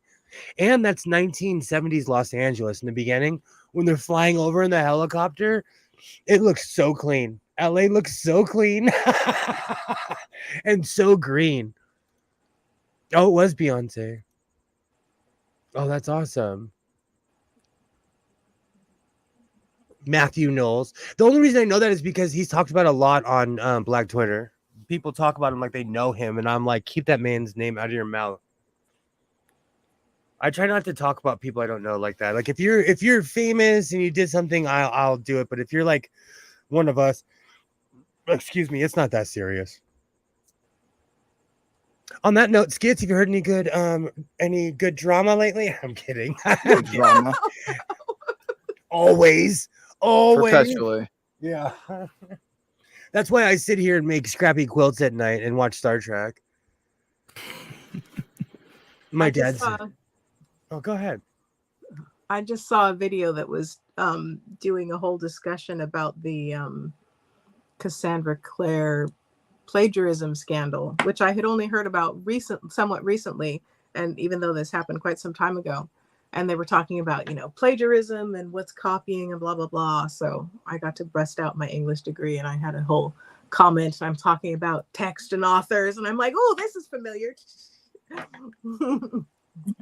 That reminds me, recently, Erykah Badu accused Beyonce of stealing her style for a hat. Do you think people own styles? Like if somebody came on stream with a red hat, could I tell them like, oh, I own the red hat style? No. Where's that line? Because Erykah Badu got famous for the big round hat with the big, top. I mean, was it stealing or was it inspiration? Because Erykah Badu is kind of an icon. But beyond, like Erykah Badu is like an icon means you're a has-been and you're just living off of your fame now. Beyonce is 42 years old. Beyonce is 42 years old, still doing backflips. I mean, I'm not saying that Erykah Badu is a has-been, but that was like, it was such a thing. And people are still watching that Tyrone video. And she's, got the whole outfit and everything. And so like, that could be inspiration for someone. And I mean, let's be honest, Beyonce is somewhat younger than Erykah Badu and new generations and stuff. So how old is Erykah Badu? Erykah Badu is 52 years old. I had no idea she's 10 years older. It's awesome, Alibaba. Heck yeah, that is awesome. Glad you found it. All those big celebrities manufacture drama. I feel like that about Erykah Badu because she's got kind of famous on Twitter. People think of her as a goddess, and she wished bad upon Blueface, and he went to jail the next day. But let's be real, he goes to jail all the time. So that's not like I don't know. It just people are like, oh, she's so spiritual and this and that, and it's like she's just an angry person on Twitter like the rest of us. Speaking of celebrity, speaking of celebrity drama, I think Alec Baldwin from the Rust, accidental shooting, that another firearm analyst said that there's no way it could have gone off without him physically pulling the trigger with his finger. And he's saying that, he did no such thing. And so they're refusing to dismiss like at least the civil trial, and there still could be possible criminal charges. I don't know. I mean, in the moment, I think sometimes you forget what you're doing, but then, I mean, isn't that kind of a known issue that sometimes there are accidents with guns and they fire? I mean, I know it's not common, but it's not outside of the realm of possibility. You're not just gonna, to me, there's so many things that could go. Like, hi, Lucifer Almighty. Hey, Lucifer. How you doing? Hope you're still safe up there, man. Oh, so Lucifer's a real person. Hi, Lucifer. How's it going? Welcome to the Violent Sewing channel. Yes. Hello. He's hopefully not being burnt out. He's near some fires. Oh, that sucks. That's the worst. Every time, it's not even the fires. It's all the toxic stuff in the air after. Mm-hmm. All the stuff that's not supposed to be burning. Yeah. And California as we know is kind of known for it being on fire. Good. Finally have power back. Glad to hear it. It's the reason I own like 9 generators. So I'm not kidding you. I am unreal with the generators. Like when power goes out, they even talked me into solar for that. My lungs were killing me this morning. Man. My healthcare provider is literally giving out like inhalers, no question asked. Like oh yeah. And asthma medication that they would normally just be like, hey, you have to prove you have asthma. They're like, oh, here, have it. Take 2. Because people are developing asthma. Back in the day, they used to call it athletic asthma. But let's be real. There's so many particulates in the air. It's clogging people's lungs. Mm-hmm. Now they call it fire lung, I think. Or they call it was something. I have to look it up. Sounds awful. We have a ton of generators powering the town. I know that sound, that like whisper watt, that hum sound, that's crazy. I constantly sound like I need one. Don't feel sorry for me, Argentina, though. I smoked for 20 something years and did it to my body. I did it to myself. Alabama is really bad soup. I'm telling you, I've been to Texas in February and it was so humid I could barely breathe. And that was February. Alabama soup just sounds like something you see on a menu and never order. Charcoal lung. I've been across the 10 though. And that's the one thing about the South is they know how to make some pancakes. I'm a breakfast guy. I'll order breakfast, chicken fried steak, gravy, everywhere I go, I'll order the same thing. And they can cook in the South. Oh, yeah. Our power line is in the middle of the fire. That's the worst. Our infrastructure is awful. And that's why Edison, at least on our side, got sued. I talked about this. I hit a power pole and they were suing me. And they would have put me in the poorhouse. They wanted me to pay for the pole. And then they got sued by the state of California and they dropped the case. Because they started one of the biggest fires. Like it was like 2017, 18, one of those years. Oh, you guys are making me. We have now entered the food portion of the stream again. I have a recipe from this 1970s cookbook called The Vegetarian Epicure. It's so 1970s. There's a little blurb in there about the 2 hours after course in case it says, if weed is smoked with your meal, you might want to consider the 2 hours later course or something. But anyway, so this cookbook has a recipe for pancakes and it's sort of a cross in texture between a crepe and a pancake. Ooh. It is absolutely amazing. If anyone is interested, I'll send it to you. Do you know what's funny, Kilroy? I've been sued many a times. I've won every case. They would have hosed me. It's $1 billion company against little old me. Edison would have I remember asking people. I asked someone I respected, what do I do? And they were like, put your head between your legs because you're about to get sued. Yeah. Oh yeah. I was lucky. I got lucky. They dropped the case. Mm. They don't even compensate our groceries we had to toss. Do you have fire insurance? Because they won't sell me fire insurance Oh, because I live in an area that fires rip through every other year, or like they're close. They're always close. So one thing. no one. Sorry, go ahead. Oh, just one thing I've noticed that the places that have like metal roofs or tile roofs and things like that, those are the houses that survive the fire. So if you're in fire country and you happen to need a new roof, you might consider tile. I saw that in Hawaii. I saw that Mhm. during all the things that are going on in Hawaii. I found that Yeah. really intriguing. What do you think about that? I honestly don't know what to think. I really didn't even know the power dynamic of Hawaii. But I mean, what do I Jewish do? space lasers. That's it. I had no, you know I do not. This is not a conspiracy channel. You know I do not believe in any of there was a fire. No, on Twitter there was one late night. I'm on Twitter and some lady was like lasers. I was like boop. I literally turned my phone over and was like done for the Done. day, done. It was still on the screen. I just turned it over and quit. I was like, I am done with you. I'm so tired of these people and their conspiracies. Sometimes So a fire is a fire, you know. Burns harshly and flies away. It can cause. It happens here. See, that's what people don't realize. Like what happened in Maui happened at the ranch. Like that place. I'll film it. There's like in one of my films, I'm standing in this place and it's in a giant field. Behind that field used to all be ranch houses and barns, and they all got burnt down in the '07 buckwheat fire. Mm. All of it. We just left it. We just left the field barren. Like we're not putting it back up. You know. What did I do? You didn't do anything. Sydney.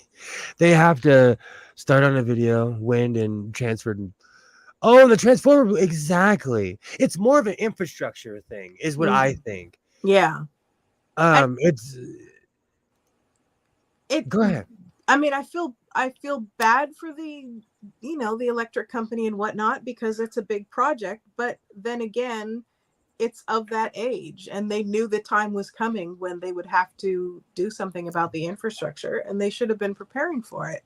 I mean, not only is it terrible in these wind-prone places, but also it's old, and you know that it's going to get old, and you have to replace it. So this is not a surprise, and they shouldn't be crying about it. Everything you're saying is literally what was the perfect storm that started all the fires here. Everything. Mm-hmm. Yeah. At least on this side down here, that's what set the hills ablaze, you know? Yeah. Skids. I'm going to take a picture of that. It's a solar array that's literally on the border of Nevada and California. The only thing that really happens is that you get a good tan if you go to the rest stop and take a picture of it. It's a bunch of mirrors that are pointed in the sky. Not gonna lie, when you were explaining that, your like hands got close to the camera, and I was like, "Hi, hands." I have reach, man. I have reach. That's all pinch and hands on her. Is it? Okay, hands is still within the I'm not going to get screamed at region. Well, I'm still. We did not have a good transfer into the school year, so I'm letting him. And it's more or less getting up in the morning, and I understand it. We stayed up we were pirates. We were literally on reverse hours, and I let him do it. So as a parent, you can't be all abrupt one day and say, okay, we're going to switch everything with no preparation, you know? They were told to bury the cables. Same thing here. We had power coming from only one spot. That's crazy. Right. There was a transformer that blew like near my house. I didn't realize it until that thing was deafening, like so loud when it went off. Mm. I don't know how the person who lived under that, I don't know how they didn't lose their hearing. They might have. Well, there was one time my ex-wife was dropping off my son, and we heard the transformer blew, and she's standing there, and she's like, "That's gonna cause a fire," and I was like, "No, it's not." I was streaming. Actually, she picked up my son. She left. I walked out. I see the fire department going down my street. It literally had set a palm tree on fire. Like, damn it, honey, you're right. And I'm like, "Oh, this is fine." No, I'm the meaning of this is fine. This is fine. Like that. This is fine. I'm It's okay. And no, because I remember looking on my camera this night, and I'm like, "Why is it daytime all of a sudden on my camera? What is this?" And it was literally a palm tree on fire. And they go up. Palm trees go up so fast because they're dry. Mm-hmm.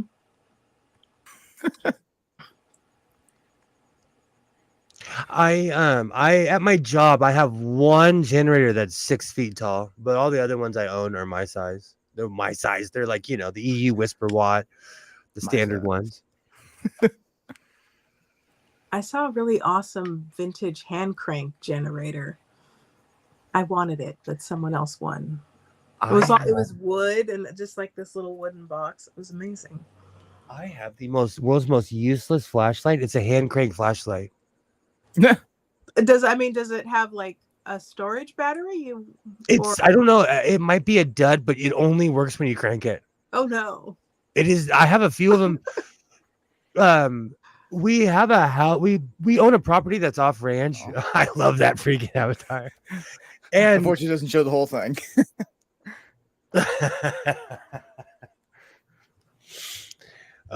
Long story short, I have lots of experience with those.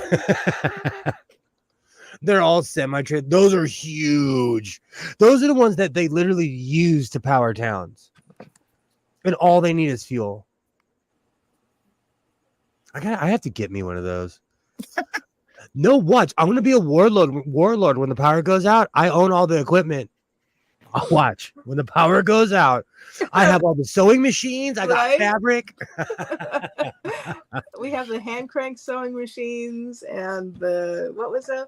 Oh, my stove does not need an ignition. Same. Well, I have all kinds of camping stuff too. I had quite a few of those hand crank lights as a kid.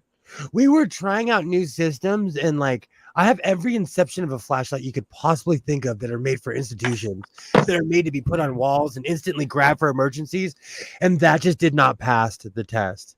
Like, who is going to want to walk around like this during an emergency on Earth? Nobody. My arm hurts just doing that. It's like some 70s dance. You do your flashlight and you're dancing at the same time. Oh, it's the worst. Having to be a crank. Oh, you just literally killed your camera. Super bright flashlight. That's like this one. This one is brighter than my mag. Technology caught up, though. Really, what it is technology catches up. And I lost that other one that was really bright. I lost it. It's somewhere in here. It's from playing with it too much, and something just flew from the ceiling. That's gross. DIY Perks made this flashlight, and he's so enthusiastic about it, and I swear it lights up the yard like daytime. I don't remember what he made it out of, but it was ridiculous. I have the same, Pam. I'm really paranoid about losing power, and because of earthquakes and everything, I have earthquake cabinets. I rotate my water. I have water treatments. Like I get crazy with it. I have mini solar panels that I built at my job that can power a cell phone. And everyone talked trash about that thing until the power went out, and I popped it out during the day. My whole neighborhood were charging their phones on that thing. I'm like, y'all were talking trash about it, and now you need it. I'm literally power bank that I use when I go camping, and that's awesome. That's up. Yeah, there we go. Woo. I have one that's the size of a car battery. I need one like that. Mine's huge. I also had a shake light where you would shake it and it made a powerful magnet go back and forth in the coil and it charged the battery that way. Oh, that I swear, Mom, I'm just charging the battery. Mag lights. What was that episode of, like, I don't know, was it What was I it do. with the shake weight? And South then Park and the shake weight. Yes. I always thought those were weird. And Still here's to some this money. day. When I see them at the Goodwill, I'm like, these are so obscene, and they're not. My kids freak out. So Pam, every time the power goes out, I watch my son go through withdrawals because he's so hooked on the internet. He starts panicking. He's like, when's it gonna come on? Can you call the power company? I'm like, dude, they sent me, because here Edison will send you a text like, hey, we're sorry, we're useless, we're sorry. I watched my son go through withdrawals, and I laid on the grass, and he's freaking out, and I told him, look up. And we could actually see the stars from our front yard, which you could never see because of light pollution, you know? Yeah, same thing, Pam. Same. My son, like, he loses it. But we have this weird tradition now where we watch House-Os. It's an old Australian show. Ever since he was a little kid, we watch House-Os when the power goes out. And so now it's our new tradition. I don't know about that one. You should. It's on YouTube. I have to warn you, though, it's Australian television. It's vulgar. Are they topless? Okay. Like, Yes, and on daytime TV too. They were really provocative first season, but then when they got popular, they did go storyline. They opened up all the charging. I have 2 power banks. I hate it when power goes out. Just bought your new picture. Let's hope Skits doesn't.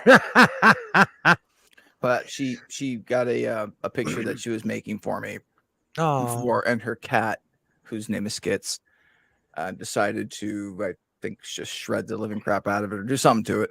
So she's making another one, and I'll put it on the wall back there. I was about to say, you don't look like a paper eater.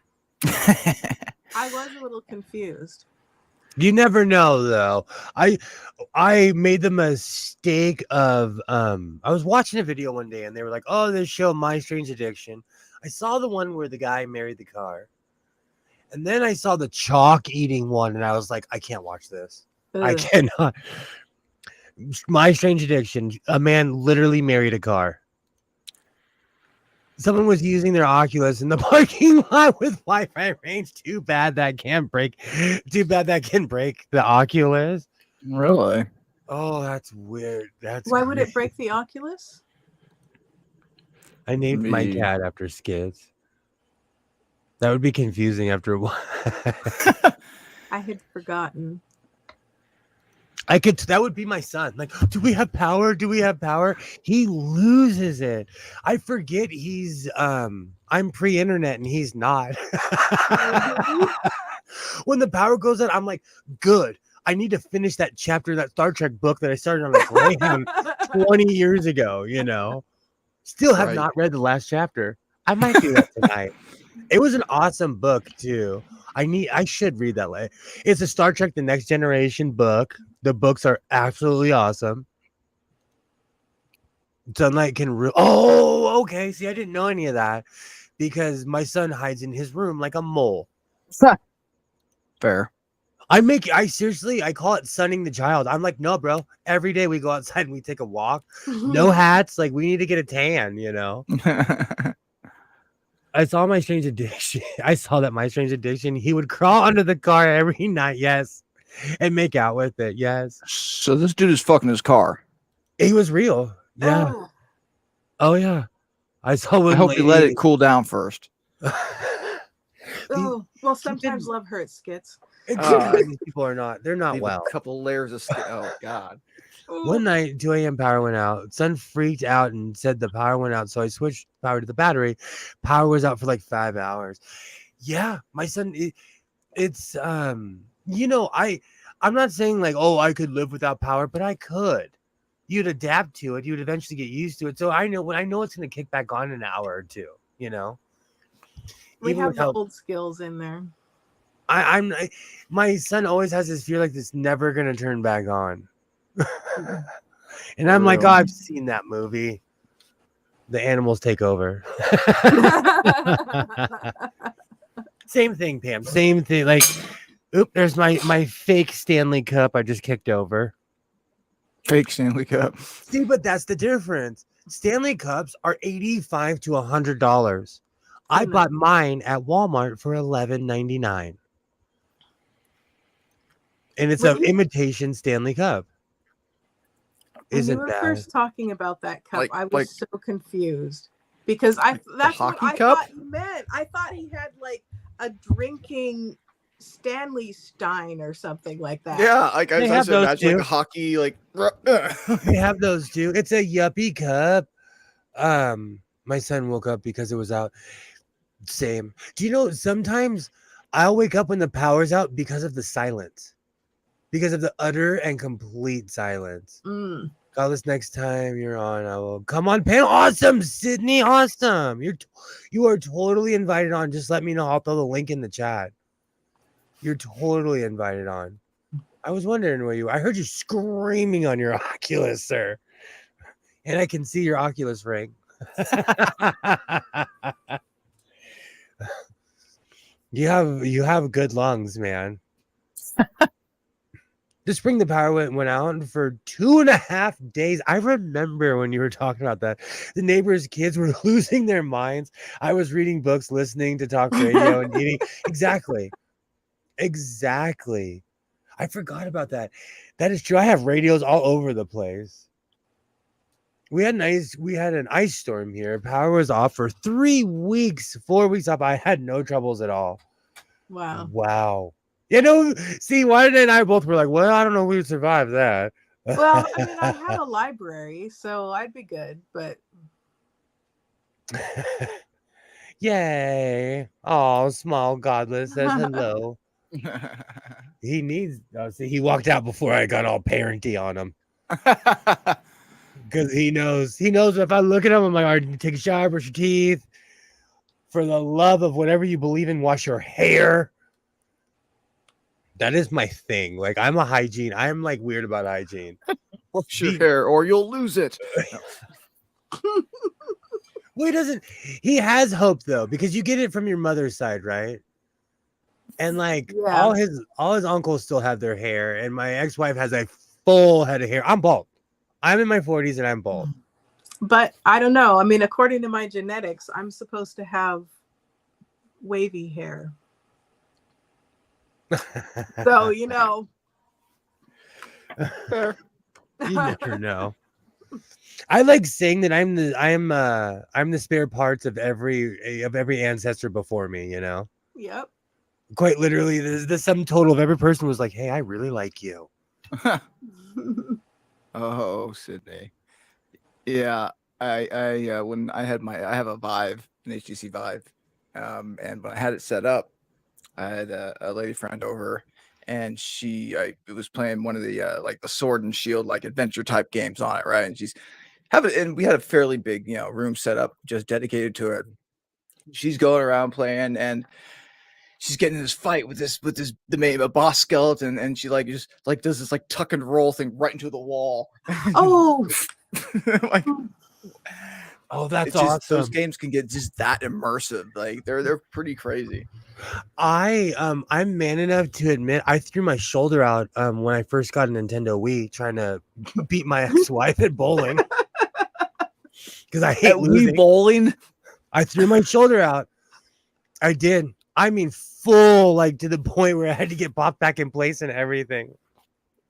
Wii bowling sounds like a good way to accidentally heave your controller across the room. I was just about to say, I love watching the YouTube videos of people doing just that, only throwing their controller into their TV and destroying their TV. And that's why you wear the wrist strap. Have a great night, Pam. Thank you so much for stopping by. Bye, guys. I'm definitely going to be making some overalls soon. Definitely. Some Pameralls. Some godless Pameralls. Pameralls is legendary. And I love the way that she makes her pockets. Yay. Easy pockets, according to Pam.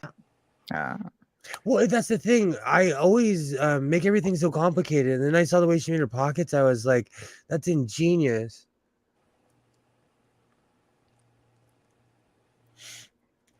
I can't remember what I was talking about now. I have losing your hair. Oh gosh. I've been but I've been balding since 1997. Like I was balding in high school. So like I'm really not critical about it at all, you know. I've had time to get over not having hair. I've had years to accept my baldness. My like parents gave me a complex when I was like a young guy. Like my uncle is bald. You know, not the graceful bald like yourself. Well, like, you know, not giving in to that good night kind of bald. But they said, "Oh, you know, you have thin hair just like him. You're gonna be bald by the time you're in high school." And I was freaking the fuck out. Oh Like, no. and like I'm okay. I'm 40 now, and I still have a reasonable amount of hair. So okay, you lying sacks of shit. You're lucky. I like 17. I already was like, it was already thinning right here. Mm. Oh wow. And I knew that I was doomed because I have a cousin and he was like balding by 16. Ouch. Wow. And he comes from the side of the family where the baldness comes from. So I knew it was I knew. And I'm big on acceptance. Like I don't know. I'm big on like, all right. Like I rock my gray. Like whatever. I'll just show my age. There's nothing wrong with it. And the older I get, I look like Ra's al Ghul. I look like a Batman villain. So I like it. I like Rock it, baby. Rock the it. gray on both sides. Recently, Isaiah, I'm like promoting watching television in every room because I have a cable box in every room.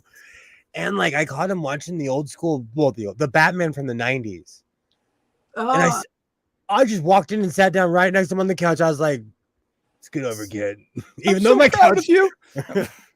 well, I have a giant living room, so it wasn't like we were even in the same vicinity. But I freaking I forgot how awesome it was. And I saw Ra's al Ghul had the gray on both sides. I was like, you know what? I'll rock it. Hey JL, how's it going? Hi. How's it going? hello. Hey. Now you get to wax and polish the top. You know, it's because I'm truly bald. Like hair does not grow anymore. So the shininess is because I am truly bald. But you know, good skincare. Keep your dome looking good for decades. Cocoa How do you butter. think Patrick Stewart does it? You know, like, I saw a clip. Someone was talking about the cinematography and the camera blocking for I Claudius, which has Patrick okay. Stewart in it Yeah. with curly hair, like, you know, that kind of like loose curl. And I'm like, wait, is that Patrick Stewart? I'm like, it is. Oh my goodness, unrecognizable. Right. Like you see Patrick Stewart in the original Dune movie. Yep. And Excalibur. Yeah. And Excalibur. So crazy. Oh yeah. To see him with a full head of hair, it is weird. That's like because I came from such an older family. When I would see my family members with their fros, I'm like, y'all had hair in the 70s. Every single one of you guys are bald now, but you guys were rocking giant fros in the 70s. Hair was a thing in the 70s. Well, I mean, we even had the musical, but you know, like yeah, right.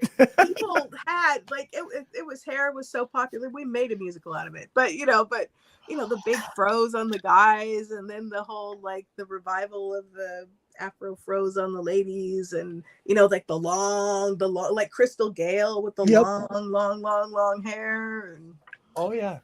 That era was dramatic compared to now. Do you think though, when do you think was the real like slobification? And I say that as somebody who, when I moved to Portland, I felt like I found my kindred city because you didn't have to get dressed up. I was like, where have you been my whole life?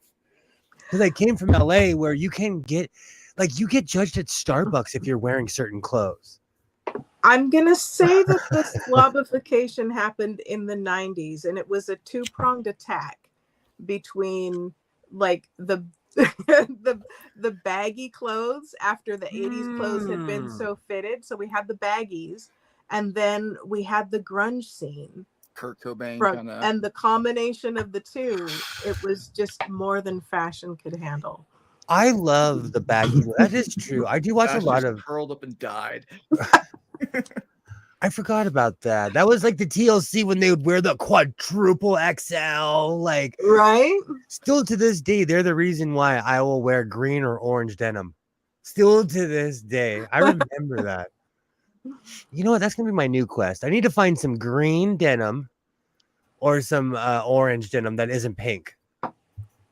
I have just a wanna pair wear- of rusty orange jeans. I hate dressing up too, Sydney. Like, that's why I wear coveralls and overalls all the time. Oh, I just excuse want to me. wear my pants backwards and make you want to jump. I always looked up. I think the world got tired and jaded and said F it. I agree. Because I'm 50-50 about it. I like getting dressed up. I actually have really nice suits, but like you won't see me wearing them unless I'm in court or at a steakhouse. I'll get dressed up to go eat some fancy steak. Weddings, funerals, and bar mitzvahs. Yes, I'm available for all. I think that we need to maybe change our definition of dressed up. You know, I mean, because I think that there are so many different styles that people like, Mhm. and you know, dressing up can mean a lot of things, and not everyone, you know, likes a suit or whatever. But you can wear clothes that fit. You can, you know, put some thought into your outfit. You can wear something appropriate for the occasion, but it doesn't have to necessarily look like what we used to think of as dressing up, in my opinion. For God's sake, iron your clothes. Yes. And we also like I own a dryer and it has an iron setting on it. Nice. Yeah, I'm one of the it's because my father was military. He would iron everything. And it was total role reversal with my parents. My mom hated ironing. I'll never forget when I was in junior high, she said, "Come here, bro. Let me show you something. Put it in the dryer." She's like, let me put you up on some game, bro. And like I learned, like, hey, there's no wrinkles. There are certain shirts. There are certain shirts you have to not be lazy and iron them. You won't get a crease, but at least it won't be wrinkled. Not to mention, in a lot of places, wearing flashy clothes will get you robbed or shot. Okay, so where I live, it's not fancy clothes. It's if you're wearing jewelry. If you're dressed like Slick Rick or Mr. T, Mr. Oh, T. not just jewelry, but jewelry. Yeah, like if you're like every bad thing that's happened to a rapper or something out here in LA has always started over a chain, over a watch, over like an earring or something, you know. Great for ironing t-shirts, absolutely. It's been a day, and this group has given me laughter. That's what we're here for. We are here to put a smile on your face. I've had some stressful days too. I think that we're due for another quip from Kilroy any moment now. You know what, Sydney? I hover around lazy. I'm a proactive person, so I get all of my stuff done first so I can be lazy. Like I'll do everything I can for the day, jam it through so that I can like relax at the end of the day.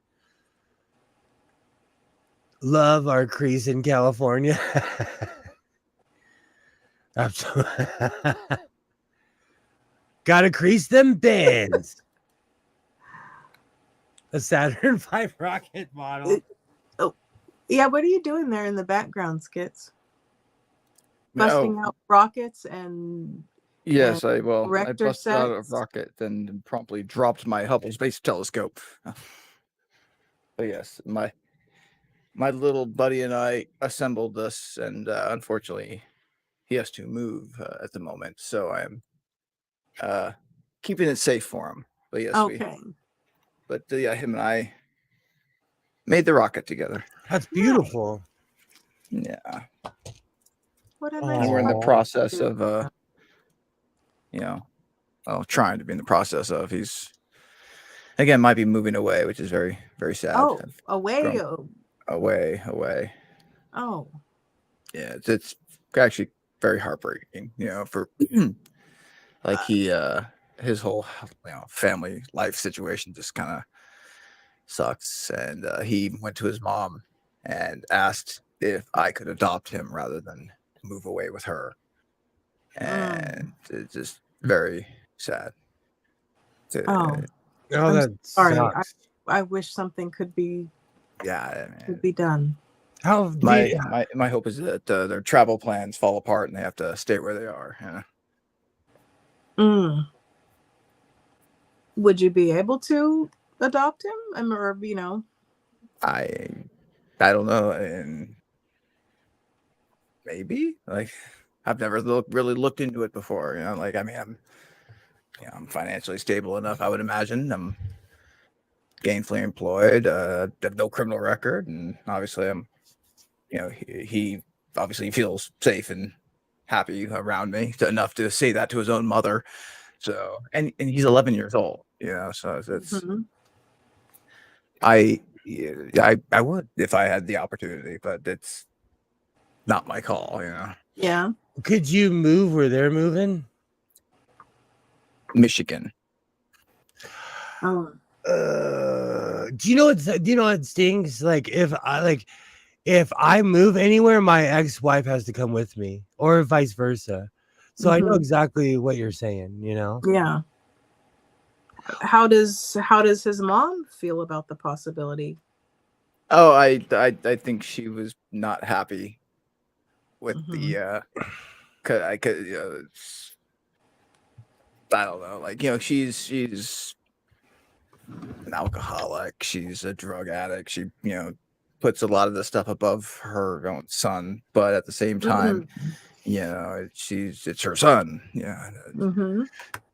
I don't know. I mean, not to I know nothing beyond what you've told me, but from what you've told me, maybe you should put in a petition to make some changes. I don't know. Yeah, it's definitely something I would like to look at. I'll look into, because again, this kid is a good kid, and he's he went camping with us last weekend, and and had a great time, and because this might have been the last time I got to hang out with him for a while, so and our goodbye was very, very sad, long hugs and I love yous, and so I made sure I gave my business card, and and gave my, of course, my personal info, phone number, and if you ever need me, call me. But he's still around. So again, hopefully I'm being optimistic and everything kind of crumbles around her plans and she's forced to stay local rather than I hope all of her plans fail. I hope all of her plans fail. I wish nothing but bad things on her plan. Right? I hope that monkey wrench is the size of the moon. I didn't mean to bring down the chat there, but that's all right. That's what we're here for, damn it. That's what we're here for. We're a support group as much as a sewing circle. And Sydney, no, this is a different kiddo. Actually, there's a kiddo that I essentially consider my kid. I've really known him since he was born.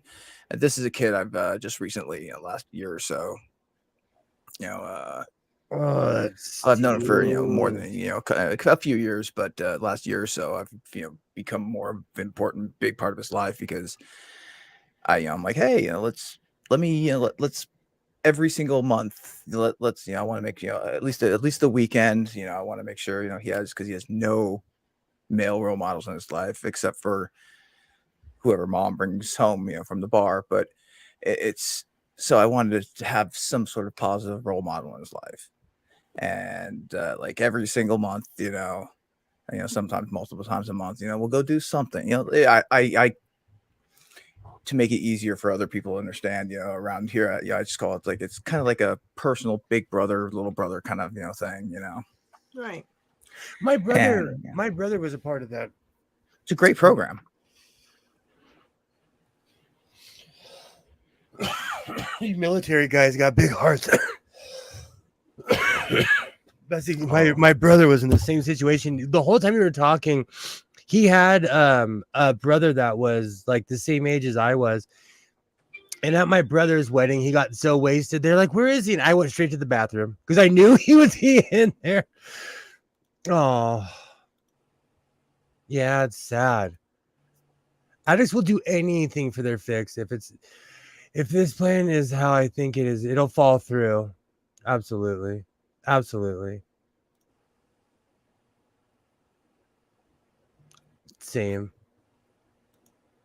That's what happens when you work in a program like that, though, because I work with special needs adults, and like people will come with the most horrific stories. They show up just, and it's absolutely heartbreaking, but you have to do the best you can for as long as you're there. That's how I kind of look at it, you know.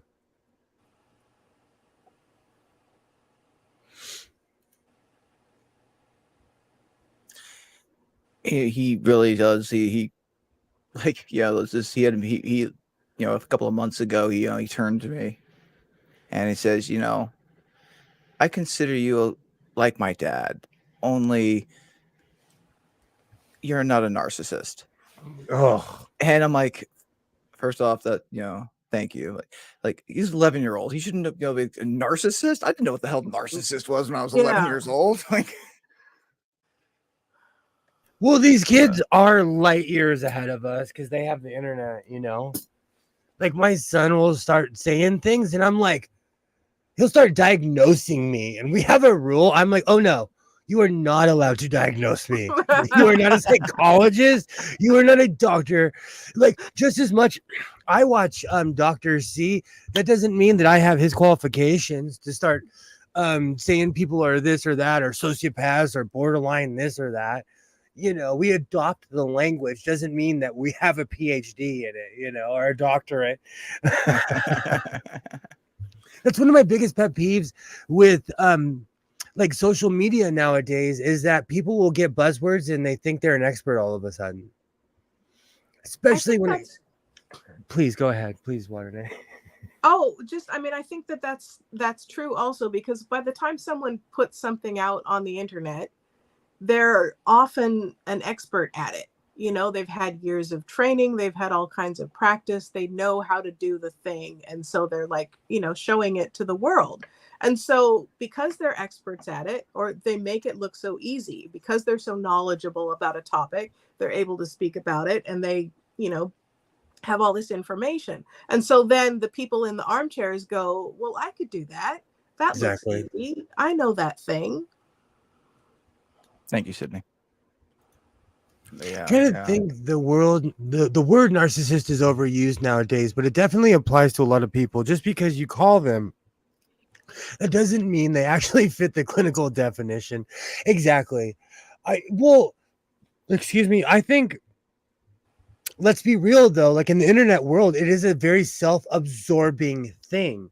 Like, I could sit here and do this all day long. I have a rule with myself and my son that when we're talking to each other, we're not allowed to have a device in our face. And we walk around this house having conversations. I will turn my phone off because I constantly have my YouTube going on something. I'll turn it off because then we're having dueling conversations with me. You know, we're talking over the phone or the TV or something, you know? Yeah. Marketing and an idea or concept. I think, I don't know. It's hard to navigate in today's world, even with the internet, like with the Oculus. I totally go through Isaiah's friends list. And there was one guy that I thought was a creep, but he's actually a guy in the UK. He is 6'7", and he got like the lower left side of his body blown off in Afghanistan. Oh my goodness. And so he sits at his house and plays his Oculus. If he wants to be friends with my son, go right ahead. You know, and the funny thing is, he hasn't said anything. Like, they just play a game. And he actually keeps ordering a lot of these games. So I'll hear him be like, all right, guys, stay focused or something. You know what I'm saying? Like, so I'm okay with that, you know? And as long as they're not weirdos, you know? It's exactly. Yeah.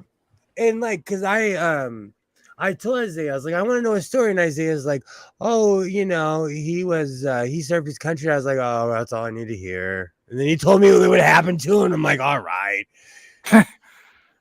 But there was that one person who had the sound of, and keep in mind, I know I have a Mickey Mouse voice. I know my voice does not match my face. I get it. But this person literally sounded like a child. And they were like, I'm really 35. I was like, block. Permaban. I can't help it if we have a high voice. No, but this person, they're exclusively like, there's a game Isaiah plays that's all ages, but a lot of the rooms he hangs out with, you can hear they're all like 13, 14. You can hear the 11-year-old with the screen with the high voice, He's They're a top dog. They're relatively around the same age, but when I hear this, and I'm like, who is that person that's in your circle today? Like electronic parenting is not easy in today's world. It is. But it's what you have to do, though, and I think that to be a responsible parent, you need to vet these people. I agree. It's what I'm 13. It makes me feel so, and like I told you, I have complete parental controls over all, like his Google account, everything. Like I go through his stuff with a fine tooth comb. He commented, he'll like Waterday, those people I always talk about from Chicago? Mm-hmm. Today on a live stream, he asked them what their favorite fried chicken recipe was. I mean, what? That's one of those perfectly innocent questions that could be taken in the totally wrong way. And I told him he's not allowed to go in groups of people of a certain look and ask them what food they eat. We do not do that. And you know what? Because I told you that guy has class and he's well spoken, he handled the question. I literally went back in the chat. I literally cringed. And I got in the fetal position. I was like, oh, you can't do that. Okay, they don't know we're related on YouTube. They don't know we're related. Did you explain I don't know him. that, he's got a new interest in cooking and it was a perfectly reasonable question for him? No, he really does cook fried chicken. That's how we discovered he knows how to cook. Right. That's how we discovered. That's how, because he got all these spices and he's like, I want to cook this. I was like, okay. He hands me a piece of chicken. I looked at him. I said, boy, you messed up, right? I'm never cooking again. It was juicy and crispy. He knew what he was doing. And he knows to cook it all the way through. Like he could cook. He could cook, which he knows he messed up because I make him cook dinner all the time now. But I think grown men should know how to cook. Like I want him to grow up and know, okay, I know how to cook a 3-course for myself and other people. Absolutely. I mean, put up, some buttermilk fried chicken in front of me, and good luck. And see, that's what I'm trying to stop, Kilroy, because a lot of people don't stop to think, hey, is this person special needs? When someone does something crazy in our society, we don't stop and say, hey, let's take a really quick assessment of this person's mental, let's take a quick look, Or even just that sometimes text messages just do not go through. Yeah. Like they're supposed to. And you've just, you've got the wrong end of the stick and you're all upset about it. And Skits did a disappearing act. Yeah. It was into the ether. It was definitely one of those moments where I was like, okay, we're gonna what can we learn from this lesson? and we shall never cross that bridge again. And he follows the people I follow, Oh, I'm kind of special needs. I have cerebral palsy. Okay. I guess that's we have to define special needs, right? Well, that falls under the umbrella. There's people that definitely falls under the umbrella, and there's varying degrees of CP as well. Absolutely, because different there's people. Kinds. I know people that are wheelchair bound. that My have my CP.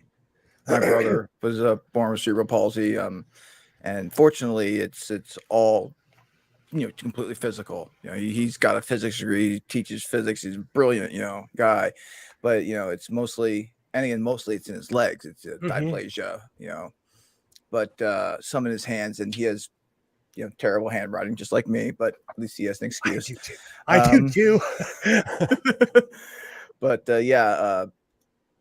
he was like on the crutches and everything as a kid, and it was obviously from oxygen loss. Actually his was post. He was like 5 months premature or something, like or 4 months premature, like ridiculous premature. And like when he was born, he could fit in one of my dad's hands. But Wow. at the time, like they kept him at the hospital for a little bit, but they didn't have insurance. We were poor folk, and they're like, well, we're not going to send you home with any oxygen or anything. And my brother, turned blue, and that's appalling. Yeah, our healthcare system sucks. But Still the does, American healthcare system has been stinky for a long time. It's only because of the internet we now know that it's one of the worst in the world. Like it's literally pay to play. Like I say this all the time. My father lived an extra 4 years because he had top tier health insurance. He had lung cancer and lived like full blown lung cancer and lived because he had the machine in his house. He had a hospital in his house, basically, and then had the portable. He had the thing where he had the whole whiz bang machine. Not everybody. I've seen people that have lung cancer that just kind of have to go into hospice.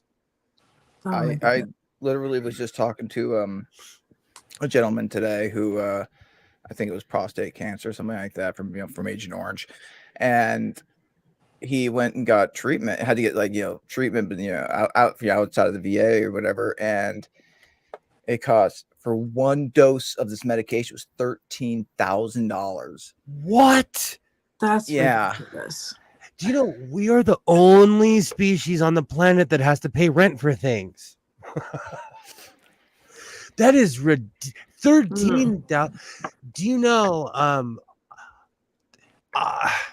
I've swiped my card a couple of times when people couldn't afford their medicine. I can't save every person, but if I'm in line and I hear someone say what, and it's always like they're like $40 short or something, but our healthcare system just makes me want to cry. And especially when I'm sick, I'm always emotional at the pharmacist, like ready to cry. And I'm like, just give the man his medicine. What is wrong with you? Well, then you get, people like the guy who jacked up the price of the EpiPen and. Okay, but Pharma Bro, to be fair, Pharma Bro went to jail and he deserved it, which proves a point. Like, do not be so obnoxious that eventually you're going to meet a judge one day that saw you being obnoxious. Yeah. They literally one put that him has in allergies or something. I was you're going to find one that needs an EpiPen and was pissed off he had to spend $2,000 for one. Me. Yeah. He hiked the price of. I have to carry one around all the time because I have weird allergies, and I don't know what. Honestly, I still to this day do not know what the real trigger of any of it is. Because we mix so much in our foods, in our dyes. We put lilac in everything as far as like soaps, So EpiPens are gold because even still they're expensive, and they put them in jail over it. Like I'm one of the Americans out there who very much benefit from socialized medicine, right? I use the VA healthcare system, 100% covered, right? I don't pay a dime for anything, and it is incredible. Like I was going to university after I got out of the military, and I hurt my shoulder, completely non-service related. I hurt my shoulder, and rather than having to like, oh my god, I'm gonna have emergency room bills, and then the doctor visits, the physical therapy, the medications, I could focus on getting better and still go to school rather than freaking out about how I'm going to pay for anything. Yes. It was multiple thousands upon thousands of dollars from everything that I would have had to pay for. Not a dime, just get better. Yeah. That, And and you haven't had your life ruined by becoming paupered from an injury. exactly. I knew that, like, oh, how many people are like, oh, I'm having chest pains and arm pain shoot up. I can't afford an ambulance trip. Let's hold off. And it's like, you're about to die, man. Yeah. The number one GoFundMe is for hospital bills on Earth. I dare you to find anything else on a GoFundMe that isn't a hospital bill. Real. Like, especially for Americans, it's unreal. I agree with Kilroy. There's really not much, like, as far as being an American, like, this is the business we've chosen, as they said in The Godfather. I'm one of those people who wouldn't be alive without medical intervention. I am one of those people with the medication I take, and I agree with JL. Good parenting.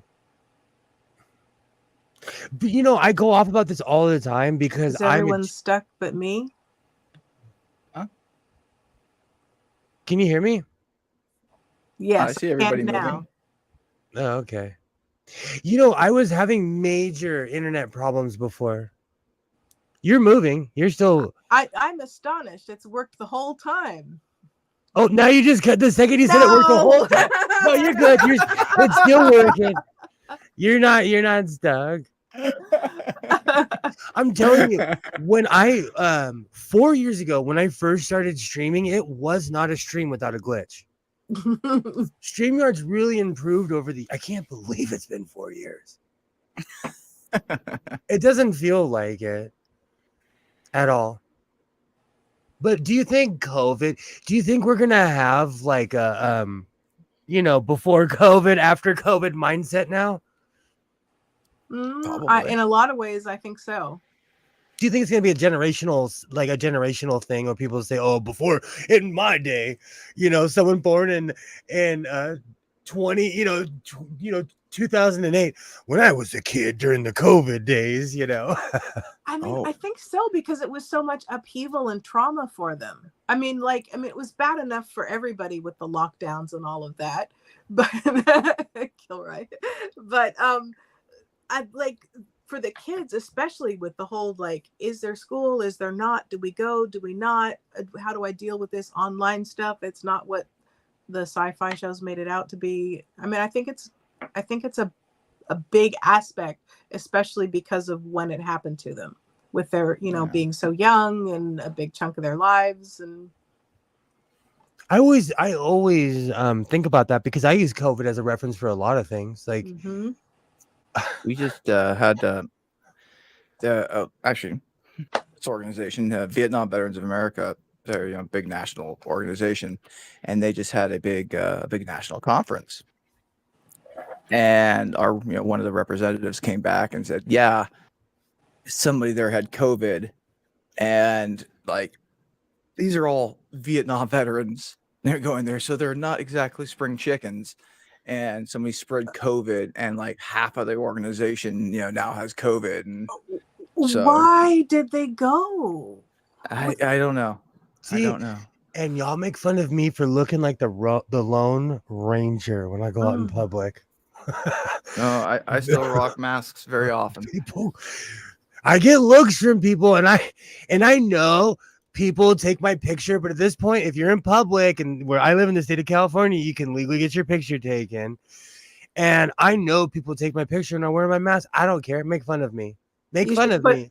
A smiley face that's embroidered that says, I have asthma. I always thought those, the ones that are the straight shot of your face, are creepy. Yes. Those always creep me out.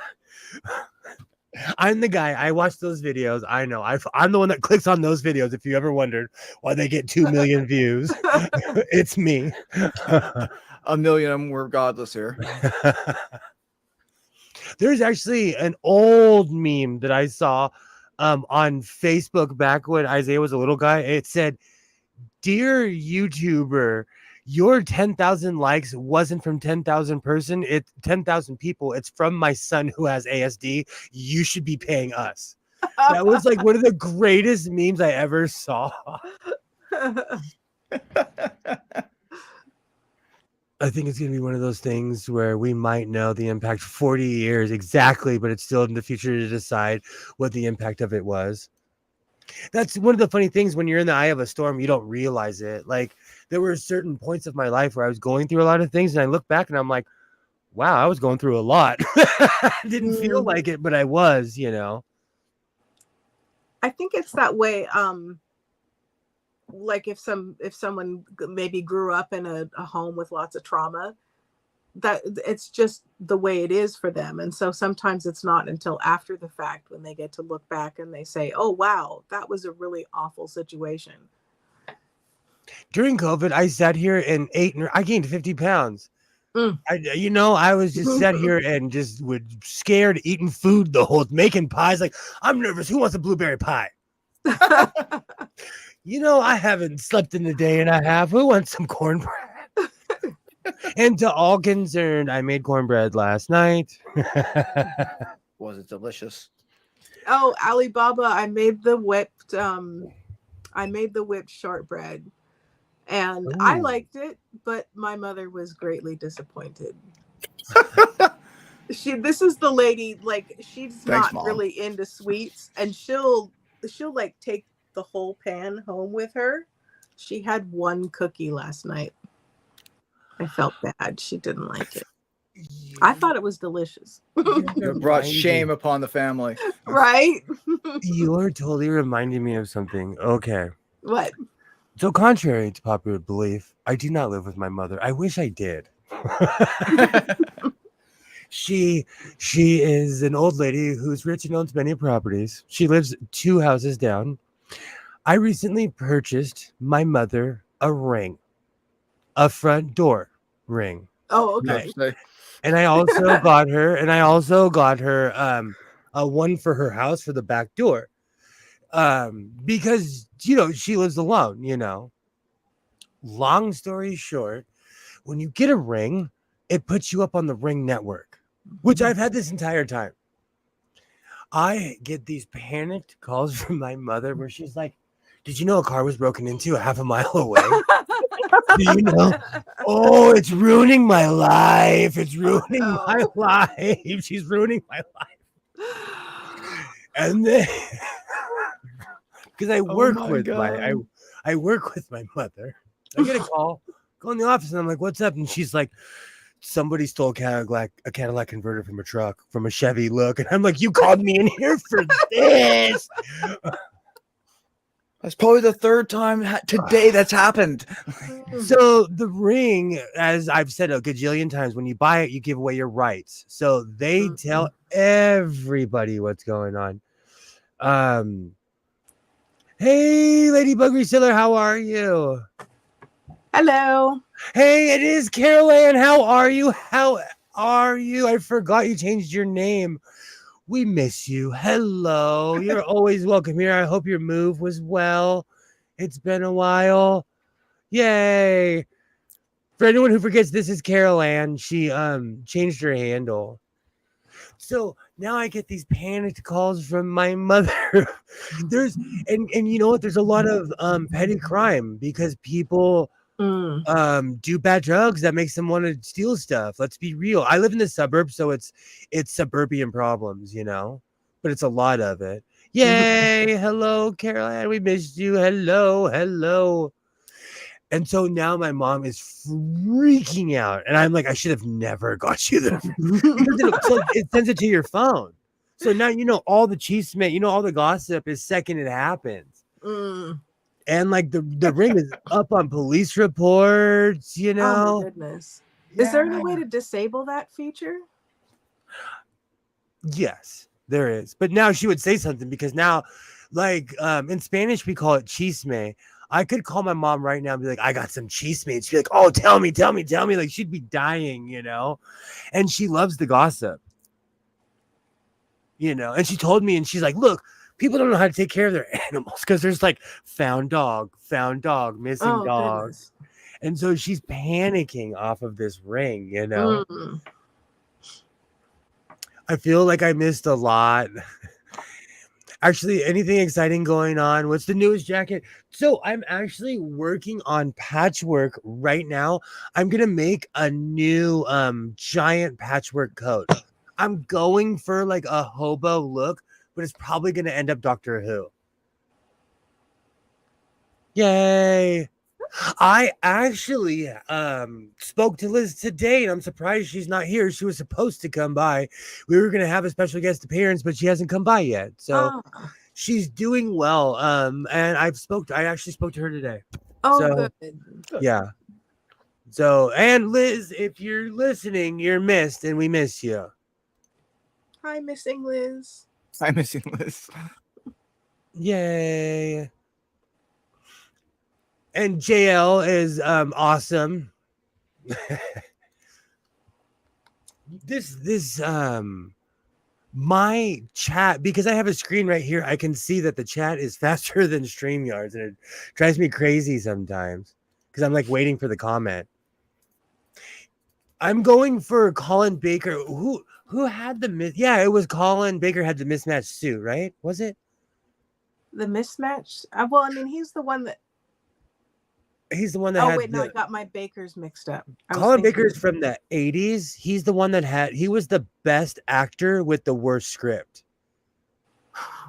So he was actually a better actor than any doctor that we've ever had, but he had the cheesy, like he literally went up against a Cookie Monster. Like the early 80s, that's when people stopped watching Doctor Who. Oh, Tom Baker.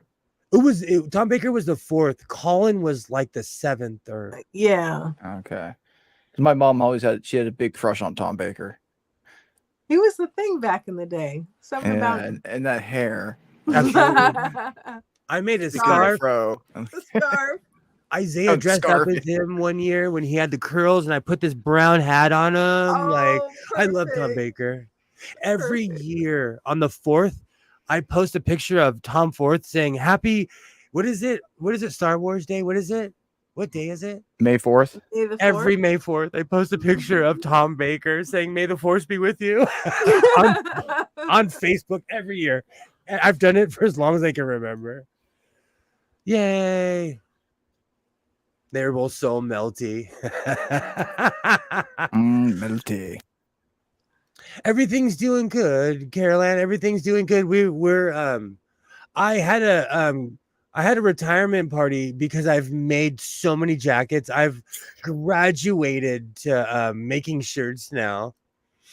You know what though? I'm gonna say something controversial. I might cut up that Western pattern. I know that's gonna start a fight. I know it's a vintage pattern. If Alibaba Why are you cutting it? You've got all that. You said you had rolls of tracing paper from your work. Hold on. Let me do the people's court. Dun nut. Here we have gone. Walking in the court is for wanting to cut a 1960s coat jacket pattern. Awesome, John Smith. Awesome. So here in the people's court, Tom Baker too. We could put me on trial. We should put me on trial. So here is this pathetic shrub godless owning that wants to cut a pattern out, even though he needs to stop being lazy and just trace it. We gave you this verdict 2 weeks ago. You can get called back to jail for breaking parole. Nice. Matchy. Oh, JL, you are awesome. Oh. Do I have to say? Do you know what's really funny? I dress like Paddington Bear anyway, so it's not like I'm matching at all. Especially during the winter. That's why I made that video. Like I dress, making coats like I live in Peckham. I dress like I live in the UK, and I live in one of the hottest places. Literally almost near the equator, somewhat. I think sometimes, you smile, it releases serotonin. changes your perspective a little bit, helps. I'm See, sorry you're Carol, not feeling well, JL. Carol Ann, I'm faking it. You know what? That's my motto. Fake it till you make it. I smile and laugh a lot of the time. That's my Ned Flanders diddly. Like Ned Flanders always had diddly to cover up. Like I laugh in the most unappropriate situations because it's a nervous habit. Mm. So I should try. No, I should stop being a shrub. Dun-nut, nut, dun-nut, nut in this corner. Representing the full. All right, I'll go get the tracing paper. No cutting, awesome patterns. I'll show it to you, Karen, because it's been so long. Okay, you know what, Godless? You should just get the pattern and trace it now while you have us here to encourage you. And then it's done and you won't backslide and snip it up in the night. Waternay is officially the adult supervision. Oh God, his arms! What the hell? I know. I will not get over this man's arms either. The way they draw these people, poor guy. His head is tiny. Like, Does this have a year on it? Authentic Patterns Incorporated, Fort Worth, Texas. Made in America. Yeah, where's Butterfly? I stream on crazy days. I used to just stream on one day, and I've been streaming every other day or Saturday. So, I know people have lives. You can literally tell what days I have off if you look at the pattern. Just find a huge zero. It's funny, at my job we have old medical paper, and if Phoenix was here, she'd bonk me for that one. Yeah, see? Just do it. Do it now. You've got the table out and everything. Do it now. We'll encourage you. Go, Well, Godless. when this is over, Go, Godless. when this is over, I'm gonna put a good movie on and finish my quilt. It's your birthday. Now I have that stuck in my head. Yeah, we all know Phoenix was here. That's how we know Phoenix isn't here, because she would come like, "Are you crazy?" She'd be popping up right in this little space beside us. Trace the pattern. That's an awesome pattern. Exactly. I will. No, I'm gonna be doing a lot of home improvement tomorrow, so I'll have my coveralls on. So I'll go pick up the tracing paper. I'm gonna do it the right way. I'm going to, and it's only 13. It's only 13 pieces. Do you know what it is? It's because if I'd cut this out, I'd have 4 or 5 jackets by now. But the one thing they never tell you about sewing is all the ironing and all of the cutting you're going to be doing. Right? There's so little sewing in sewing, and the sewing's my favorite part.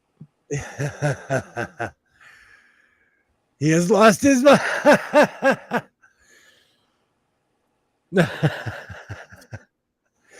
That was just pure laziness, really, is what it is. And now you've got "Love Me the Right Way" stuck in my head. You gonna trace?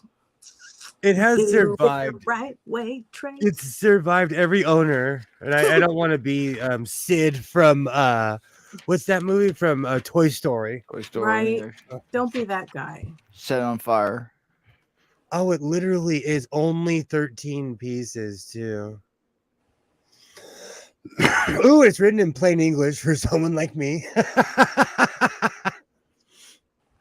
Based interfacing to wrong side of the jacket, waistband, trim interfacing closed to stitching. With right side together, stitch ends of jacket, waistband 9, trim corners. Turn. Am I reading the part you're not supposed to read out loud or what? I love these old illustrations because like they were like, we can't get accurate, so we're just gonna wing it. Oh, I'm sorry, it has 14 pieces. I must have missed something. Oh, well, in that case. Throw it away.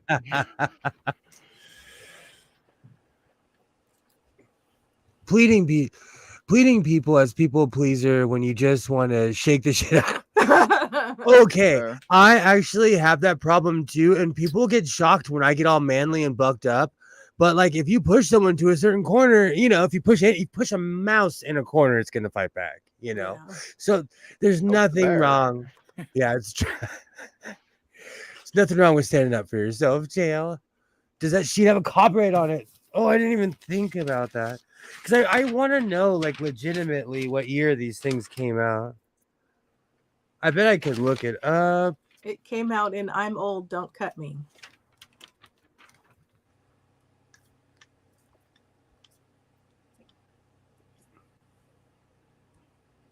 Please read before using, sir. Do not cut this vintage.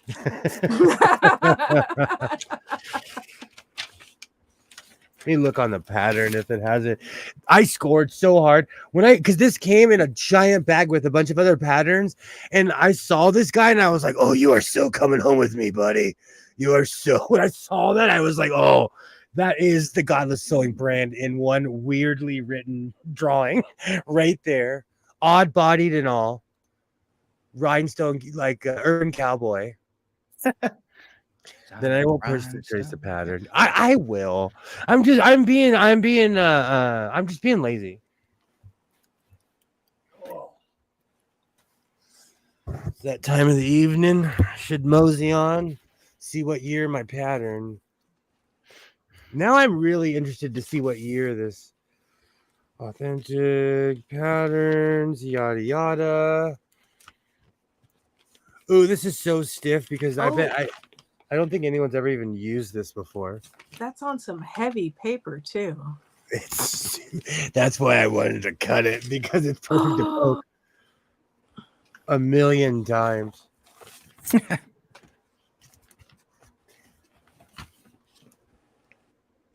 I don't think this has a year on it, but this is so awesome. I'm going to put this back because I've been dying to bust this out, but it's just sheer work that it's going to take. Says the guy who's literally making a patchwork jacket. Well, how much would it be to get a large copy of it?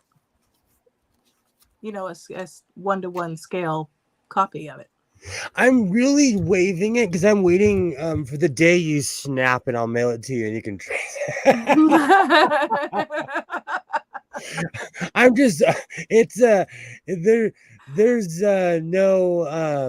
there's nothing behind my threat whatsoever. Nothing, absolutely nothing behind it. Weaponized recklessness. I have Rhinestone Cowboy stuck in my head. Same. 1967. I thought you had seen a date on it from the other day when you were looking. There was something else. Oh. I'm constantly have a great night, JL. Have a great night. JL. You're Good awesome. night. We'll be around. We'll probably be on Phoenix's channel on Sunday. If not, I'll be back on Monday. And I'm gonna start streaming every Monday and Wednesday. But knowing me, I might be back on Saturday. I might. I'm just saying. Because I might go back downtown. Going back to the fabric shop.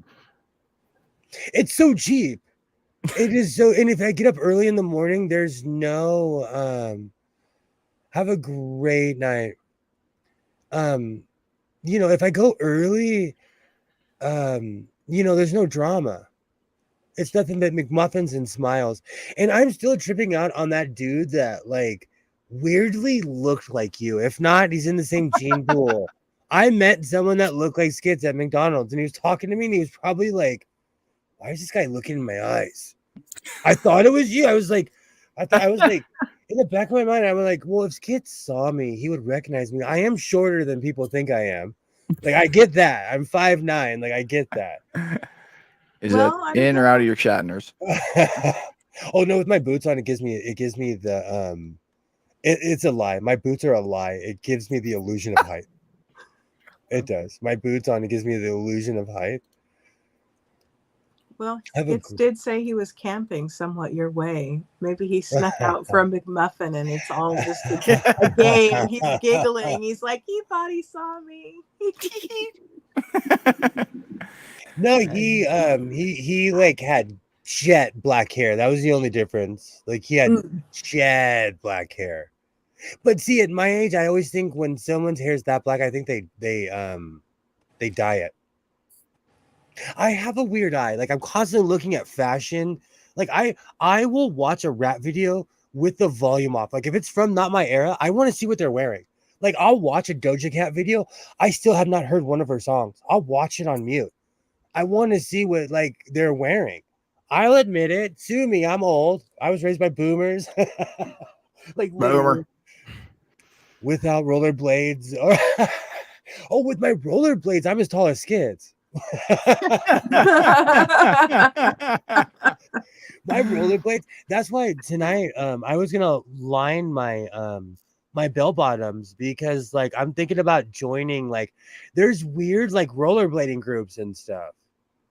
So I was like, you know, I'll get out there. I got with a full inhaler, I'm unstoppable. Rollerblading, speed dating. Well, it's also because I started watching this guy, and I can tell he's in his 20s or 30s because he's moving fast. But like, I started watching this guy who rollerblades. Like he's in New York. He rollerblades to work. He's in this rollerblade group where they rollerblade through New York, and I'm like, I could totally do that, man. Like, it just looks like so much fun. Parkour. And like, yeah, and in LA, like they have groups and stuff like that. I was in an old man hockey group until COVID. I was in an over 40 hockey group.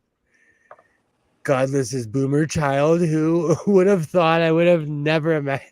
Yeah, my father was pre-boomer, and my mom is a boomer, is a real life baby boomer. So it makes me laugh when people are like blaming boomers for everything. Skits, are you still there? Okay, you had it was locked on your intense look for it. You looked intense for a second. It's like when you're watching something and you pause. It's always the time when the person is like mid transition with their expression. They're like, I talk a lot, so it's always with my big yapper open. It's like always, every time. Oh, Kilroy, I like that. The sewing capades. Do you know my rollerblading video was a hit? My rollerblading video, actually, when I put just all the clips of me, I've been trying to do that ice skater move since the which was the Nancy Kerrigan Olympics? Was that 92? oh goodness. Oh my God. Oh, I can't remember the year. I've been trying to do that move since I saw that move in the 92 Olympics, whichever one was the one with Nancy Kerrigan and what's her face. I got that move from her. Even in hockey, it's even better when you see a hockey goalie trying to do the move. Like it's hilarious with all the gear on. Instead of the ice capades, you can make the sewing capades. I could. Everybody has to make their own outfit. I hear lycra is hard to sew. Do you know what it was? Is I always had rollerblades and I skated a skateboard, but where I'm from, like they used to call them fruit boots. So I would like literally hide my rollerblades in my car. I would like put them in my backpack. Oh yeah, you'd get beat up if you were roller. I had a friend who was semi-pro, and the only reason he didn't get beat up is because he was a tough guy. I never heard them called that. Oh yeah. And if you didn't have a hockey stick in your hand, someone would say something to you. So well, that that's whole one generation. way to avoid getting harassed. Well, I played hockey. So I always had a stick on me and a puck. I still weirdly carry a stick and a puck in my car with my skates, but that's because I love to play hockey. Where's a And hockey I have mask? well, I have the gym I can go into and play, you know, by myself in there.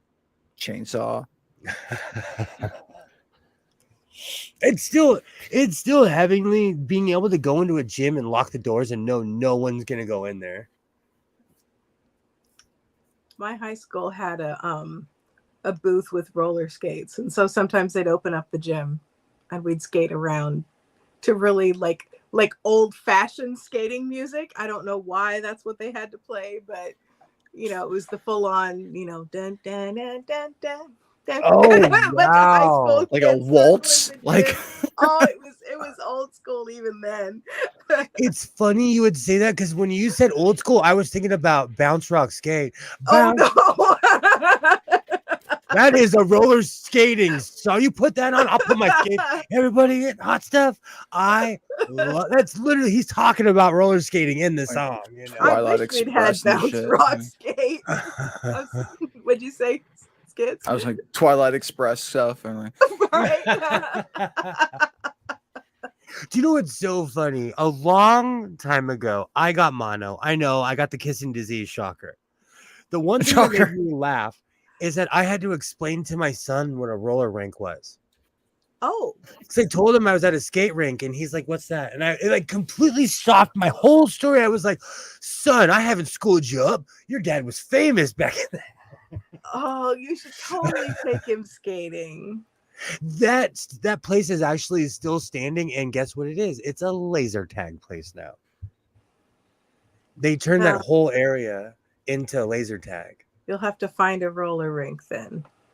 It's an experience. Do you know what's really funny, Carol Ann? I watch curling. They actually had the Canadians actually had their yearly meeting yesterday. That's how much I watch curling. I'm subscribed to USA Curling and Canada. I love curling. this man loves himself some weird ice sports.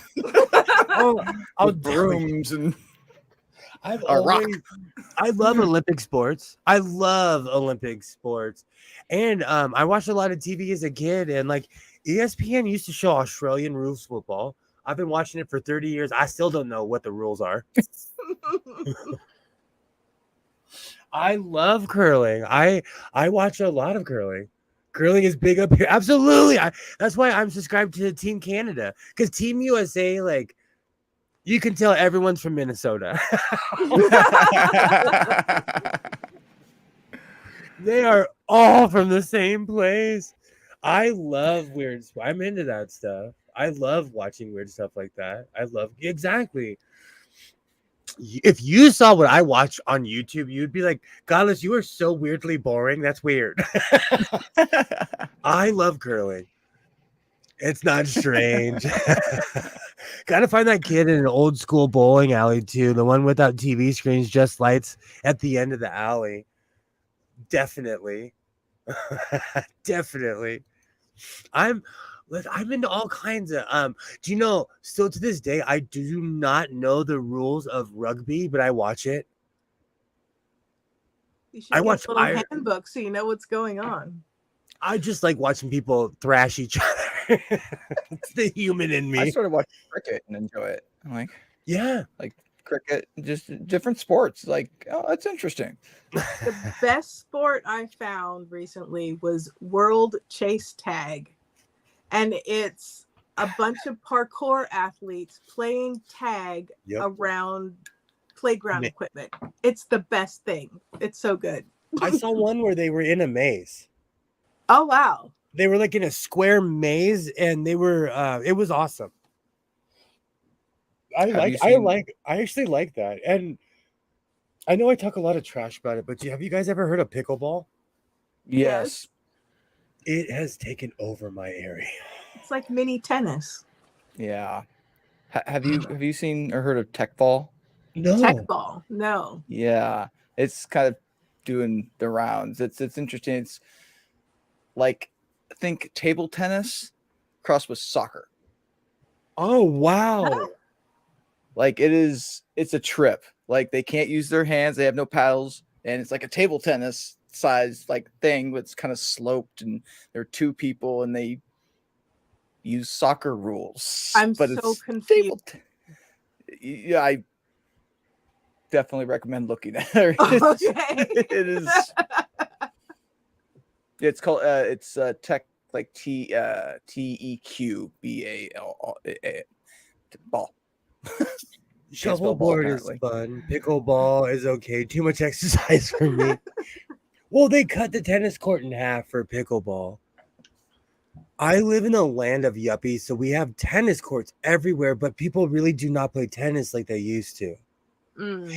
And I mean, like, we have parks My area is actually a really awesome area.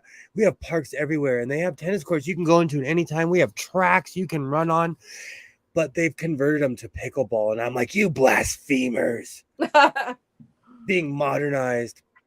But I just love pickleball. People mess their feet up playing it all the time. Oh, that's funny. I hear and also because most people in my life are senior citizens, it's considered something that's activity for people that are senior citizens. Mm-hmm. And so, like, most people I know play pickleball, but most people I hang out with are over 60. Well, when you start to take up lawn bowling. We actually have that. That's actually a Special Olympic sport, and bocce ball is huge in the Special Olympics. So, like, at my job, we like bocce ball is like what people would consider basketball. Everyone shows up for bocce ball. First one I like to watch paint dry. I would find that very zen, and you know, it's weird. There's certain things like I used to be really into baseball when I was a kid. Every time I put a game on, I fall asleep to it. Oh no. Every time. Hey, Commander, welcome Hey, back. Commander. It's funny. I was just at a golf course earlier today, and they're installing some brand new pickleball courts, and they have like this billboard type thing, right?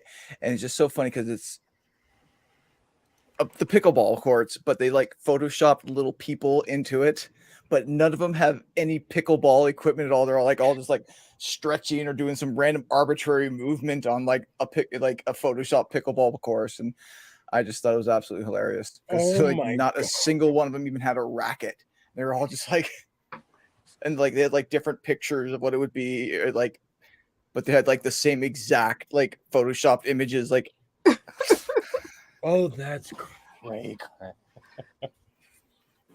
You reminded me of every time I drive through Hollywood, it's the TikTokers, the army of TikTokers are real.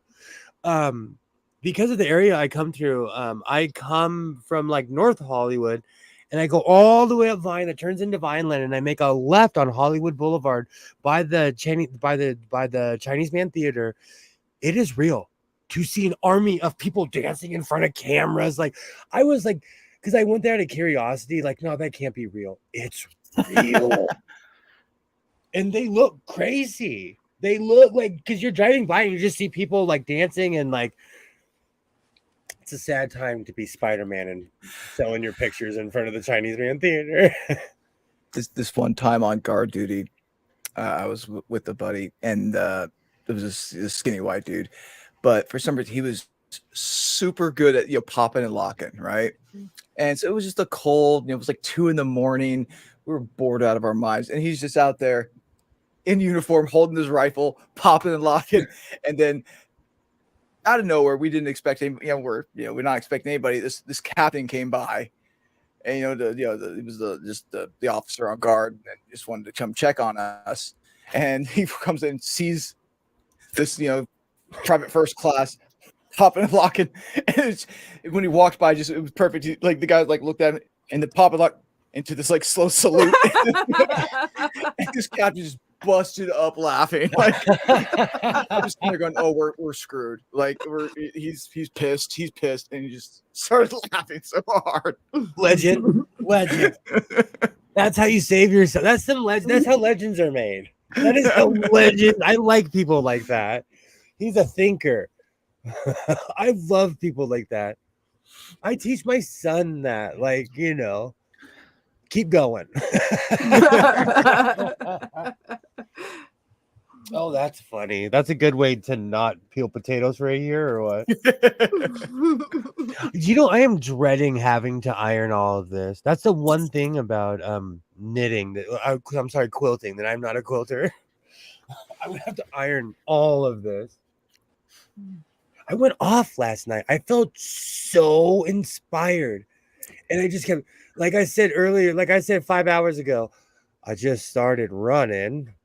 I went full force Just out. started running. And then because I started around like after I told Isaiah to take a bath, and the second I heard the pipes, I was like, cool. So I started, and I looked up, and I'm like, holy cow, it's been an hour and a half. I was going off, and then after he went to bed, I was sewing till almost like 1 or 2 in the morning, and then I looked up. I'm like, oh, I've been doing this for 4 hours. I got to stop. The Zen of quilting. It gets to No, you, the though. Tao of quilting. There we go. What? No, because I usually feel like when I make a jacket or something, I get to the point where I know exactly how far. But with quilting, I'm like, I'm gonna be here for a while. It's like tailgating. So I brought some preparations. Get a wood clipper and then press that way first. It speeds the fabric up for pressing. Oh, A clapper. Yeah. Do you have one? I saw his wood chipper. I'm like, boy, that's gonna speed things up real quick. I actually have both, a wood chipper and a wood clapper. True Renaissance man. And I haven't used my wood chipper in a while because I don't want to scare the cat away. Oh, how's Odin? Odin's thriving. It's really weird. I was always like a junkyard dog kind of guy. I always had big dogs in my life. I grew up around dogs that had jobs. And so it's weird cats, like, they own you. Yeah. It's literally the other way around. I know, blah blah. I'm not that crazy. I only play crazy on the internet. I am strangely responsible in real life. That's why I can sit here and wear my cowboy hat live on YouTube. Thank you. You know what's so funny, Carol? I have the song stuck in my head now. Clap on, clap off. It was not Christmas without the Clapper commercial, the Chia Pet commercial, and what else? Like there are certain commercials, like it's not Christmas or it's not Easter until you get the Cadbury commercial. There was no escape. Slap chop and things like that. I'm not even into football anymore, but it does not feel like Thanksgiving if the Detroit Lions are not getting beat by somebody. Usually Dallas. Every year. Literally since I was a child. Literally. Oh, Ladybug.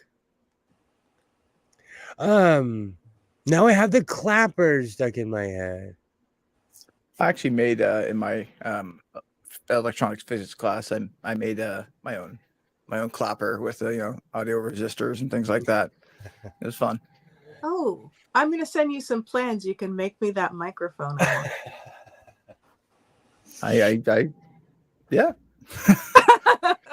I got Elvis prototype boards and a whole bunch of electronics and all kinds of soldering stuff. I found on Amazon there was a mini microphone craze, and I know Kilroy said I sounded like I was in a tin can, but it works it weirdly works on my other camera, and that mini microphone was really cheap. And there was a really weird craze of mini microphones, and I watched this one YouTuber I respect get absolutely just made fun of by this young man. He was on the Olympic skating team, but he's like, I don't hate you, so I'm going to tell you. He just read her for filth and was like, why did you get caught up in the mini microphone mass movement? We need to talk about this. Do you need therapy? Why don't you get a big microphone? Oh, Get a big boy microphone. But the mini microphones are cool. I bought one. I got caught up in the craze. I felt like he was talking trash to me too. But this is true. Like I'm an older person, okay? So there are certain things I'm like, that looks cool. I'm gonna buy it. My son will be like, that's the cringiest thing I've ever saw in my life. what does he know? Yeah. Well, Yeah. Have you seen what you're wearing, kid?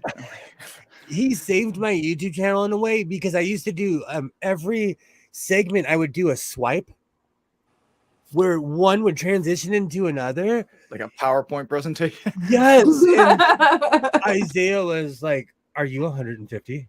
He was like, he was like, "No one's gonna watch your videos. They're gonna make fun of you." And then I noticed people just do blind cuts. Mm.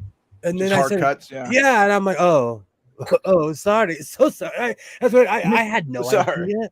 I had no idea. Like, I still play Jiffy Lube. I'm sorry, I still play Midas commercials in my videos. You know, you need one of those huge microphones they had in the 1930s. Oh, I wish. I am a man. I- Sorrow. That's what this microphone is. This is one of those microphones. Oh, Well, I have a beard on it because I'm extremely loud and spitty. Spitty. Well, funny thing is I actually do have wind issues, so I'm super breathy and I'm constantly like nobody wants to hear me being breathy. Nobody. Little pop filters. I don't know. It worked in that song. Yeah. You know, Yeah, it's 'cause- really, I got that saying "Don't be breathy" because from somebody who sings. They're like, "Don't be anything but breathy." That hat needs some rhinestone cowboy bling bling. Cause he's a rhinestone cowboy. I've started venturing downtown, and I found a few stores, but I keep on saying I'm overwhelmed. But last week I went into a rhinestone store and was legitimately overwhelmed. A store The entire dedicated to rhinestones. yes, I walked in. I was like, "Oh, this isn't gotta been Kansas the anymore." This has got to been the sparkliest store fucking ever. Like, I should have taken a picture of it because it kind of was, and the walls were white too. oh man. But they had boxes because they'd have, taped because it's downtown, so everything's industrial. So taped on the front of the box is whatever you were gonna buy. But like, I asked him like, "Hey, can I buy 5 pounds of rhinestones? Because I'm crazy, and I'm not gonna waste your time either. Like, I know business. I know like the guy. One of those guys told me it's $6,000 for rent a month. I'm not gonna waste your time. I know that these people are like, time is money, and they're busy on the weekends. I was actually impressed. This is a rhinestone store. Yeah. I have a bedazzler and a sewing machine that was called the Sparkle. It's actually just a cheap one of those really cheaply made ones. I had a bedazzler and a Sparkle because I weirdly collect mini sewing machine like a crazy person. Mr. Sparkle. That's hilarious. I own 2 of them. Do you know what the crazy thing is? I was overwhelmed in the rhinestone store. And the guy even told me, he's like, you have to be way more specific. And like, they didn't sell loose rhinestones. They only sold it like on ropes. And I would have to buy them 1,000 at a time. Well, I mean, 1,000 rhinestones don't really go as far as you think. Like if you're going to dazzle up a jacket or something, that takes a lot of. Okay. I was just going to cover my GS on my cape because it's not Walter Mercado enough. It needs to be shiny because I used Confederate gray because I had a ton of pleather left over. So I put pleather on my. Well, actually, no, that one's either vinyl. No, it's fake pleather. I put it on the back of my cape. Not just So it's pleather, but fake pleather. It's a giant GS. Well, there's a difference. Oh, is there? If you own a bedazzle, then get busy blinging that guy. It's such work. I don't know how they expected children to use these things. That is some. You should make different bands, and you can do different kinds of patterns and change it out to coordinate with your outfits. I was thinking about that. There was actually a guy that used to go to the Clipper games that would wear a cowboy hat like that, and every time he'd show up, he'd have a different, bedazzled band on. Oh man, you're taking me back. I come from a long line of brown people that wear cowboy hats. My father wore one. Not rare to see people like me wearing cowboy hats.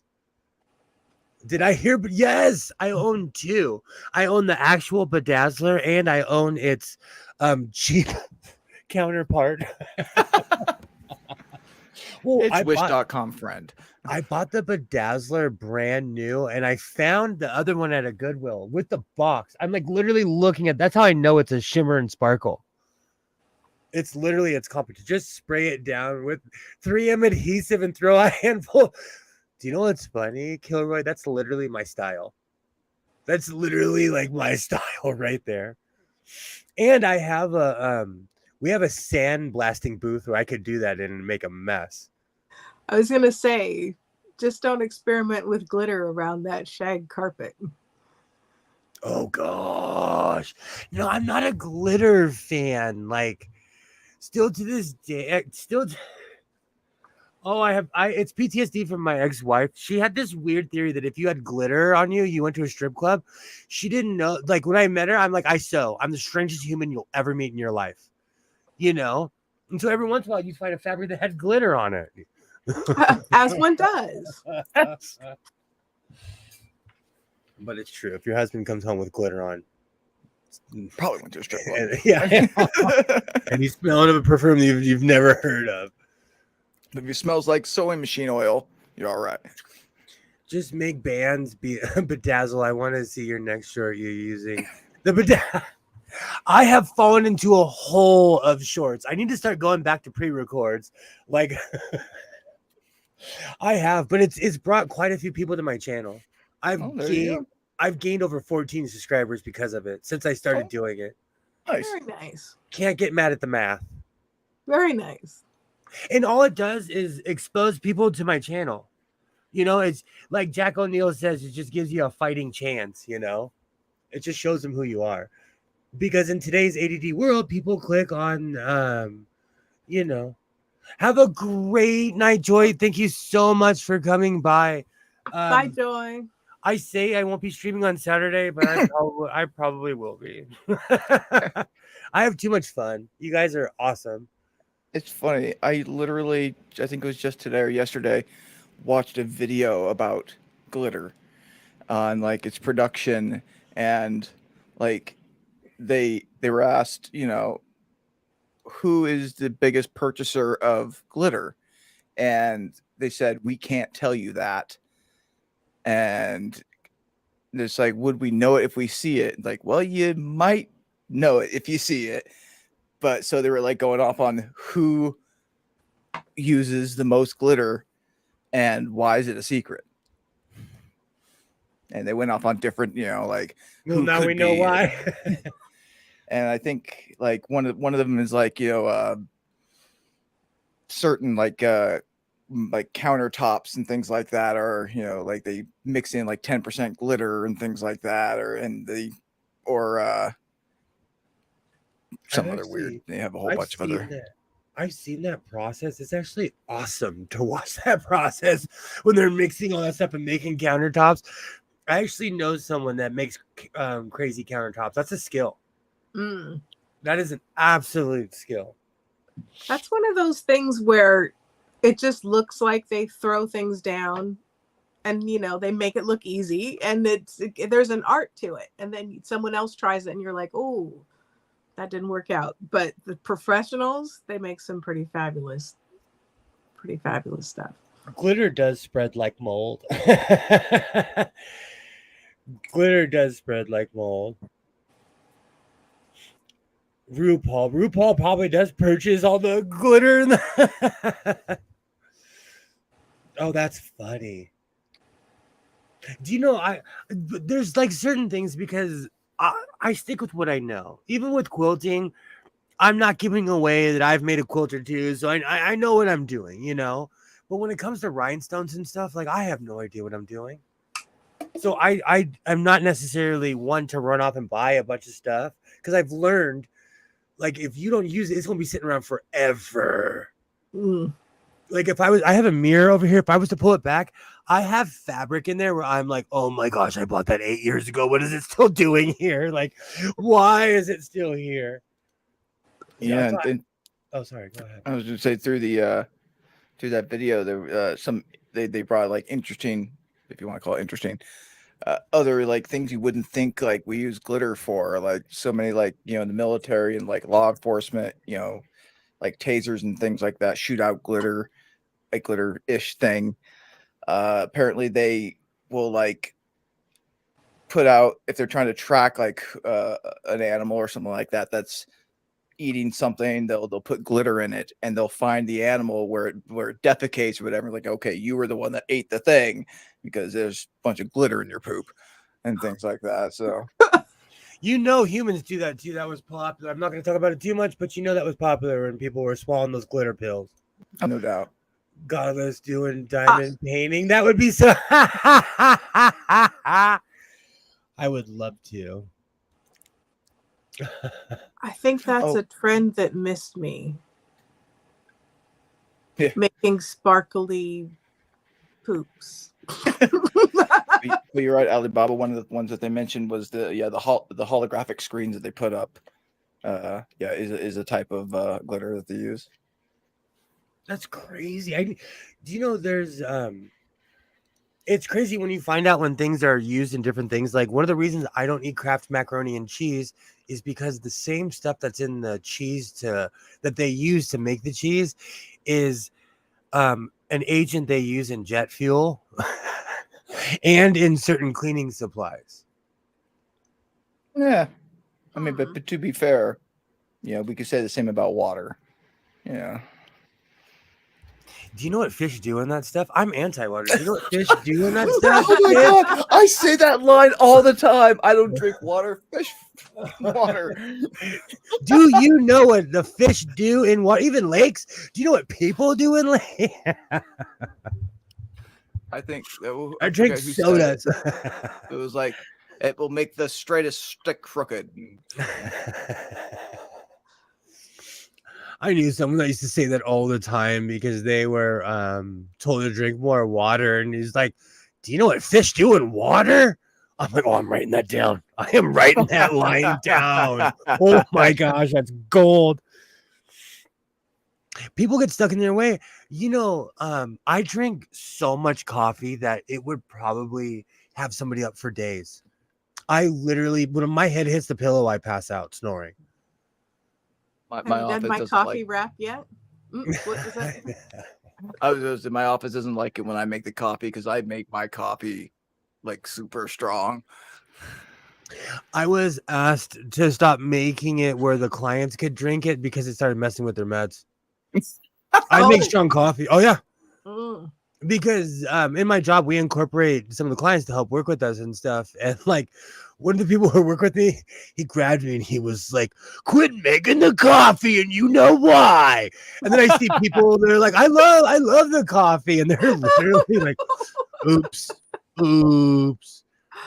Kraft is a chemical company, just crap and chemicals. If you knew what the manufacturer toothpaste, you would be horrified. Do you know, I try not to look in the ingredients. When Isaiah was a little guy, that's when I really started looking behind the labels, when I started looking into things. And even though he's a complete crackpot, I got that information from Dr. Oz and did other research, though. I'm not a fan of Dr. Oz whatsoever. I mean, certainly not now that he... Not the new Oz. Yeah. Who's really from New Jersey but claims whatever. Not my fight. That's not my fight. I am seriously going to be up all night making this quilt. I'm excited though. Godless, he don't make coffee. He drips shots of syrup. I do. I make truck stop coffee, but I'm immune to it because I drink so much of it. And that's why I mix a ton of cream and sugar into it because I want to taste all three. It's so weird. I do drink the poor man's latte. You need to make your own coffee brands, Godless Coffee, I'm not anti that. See, but that I have this weird thing. Did you guys ever watch the Drew Carey show? Yeah. Okay, so the only reason I don't buy a bat car is because I'm turning into Drew Carey. I truly feel like I'm turning into that version of Drew Carey where like I am turning into that. I am turning into that, like the Drew Carey show. I love those specs. Like the only thing I'm missing is having Buzz beer in my shed out inside of my house. I am becoming him. Like, and the only reason recently I had an opportunity to buy a Michael Keaton Bat car, and it's not as cool as you think it is because there's a ton of them out there. And like I thought about it and I was like, no, I'm going to officially be like the real life Drew Carey. I'm slowly turning it. Did you ever watch that show? That show, like I am slowly turning into Drew Carey from that show. All the little chicks with the crimson. Oh, he had the greatest opening. He was obsessed with Rocky Horror too. He was obsessed with Rocky Horror Picture Show. Clearly, I did not see enough of the Drew Carey show because none of this is ringing any bells for me. So the last 30 seconds in the original, see, because of my lung condition, because I'm a complete television geek, like I am a weird knowledge of useless information as far as television goes. Because I was obsessed with these things as a kid because this was pre-internet, you know. So this was what we had, you know. And the last like 10 seconds, they did this whole Rocky Horror Picture Show skit. That's great. IV drip coffee. Put your orders in. Hurry now. I would if I could get away with it. Now you're wanting me to go make a coffee. I get 11:30 at night or whatever. Yeah. Coffee does not give me any sort of boost, which is a good thing and a bad thing. Drew Carey's boss, the Scottish guy, great comedian. Oh God, yes. That whole era, but again, just like anyone else, I'm biased because that was my era, you know. Those were my formative years, so I'm biased to all that. Like Wayne Brady, I've met him in real life. He is such a good person. That Whose Line Is It Anyway show. Yep. Like the one with when they brought Richard Simmons on is still like my favorite episode. I have not seen that. I have to watch this. Oh my God. It's so funny. YouTube. Yeah. I'm gonna put that to watch later. Did you see the one where they brought on what is her name? Florence Henderson from the Brady Bunch? No. The mom who played the mom on the Brady Bunch? I actually have seen that one. They tell her how they truly feel about her. Oh, Ryan has such a crush on her. There he is in all his glory. Who? Richard Simmons? Yes. Or Wayne Brady. No, Richard Simmons. Okay. Wayne, I like Wayne Brady. A lot of people like Black Twitter hates him because the younger generation hates their own face. Why? Save it to watch later. He's great. I love Wayne Brady. Wayne Brady's the kind of guy you could take home to your mother and he wouldn't curse or spit on the carpet. He wouldn't put his cigarette out in front of the house or anything. He'd have everyone laughing and singing and dancing. It'd be great. Yeah, exactly. So good at improv. Good. It was so good.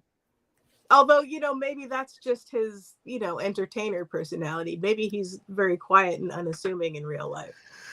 There's quite a few people like that, though. There's quite a few people. But like I said, I've met the only extremely rude rich person I ever met was the T-1000, who was famous. I'm not rich, famous. I'm sorry. There's a difference. But he's the only person. Oh, and Omarosa. But let's be real. She's overtly rude. Oh. Did you ever watch? Do you know who Omarosa is from The Apprentice? The name is familiar, but she was in Donald Trump's cabinet. I worked at a sandwich shop in North Hollywood at a Togo's in the early 2000s, and all the studio people would come in, and she told me and my friend our uniforms were dirty. She yelled at us and left. Oh my goodness. We both would work 14-hour shifts. You don't expect perfection at the end of the day. What fabric is that, Skits? Oh, it's just my Togo's wrapper. I thought it was fabric. I watched Lucy all day. I'm like that with there's a channel that has all those shows on. I watch Sanford and Son obsessively. The Partridge Family. And I've been watching all kinds of stuff lately. Matter of fact, where is my remote? Because it has some stuff from like the 1950s on.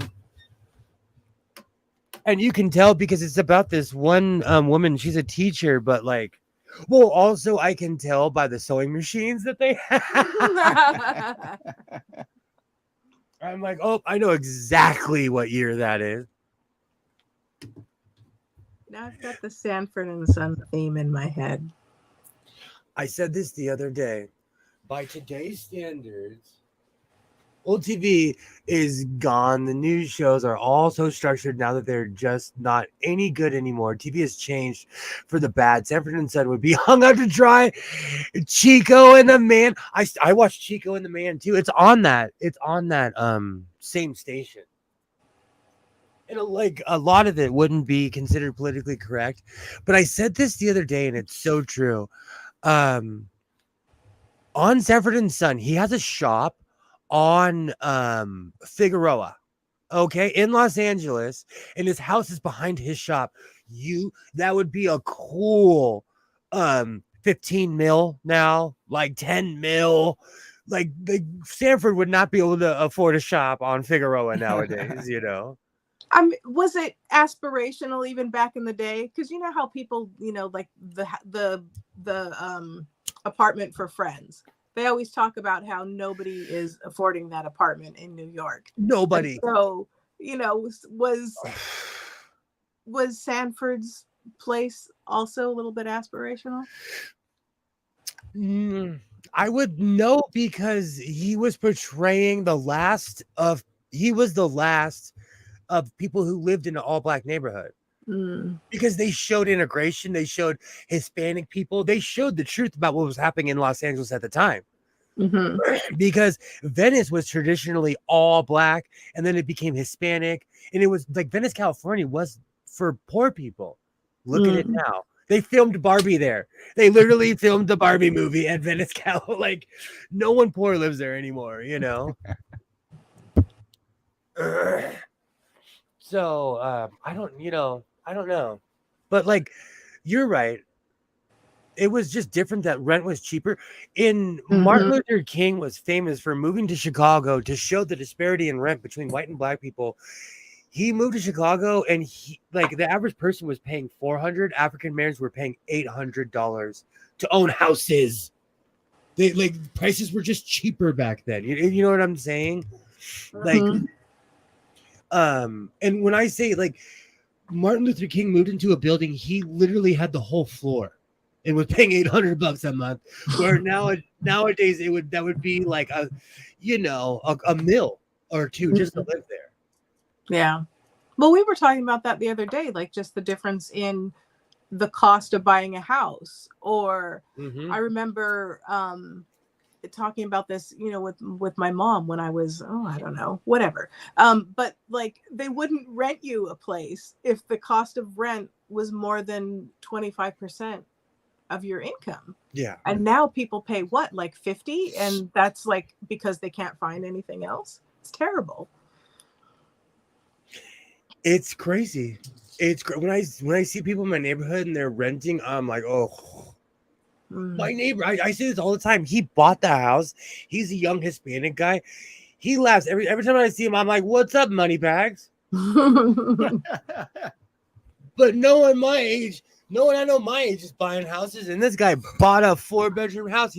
I really wonder what he does. I was gonna say, what does he do?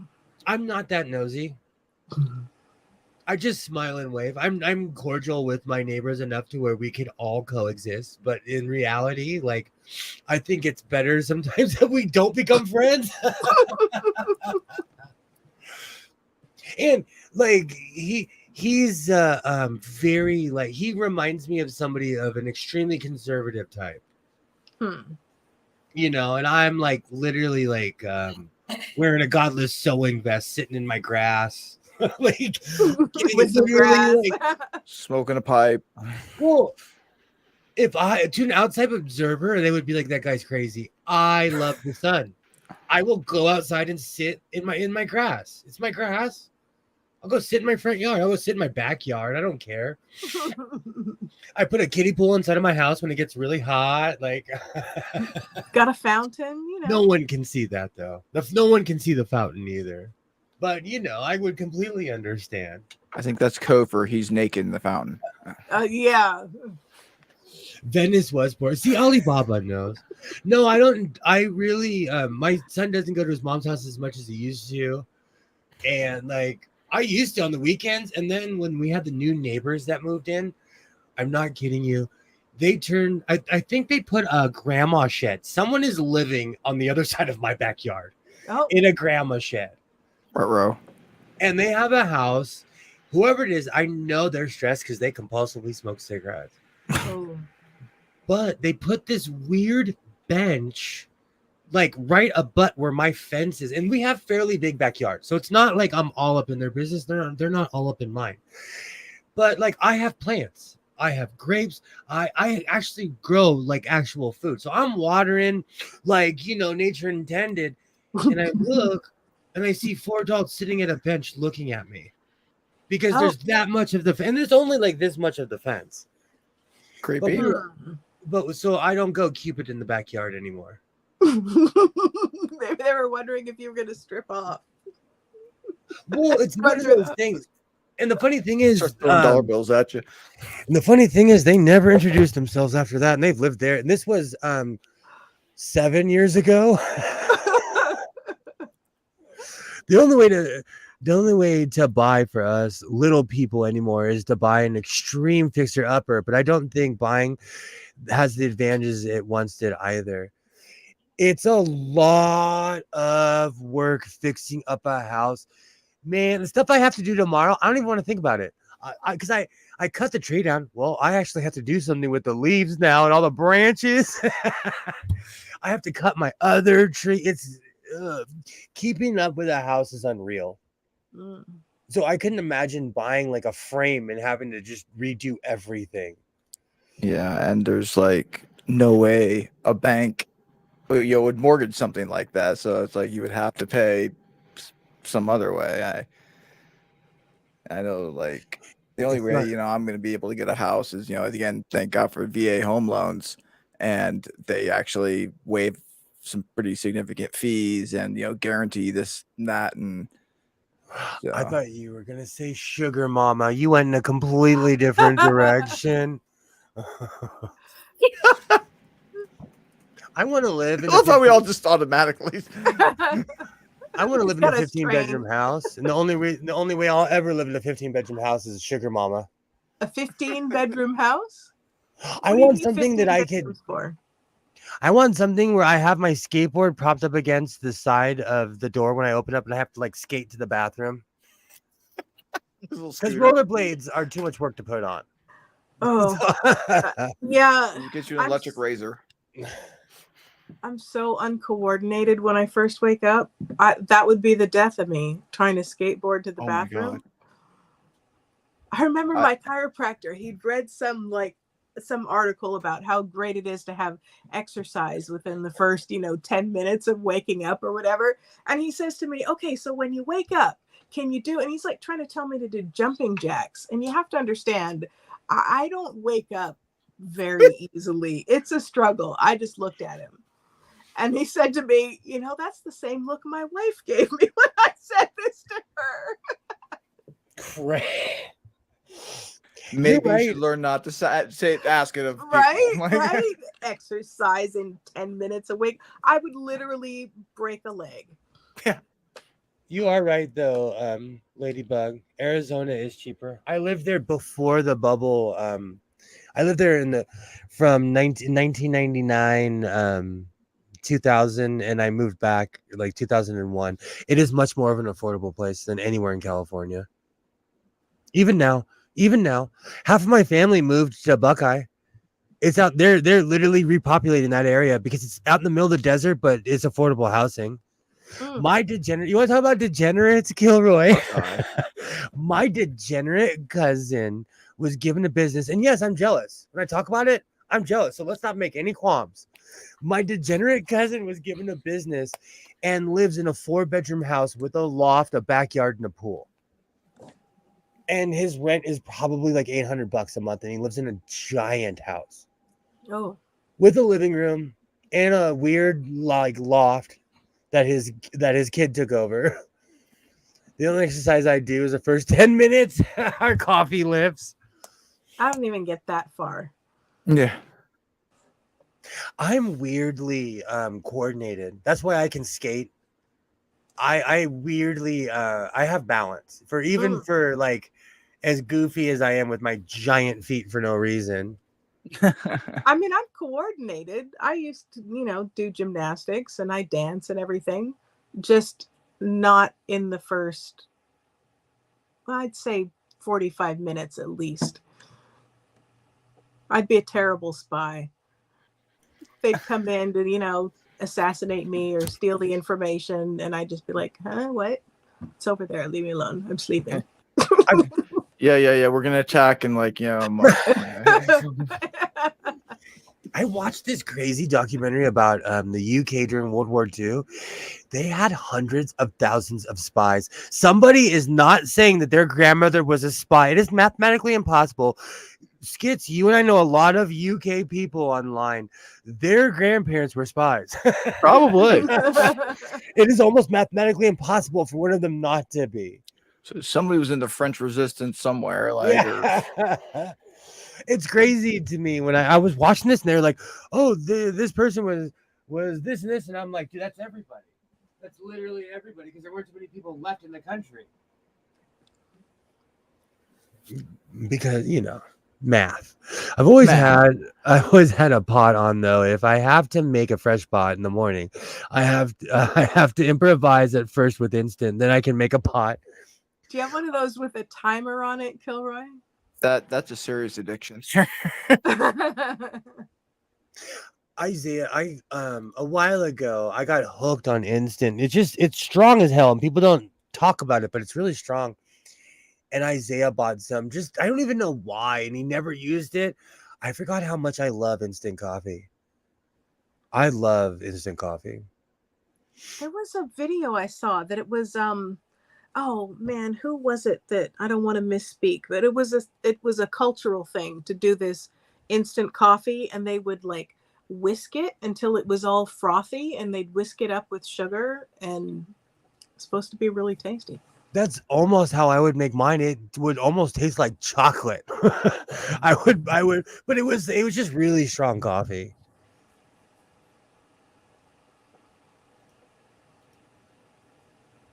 American was built on coffee and cowboy. I'm not the same person without it. I call it personality in a cup. Every day I'm like, this is gonna keep me off probation. Every day while I'm pouring my coffee, I'm like, Dalgona whipped coffee. You can do fancy stuff. I'm not a snob in that sense. I think because I spent 10 years of my life like real life lone wolf out by myself. Like I'm not a snob. I'll drink instant coffee. I don't care if it's swag. I'll hang out with it. I am not a snob in that sense. I prefer my poor man's latte, but I'll drink coffee black. I'm hooked on coffee. It was not unheard of. All the MREs came with a little packet of instant coffee, and it was not unheard of just to open up the packet and just oh my down it.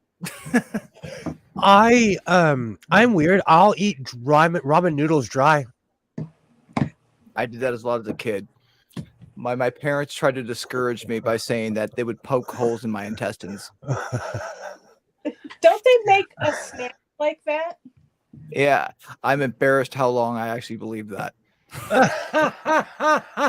Don't feel bad. I was my sister's guinea pig. She told me so many lies we don't even get along. She told me so many lies. She told me, I can't even say, she said a certain retailer that I used to go to all the time served horses, and I believed her. I don't even want to put those two in the same sentence because I don't want to get sued. I love hot chocolate too. I have a weird hot chocolate obsession too, but it's only a certain time of year. Have you had the sipping chocolate that they have at Trader Joe's? No. Oh, it's so good. It's like Sipping hot chocolate mixed like you've never had it. It's almost like they just ground up chocolate itself and you mix it with warm milk. Oh, it's so good. I had Nice. this weird habit for a while. I was pouring Hershey's syrup in my coffee. Oh my. I'm addicted. I love sweetness, but I had to back off because I was feeling the diabetes. Mm. I'm the same way, Ladybug. Same way. Without coffee, I'm a complete. And then I'm not even. Excuse me. I'm not rude or mean. I'm just extremely short.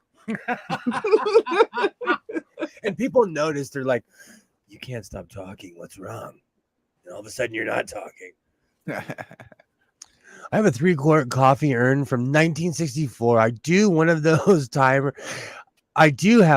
timers like that used for Christmas lights on it. I have Oh wow. I have one above my head for my lights all around my house. And when it's really quiet on my camera, you can hear it clicking. So if you ever hear clicking in my videos, it's my timer. It's literally right above my head. Did Kilroy just say that they run out of a 3-quart coffee? We're not all built the same. That's major league. Kilroy, that is some major league coffee drinking. It sounds like almost melted chocolate bar in a cup. So good. Almost. I'm addicted to sweet stuff like that. When I say I always have coffee on, trust me. I'm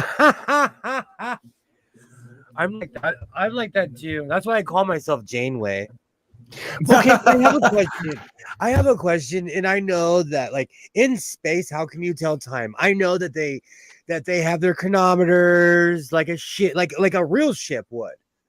You know, I get that, but how would you tell time? How would you know it's 0800? Wouldn't it like not be 0800 wherever every time you go somewhere? Like, I think Yeah, you would have to, you'd have to. Time is always relative, right? So you'd Yeah. have to set your base time somewhere, and You then have- have probably a light clock at that point. yeah, exactly. I've always wondered about that because like I have a schedule and I can't adhere to it, and I'm a prompt person. I couldn't imagine being in a place where there's no concept of time. You're literally in outer space. But it does get interesting those when they start accelerating and going, faster than light. Then things get real kind of weird with what is time. And that's another thing. The astronaut, what's his face? He proved with his twin brother that his brother aged. And when he was in space, he didn't age. He aged slower than his brother. Yeah. It's a twin like, paradox, yeah.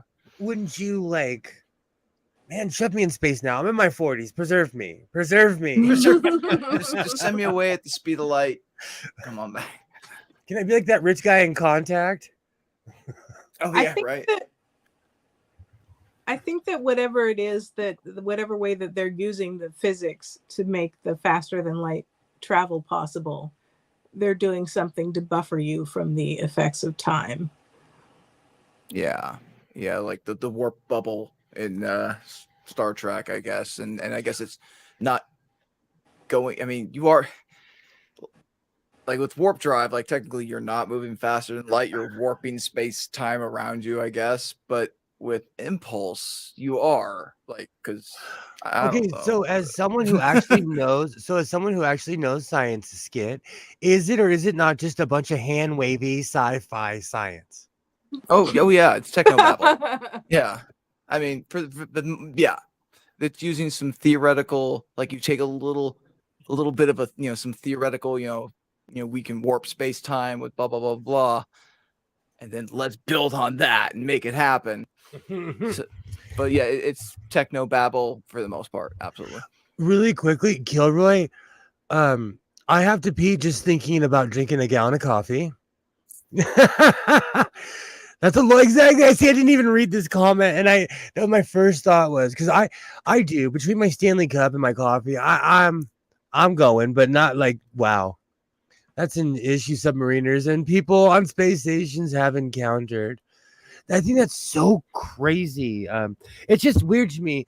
I obsessively watch Star Trek, so they'll say something and I'll Google it. There was an episode where Picard meets Q, and basically Q takes him to heaven. and Picard gets shot with what's called a compressed Tarion beam. I typed in those words on Google. It literally came up of the episode. That was the reference. I was like, ooh, they just took a bunch of words that sound fancy and they put them together. You know? Well, Exactly. speaking of glitter, I saw a little behind the scenes thing, and when they were trying to make the effect for the transporter, they did glitter in a glass of water and gave it a stir. Yeah, the original Star Trek. Yeah. I think it was in Next Generation that they was were it Next talking Gen? about. But you know, hey, if it worked the first time. Oh yeah, absolutely. Yeah, isn't it great? Practical, like before computer generated, the actual practical effects that they use. Yes. The force perspective and what? Exactly. All of them. I still watch all the original because to me, I'm old school. So and when I see a set, I'm like, someone built that by hand. Someone went and found those connectors to make that light blink. Yes. But Patrick Stewart admitted, like in the first couple of seasons, nothing worked on the Enterprise. They were literally just hitting screens. They were literally just hard hitting screens. Have any of you watched any of the newer Trek? Yes. Well, I know what her name. Not so much. I mean, some lower decks, but Lower Decks counts. Lower Decks Okay. count.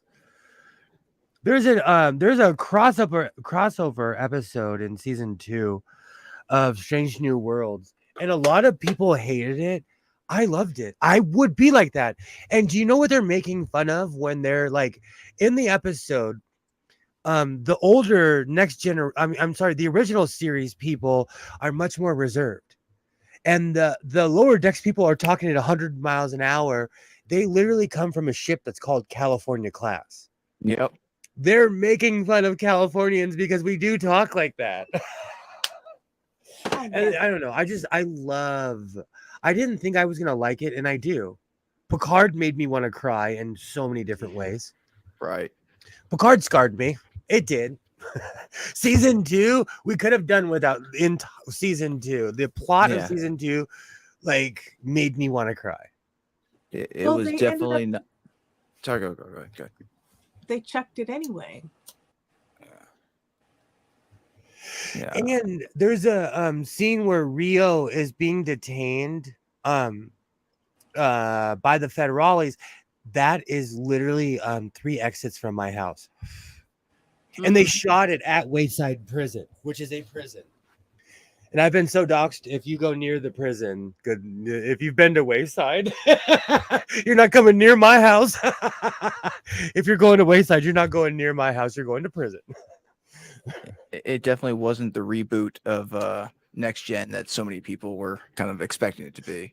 You never want your heroes to lose. Or Yeah. be losers. Or be normal. Or or die. Yeah.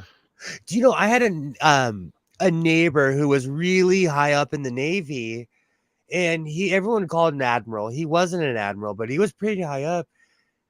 He kind of he had he was famous in the Navy during Vietnam. He was a famous dude, and he kind of just drifted off, And his son owns the house now, and we talk about it all the time. It's hard to watch your heroes get old. Because my dad was the same way. One day he was a total tough guy, and just one day he got old. And that's the same thing with Patrick Stewart. Like when they started making the movies, and keep in mind, I am not young, but when they started making the movies with what's his face, with Shatner was still in his 50s and 60s, The coffee isn't turned off for the day, so I need to go hit up some early. I really missed you all. Have a great. Thank you so much for coming by. I'll probably be around on Saturday. If not, I'll be around on Monday. Hold on. I'm doing my sincere face that no one can see. I am so happy that you're doing well. It puts a smile on my face. You are somebody who's been around my channel since the beginning. So I am so glad that you're doing well, and I'm so glad that you stopped by. Thank you so much. Have a good On- night. Great to see you. On that Absolutely. note, I should probably be bopping off myself. I know. I'm going full Have a Elvis good night. tonight. It was fun, and thank you so much for having me. It was great to see you, Water and I. Water Nay. Nay, sorry. It takes a while to get used to. I'm gonna end this in a minute. But, I didn't realize whenever I do these streams, I go on forever. It's great seeing you kids. it's great to see you guys. We have been going full Elvis tonight. Do you think we've solved enough of the world's problems this evening? Created a maybe we few. planted some seeds. I don't know. Created a few. I don't know. I'm Ladybug stopped by. That just put a giant smile on my face. I'm so glad, because I've been streaming for a while, and you meet people, and people like you're like, I always wonder what happens.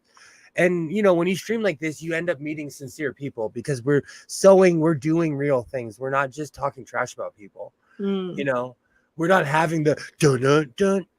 Even though next week I should have People's Court. What should I put on trial? Plaid? Should it be worn out? No, I'm kidding. I don't know. Plaid's a classic. But next week, I probably am going to go live because I'm going to want to show off my coat. Who am I kidding? This is the Godfather. This is what we do. I'm going to be the official ranting and sewer on YouTube. I might as well accept my position. And because I was obsessed with wrestling as a kid, I tag all my videos as sewing entertainment. Because they forced Vince McMahon to label wrestling because they were like, this is not wrestling. He's like, fine, it's wrestling entertainment. Vince McMahon invented that. So I call what I do sewing entertainment. And it is based off of 1990s and late 2000s wrestling. Sounds reasonable. I mean, like there are channels that like get all in there and show you how to do the thing. And, there are channels that sort of show off what they've made. Something for everything. And you know what, Alibaba, I would never put plaid on trial. I need to put my non-pleats on trial. You called me. I feel exposed, so I'm going to pleat up. That's one of the reasons I bought all that plaid. But it's really thin, so I'm really going to have to line it. But for $1 a yard, I'll figure it out. Maybe do 2 layers of the same plaid. That's what I did with my t-shirt today. I lined it with itself because it was so soft. I was like, oh, I can't waste this material. Like, this is going to feel so good on me. And it did. The plaintiff microphone says that he has been assaulted by the defendant Godless, and he has been forced to defend him through the electronic. You know what's really funny? The mic has shocked me at least 3 times tonight. Oh no. I keep unplugging stuff. It's my fault. It's because I inherited a studio and I have all this cool stuff to play with. So I keep unplugging stuff in. No, it's my fault. It's my fault. Poor Skits, when I suggested he make me that microphone, he didn't know what to say. He's like, well, blink, blink. And now I have the People's Court stuck in my head. On an episode of Homeboys in Outer Space, they had the People's Court I remember. And so they had the guy who would always announce it and everything. So I've had the song stuck in my head for like 2 days. And yeah, Skits was kind of shocked. Early kilts were not pleated. That's good to know.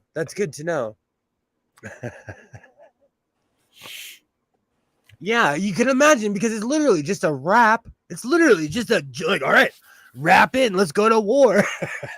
I thought that they did like some folds in it, but I don't know. Maybe I'm just confusing a more modern one with an older one. The real MVP of today is Waterne's camera. I don't understand. We can see you. We can see you today. It's amazing. I wish I knew what was different. I love how you just roll with the shocks at this point. Hey, don't. I'm so grizzled at this point. I should just put some shoes on.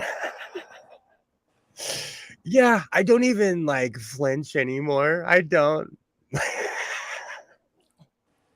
I am a grizzled veteran. If you look at early paintings, you can see that. Oh, okay. Okay. And you know, it's because a lot of the stuff I watch, like I said, I have a damning eye. So when I see anyone with a kilt, I instantly zoom in on it, you know. But it's all more modern interpretations of what they think a kilt is. So many details you get on the clothes from the old portraits just because of the style of the painting. They've included those in. It's really neat to see. Exactly. You know, I never thought about that. I do have a bunch of old like art books and stuff. I need to start digging through those. I never thought about that. And on that note, I'll start closing the bar. I'd like to thank everybody for showing up this evening. Do you have anything you'd like to show? Oh well, my short is edited, so I'm gonna post it tonight. So Whoop, whoop. watch for that. So excited. It features a white rotary embossed, the bronze one. Ooh, that's awesome. That's awesome. And some have Pinterest boards just on the types of those subjects. Be sure to tip your waitress. I love that line. I love that line. I used to say that when I used to stream with other people, but they didn't get my my comedy. They didn't get my style of comedy. Thank you. Now I have "Let's all go to the lobby" stuck in my again because I was watching Homeboys in Outer Space. But you know what? Tonight, who was it? We had a cameo. We had old friends, new friends. This is what YouTube's about. Lively conversation. JL's awesome. Ladybug came back. Everything's on the up and up. And you know what? I wolf like ow, but I probably will be back on Saturday. Why not? It keeps me out of trouble, and I don't go to bars anymore. So you know. On that note, I want to thank everybody who's made it this far. And you know what? We've built something here. So I thank every single one of you. And like I always say, reinforce your seams, be yourself. And I will definitely see you next time.